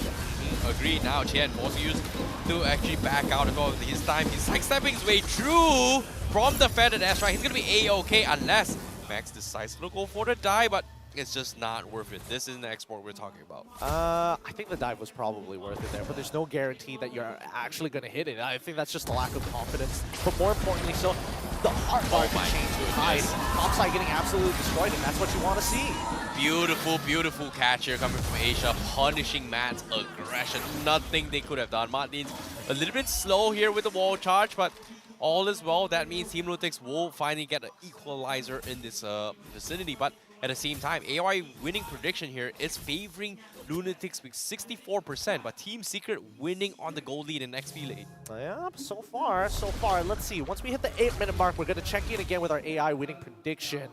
As of yet, Team Secret just trying to play on their weak side against Matt to make sure that Finding Hito can get ahead. Because if they can break this side of the map, it's going to put a lot of full stops on Team Secret's overall game plan. Yep, at the same time, Team Secret already in position for the turtle again. Qian giving them the information. Neo trying to slow his way through, but Yuna again with the hard guard. Can he get the steal? No, he will lose out the trade-off, and it's going to be Max that steals it again. And this time, they will back out once more from Team Secret. Nicely done coming in from Team Secret, denying 2 turtles already against LTX and more so. Look at Matt absolutely destroying that tier 1 with the help of Mat Dinz. Yeah, now Asia, oh, Mat Dinz, he almost catch Asia, sidesteps his way through, and you can see the taunts are coming in. Oh boy, but at the same time, Qian, he is looking, trying to catch off Maima, but that should be all. But at the same time, Mat Dinz forces a flicker out, Asia baits it out of him once again. Can't do much about it. So far, so good for the side of Team Secret. It's a slow roll, but the question is, can they finish it off? As Lunatix, as much as they're going to try, if they don't make a move, if they're too scared to make a move, Team Secret might just run away with this. They can't hope for Team Secret to make a mistake. They can actually force it out, and a lot of it is whether or not Maima actually uses that wild charge or Maima with the feathered airstrike. Once those 2 ultimates are down, there's a huge window for Team Lunatix to just jump on in. Yeah, and in this case, fleeting time purchase coming from Hito means that Team Lunatix is looking to try and get those reset kills in to actually proc the heals coming from Hito. But Team Secret, it seems like they're just so afraid to actually force a fight, and who could blame him? Qian is just so annoying right now. Yeah, nobody can really deal with Qian. It's just, it takes too many resources. Resources that would rather be, well, better utilized somewhere else on the map. But right now, Max, with a 1-level lead against Yuna, is going to continue just power farming here. Here we go, the siege composition online. Well, conceal plays comes in. Asia going to get caught out of wall charge as well, but the hard guard keeps them alive. But at the same time, they are out of position. They do find more. Maima finishes the turret, but Matt was able to clean Hito out while taking Asia. So that's going to be a 2-for-0 exchange. And Team Secret, they are back in the driver's seat now. And no, it's not over yet. Max, with the Darkness Falls, he finds Yuna all by himself. Goodbye, Yuna. And now the tier 1 still stands here, but Team Secret, they have to back out. Maima is there to show presence, but the turtle is going to be the objective here. Team Secret gets almost every trade in their favor right now. Nicely done. Team Secret now doubling their lead from 2,000 down to 4.4 thousand. It's looking very nice for them. Hopefully they can close this out. I don't know. It's scary to see because of how Game 1 went, it's already left an impression that Team Secret might just drop the ball, but it's tough. With a composition like this, there's only so few things that you could do to really mess up. And in that case, you're expecting Matt to really get out of position and get himself killed, or Maima accidentally using his ult. Yeah, agreed. And Team Lunatix right now, they're slowly losing their magic power spike in this later stage game. And Hito, he's only got a fleeting time, and I don't think it's going to be enough to actually threaten Maima, who's arguably a better burst mage. But looks like the concealed plays come from Lunatix. They're looking for the plays. Asia gets the catch. He finds Maima. He's going to be the first to fall. And that is going to be Team Secret loses one as well. Hasgard up to Yuna, try and catch on Matt. He's looking for the back lines, but he can't seem to pick him off. But Max will finish off Asia instead. And now, can he get out? No, he cannot. Chen bursts him down. And Team Secret, they lose another one as well as Mat Dinz caught in the crossfire. And just like that, Team Lunatix, she takes 3 for 1, and they're looking for more. Tier 1 still stands, and Neo! A little bit too close. Yuna catches him right at the edge, finishes him off, and now Matt might be the next, but at the same time, Hasgard clutch coming from Hito to save his life away from Maima. Team Lunatix, what a performance. Woo, they found the catch of a lifetime, and the mistakes were made by the side of Team Secret. Their 4K gold lead now down the drain, pulled down to only a 1.5K lead in terms of economy. As of the 8th minute, it was supposed to be 74%, but how quickly 1 minute changed the deal. Yeah, Team Secret now having a little bit of advantage this time, but at the same time, it seems like it is still within Team Secret's control as of now. So it all comes down to the poke and push, and in this case, Chen does have those immortalities out for this Lord push. So this is going to be a big problem for Team Secret, especially if they want to try and chunk his Viraga armor. But looks like he's going to try and make a play right now. Insanity comes in. Matt, he needs to get out. He's going to be A-okay. But that should be all for him. Meanwhile, Maima still thinking about this as well. Team Secret, what's the right play? It seems like knowing that there's no Chen, they are going to try and start the Lord right now. They need to dance around this, right? Ishoana is waiting until at least he needs to buy at least 12 seconds worth of time so his flicker gets back online, and then he can try to make an attempt again with the onward flicker. Mat Dinz not going to let him this time. He's got to stay right in front. Oh, they are going to make a dive on Asia as well. They are going to make an attempt. Harsgard keeps him alive, and Asia, he gets out to safety. Team Secret backs out. And guess what? The heals coming from Hito has been on point. Harsgard as well. And it's going to be the reset again. They popped up Primal's Wrath here to sustain his way through. But Team Secret, they do not have those tools yet. Maima, very far away from the feathered airstrike. The Lord dropping down towards 10% health. Asia, they are going to go for the collapse. Chen with the insanity, but Yuna steals the Lord away. And now Team Secret, they need to back off. Hito comes from the sides here. Does have the winds of nature. He's got the heavy crossbow as well. He's going to try and run them down, but Team Secret says, you know what? Goodbye, my friend. Goodbye. We're out of here. Oh, man. Great steal coming in from Yuna now, but this is value. So much value. As I'm about to turn this game around, we look at the items in Hito. He's got 3 items, but he did not have the great Dragon Spear. He did decide to go a little bit more defensive with the Winds of Nature, and I think it's very ideal considering the composition he has to face. But more importantly, so they made the mistake. Team Secret could not finish the kill onto Asia Ohana, and they get punished for it. Oh boy, that is so scary, this situation. But now with the Lord in hand, Team Lunatix, Mat Dinz getting chipped away with those export pokes, but at the same time, not much of a big deal as Team Secret does have the damage to fight this here. Look at Matt. He's going to try to chip away Chen. Okay, he's fine. He's fine for now. Yep. Doesn't have to do too much, but it's good that Matt, at the very least, he's got to be so very careful. Like, even in these fights, right? He's got to make sure that he has enough space to play with. And Neo can only tank so much damage. So Team Secret need to hit hard, move fast. And without that snowball lead, it's going to be even harder to gain it back. Yeah, Mat Dinz looking for the flank as well. Doesn't seem to find the right targets here. So Lunatix, they are going to be able to disengage. And seeing that, hey, Chen is out of position, but that's an export we're talking about. You know, that's not the right target I want to be catching right now. Like, I want to kill Hito. I want to kill Hito. And so far, Mat Dinz hasn't been able to find so much. Asia with concealed plays, flickers forward, misses his mark. Team Secret also fast fingers out of there as well. Mat Dinz getting slowed here, but the flicker forward wall charge catches on Asia. But is that the right target because of the backline? Yuna collapses on Maima, takes him out, and they all trapped. They lose all. And Team Secret, they need to get out. Matt is trying to do everything with his life, but it's not going to be good enough because that is going to be a wipeout by Team Lunatix. What a huge play coming out of Yuna with the help of the hard guard to support with backline suppression. Nicely done by the Lunatix as they take out Maima, forcing out that feathered airstrike to not be efficient. Just so many abilities wasted on Ken, allowing Lunatix an opportunity to get into the fight. Oh boy, Team Secret made the biggest blunder here. They couldn't find the right target, and guess what? Asia's gotta be counting his lucky stars because he's so tanky. And in this case, let's take a look at the replay right here. What happened right here? I mean, at first, it's about Ken just slowly peeling away. Mat Dinz goes for an aggressive engage, but the problem is that once that wild charge is down, you have no means to disengage at all. And Max, he didn't know whether he wanted to press that ult or not. He wanted people to get out of there, but it was too late before he decided to jump back in and getting punished instantly as soon as he got into the middle of that fight. You know, for a second, I thought there was a Valentino in this game, but at the same time, what was that wall doing there, blocking their retreat coming from Mat Dinz? So it's a little bit of weird interaction coming on from there.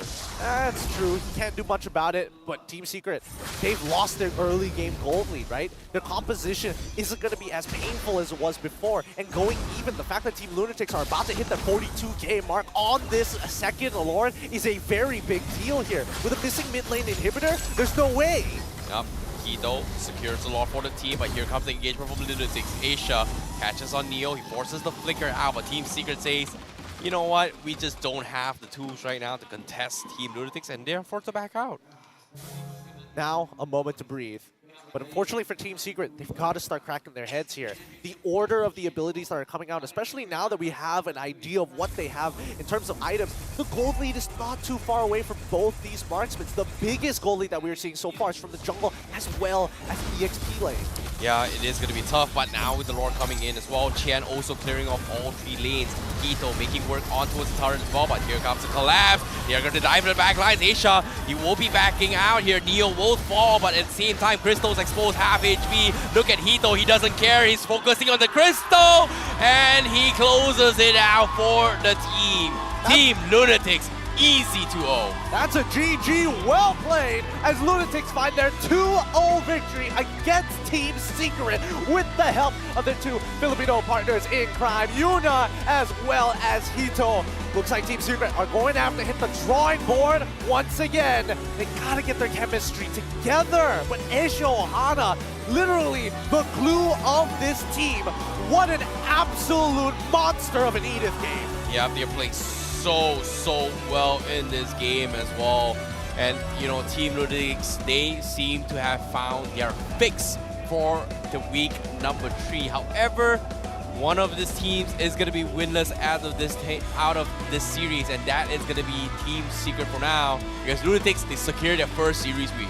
Oh, fist bumps all around sportsmanship at its finest. Lunatix finding their footing and securing 3 points for themselves here at the MPL, making sure that their league run is going to be healthy, and that might just put them out of the relegation zone. Yeah, this is going to be a tough one. Still, it is still going to be a long climb, but Team Secret, they have to go in for the reset here. But now you can see our amazing hosts are going to be standing by up on stage as we have a very fun time to see how Team Lunatix is going to be doing here as we send it up over. Kemenangan pertama untuk pasukan Lunatix. 2 bebalas kosong, 3 mata penuh. Round of applause, everybody. Alright, okay. Tadi masa I naik stage, semua player datang. Jak, nanti I pegang mic tau. Nanti I nak cakap tau. Okay, let's do it one by one. Alright, Yuna first. Okay, friend. Okay, Tagalog. Okay, Yuna. Okay guys, I cakap dalam bahasa Tagalog, lepas tu nanti I translate, okay? So, Yuna, after 2 weeks, nanalo kayo. Finally, anong pakiramdam mo? Nanalo din. Relax. It's okay, calm down. At least we get back. We are back now. We will win another games soon. Alright, so I tanya tadi, selepas 2 minggu straight, dorang kalah. Apa perasaan dorang dah bangkit balik? Dan dia cakap, at least dah menang kan? Lepas tu dorang macam confident, game seterusnya, dorang akan menang lagi. Alright, thank you Yuna. Esha, sini Esha. Lama tak jumpa Esha. Alright, Esha. Wait. Lama tak pegang mic. Lama tak pegang mic dah terus shaking Okay, Esha, Lunatix dah dapat 3 mata penuh hari ni. So korang dah macam safe daripada red zone lah. Zone bahaya sekarang kan dekat bawah. Sekarang, Esha rasa combo Yuna Hito lagi padu ke daripada combo Mat dan Max dekat Team Secret? Combo daripada kita orang lah lagi padu daripada combo diorang. Mungkin diorang tak praktis lagi kot. Diorang tak banyak praktis lagi lah.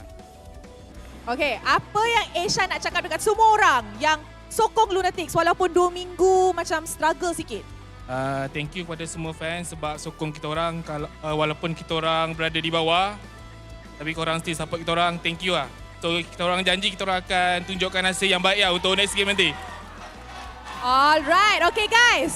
Esha dah bagi macam comel-comel sikit kan, appreciative sikit. So I nak tanya dulu, korang rasa siapa MVP? Hito? Oh, betul ke tadi? Alright guys. 3, 2, 1. Kita punya MVP ialah Yuna! Alright, the Filipino jungler. Okay, ngayon MVP ka. Feeling mo ba madali yung laban kanina? Walang practice, panalo pa din. Okay, dia trash talk guys. So, I tanya. Sekarang dia dah jadi MVP. Dia rasa game tadi senang ke tak? Dia cakap, oh, kita orang tak practice pun boleh menang. Alright, thank you Yuna. Hito, come here. Okay guys, sebelum anything, I nak tanya dulu. Hito, did you shower today? Yeah, no. Oh, you didn't shower. No wonder 2-0. That's why we win. That's why you win. And okay. I know why they lose. Oh, why did they lose? No, the Team Secret. Yeah, why? I think it's not about the player. I think it's all about the coach. Zico! Yeah. Okay. Do you want to say something to Zico? I'm pretty sure Zico's listening. Zico, congratulations, secured top 10. Yeah. Alright, congratulations if you're top 10. Okay, Hito, one last question for you. Now that you're in Lunatix, and we could see just now, Hito performed very, very well. Will we be seeing more of Finding Hito in Lunatix? That's why I changed my name to Finding Hito because I keep finding team, that's why. And I want to say something about Team Hack. Yeah. Oh. Because we have a match this Sunday. Oh, okay. Go on. And hello Gary, my friend. See you on Sunday. Yeah. Wait. Just now, we heard mic check. Dorang, Hito cakap Melayu kan? What can you say in Malay? No bad words. Boleh. boleh. Can you speak in Malay now? Boleh. Wow, mantap. Alright, terima kasih. Congratulations once again to Team Lunatix. Kemenangan pertama dorang untuk musim ini and I'm pretty sure it will not be the last. And with that, let us throw it to the casters untuk dapat tahu apa yang menjadi dalam 3 mata penuh game ni. Casters, silakan. Thanks, Rose. What a game coming in from the side of the Lunatix here. Our MVP of the match, Yuna, coming in big time for the team, making sure not only does he play from behind, but he knows how to play from ahead. Yeah, in this case, Yuna just playing out of his mind 2 games in a row. Very, very consistent in the jungler here. Level 1 and 9. You talk about practicing in this match here, but it seems like, again, like you said as well, it's all about practice. And Lunatix, they finally found a little bit of a glimmer of hope of bouncing back into his MPL, and hopefully it is going to be a little bit better, especially when they're going to be going up against Team Hawk on Sunday. Look, I'm not going to lie, Yuna, I had a lot of questions of how consistent he was going to be, but throughout the weeks, we have seen that he is a solid staple for the side of LTX, a jungler that you can rely on, especially when it comes down to that average GPM. I haven't seen him broke down from that 800 in a while, and more importantly, at the very least, when you tell him, hey, I need this person to die, he is definitely going to jump on him. Yep, but at the same time here, I want to see how they play in game number 2 here, because we are going to be jumping into a mic check with Team Lunatix. Again, handsome. Pakita boleh. Play my best. You see that? Esha Oana, idol roamer. Wow. Uy. Mana? There, oh. Uy. There, oh. Mantap. Nice one, Deto. Nice one, Deto. Bro, I'm so scared you die, man. 149. Wait, fuck. Okay, ako tulak bawah. It's okay, it's okay. Nice Yuna, nice Yuna. We regen first, guys. Don't worry. Kill them all! Kill them all, bro! Okay, wait. Kill them all! Okay, go. Kill them all! Boleh. Aku biru. Okay. Aku biru merah bawah. Boleh. Santai ya. Try. Aku tower.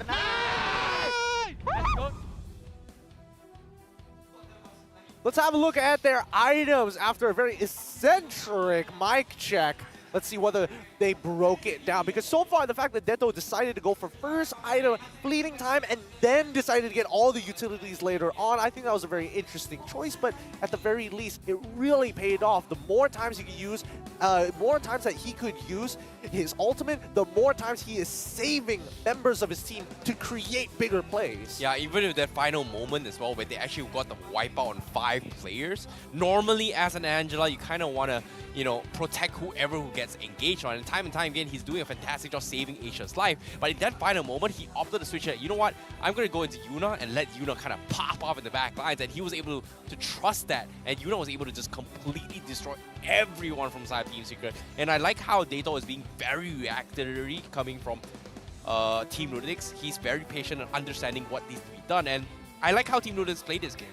Yep. Let's have a look at the items first of all for the Lunatix side. From Kian's side, pretty standard build. He did the exact same thing from game number 1 and brought it over to game number 2. Yuna, on the other hand, just making sure that he's just got that raw amount of damage, making sure his Hunter Strike first straight away into basically whatever he wanted to, right? He was playing from behind, so I'm surprised that he was able to catch up this far, almost completing the immortality before the 15th minute. Yeah, that's crazy coming in from them, but that's the thing about itemization, right? Chen again, same item build here, immortality, Ice Queen 1, and then going for blade armor.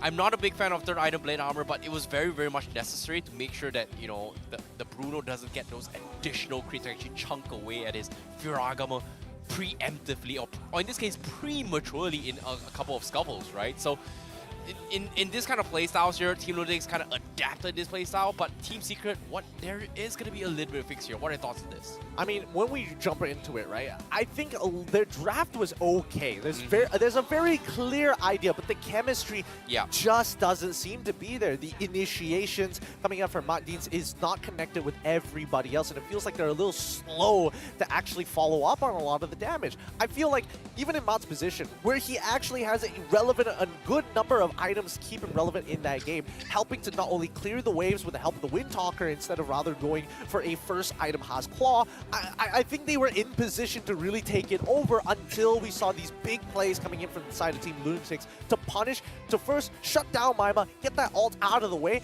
and then continue to just hammer into Neo. Yeah, and when it comes to the kind of playstyle as well, I feel like Team Secret, Maima hasn't been able to do his own thing, right? He's been caught out time and time again, and there was nothing really much that Team Secret could actually do about saving him, if you think about it. And to be honest, it came down to execution. I agree, chemistry is going to be a little bit of issue here. They need to kind of warm up their way through. But let's take a look at the post-game stats here, because as of yet, in terms of damage output here, Yuna, 40k as compared to Max, who's only got 18k throughout this game. I mean, we say that, but then look at Matt, who is the carry of this game, is 62,000 damage. Overwhelming number. Nobody really comes close to him. He is 20,000 damage ahead of everybody else in the party. And more importantly, for the side of the Lunatix, right, the amount of damage that was taken by specifically Neo is disgusting. He shouldn't be taking this much damage, considering that the rest of his team weren't really able to support him in his time of need. When you lose that initial frontliner,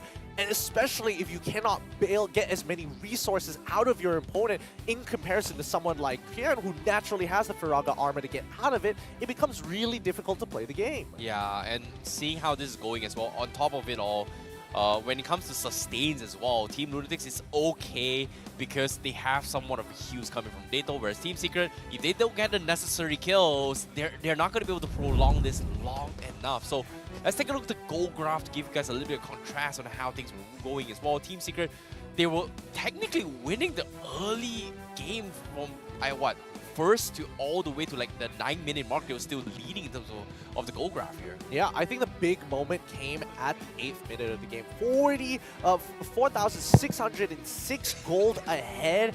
All it took was one bad fight. A good play coming in for Ishohana with a quick follow-up with a hard guard into Lancelot, jumping in with a Phantom Execution, turning it all around by taking out Maima and then flipping it on their heads. They slowly started to take the gold lead back once Hito started to scale back up, and unfortunately for the side of Team Secret, they weren't able to get the same sort of success that Lunatix got in game number 1 when they were playing this similar type of siege comp. Yeah, and that's the thing about the composition, right? Like, personally, as an Angela, not a big fan here as a single solo mage coming from their sides. But if you take out Maima right from the get-go, what mage? You know, the Angela becomes so much more valuable now in all these, you know, scuffles or all-out 5v5 brawls right in front of your face, and Angela is just gonna get either value heals or value damage, and this is where when Maima does not have the Sweater Airstrike, well, Team Secret has no choice but to back out. Well, let's not also forget that, you know, a lot of this early game, especially with that one kill for finding Hito, allowing him to actually take control of this lane, that's when we start to see that Team Secret, they had to speed things up. They needed to get their Bruno back into the game. They needed to speed him up even further, but Eisho Ohana just made sure that Maima struggled to breathe. If he's too far for it, you're going to die, especially since he was utilizing pull yourself together on top of the flicker. Yeah, agreed. And on top of it all, you can see engagements coming in as well. Asia is just getting absolutely free reign. And when it comes to synergizing the attacks as well coming from Team Secret, Max is always going to the backlines all by himself, and there's just not really a lot of follow-up that help him. And yeah, this final fight here was pretty much nail to coffin coming from Secret. The moment they lost Maima, all forms of damage was pretty much chipped away from the side of Team Secret. And Lunatix can just do whatever they want. Yeah, and now I can confidently say, if it wasn't for Yuna being consistent with the way that he plays the jungle in terms of his farm, a lot of these moments probably would not have happened. So congratulations to Team Lunatix getting 3 points for themselves here on our very first day of week number 3. Let's look at the standings right now, because LTX just got themselves out of the red zone, putting them at 3 points. 1 singular point ahead of Red Esports. Yep, it is still too far to be called comfort here, because as of yet, they get out for now. But if you think about it here, they've played more games compared to Red Esports. So technically, Red Esports still has a mighty fine chance to actually kick them back down once again. And of course, Team Secret finally all the way at the bottom here, top 10. You know, Hito has called it out, but they still have about 5 more games for Team Secret to go if they want to stand a chance to get out of the relegation. Yeah, I mean, 5 more games, and they've got to make it count here. Eventually, if they lose their next upcoming game, they might not have a say whether or not they're going to be down in the red zone.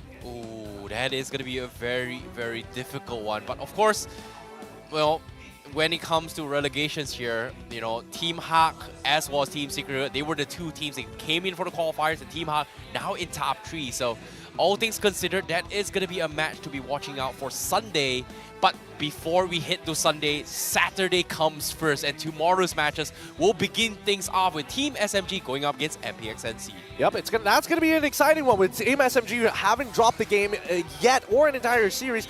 MPXNC, the Niners, come off hot from last week, followed up by the Selangor Red Giants up against Torak, with Selangor Red Giants again still at 100%. Maybe Torak can change that and make it happen. Hopefully they can break the overall streak that they've got going. Red Esports against the Homeboys after both teams suffering crushing defeats in week number 2, looking to redeem themselves this Saturday, Suru Saturdays, in week number 3.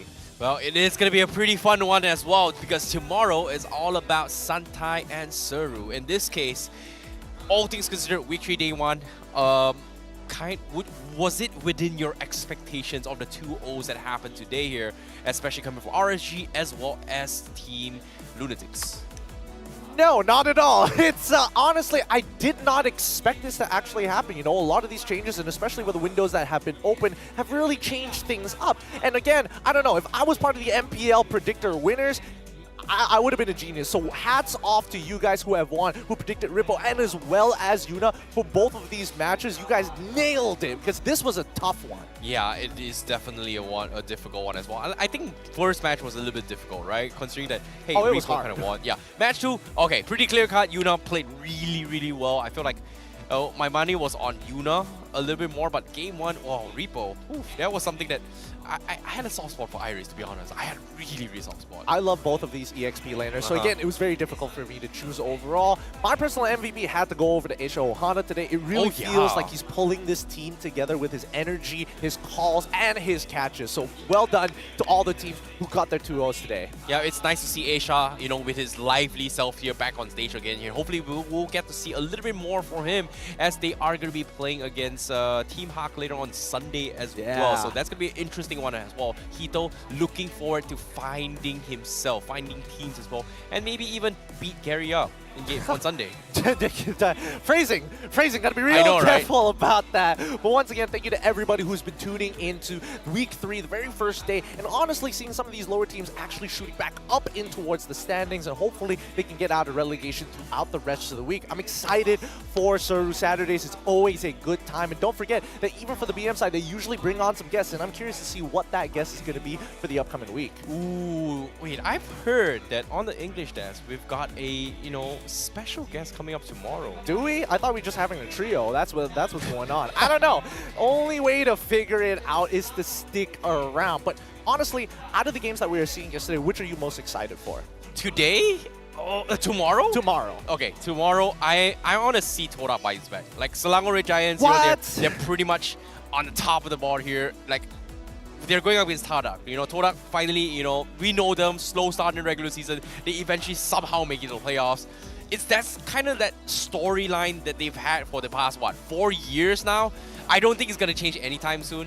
But I really want to see Selangor Red Giants say, I'm the best team out there. I don't know. Based on previous track records, teams that usually go well, who do well during the regular season, don't finish strong, or at least get to the grand finals and then just drop the league championship right there and then. So it's pretty brutal. I don't know, but what do you guys think as we start preparations for tomorrow? Thank you so much for watching week 3, day number 1 of the MPL MY season 12. We'll see you guys tomorrow.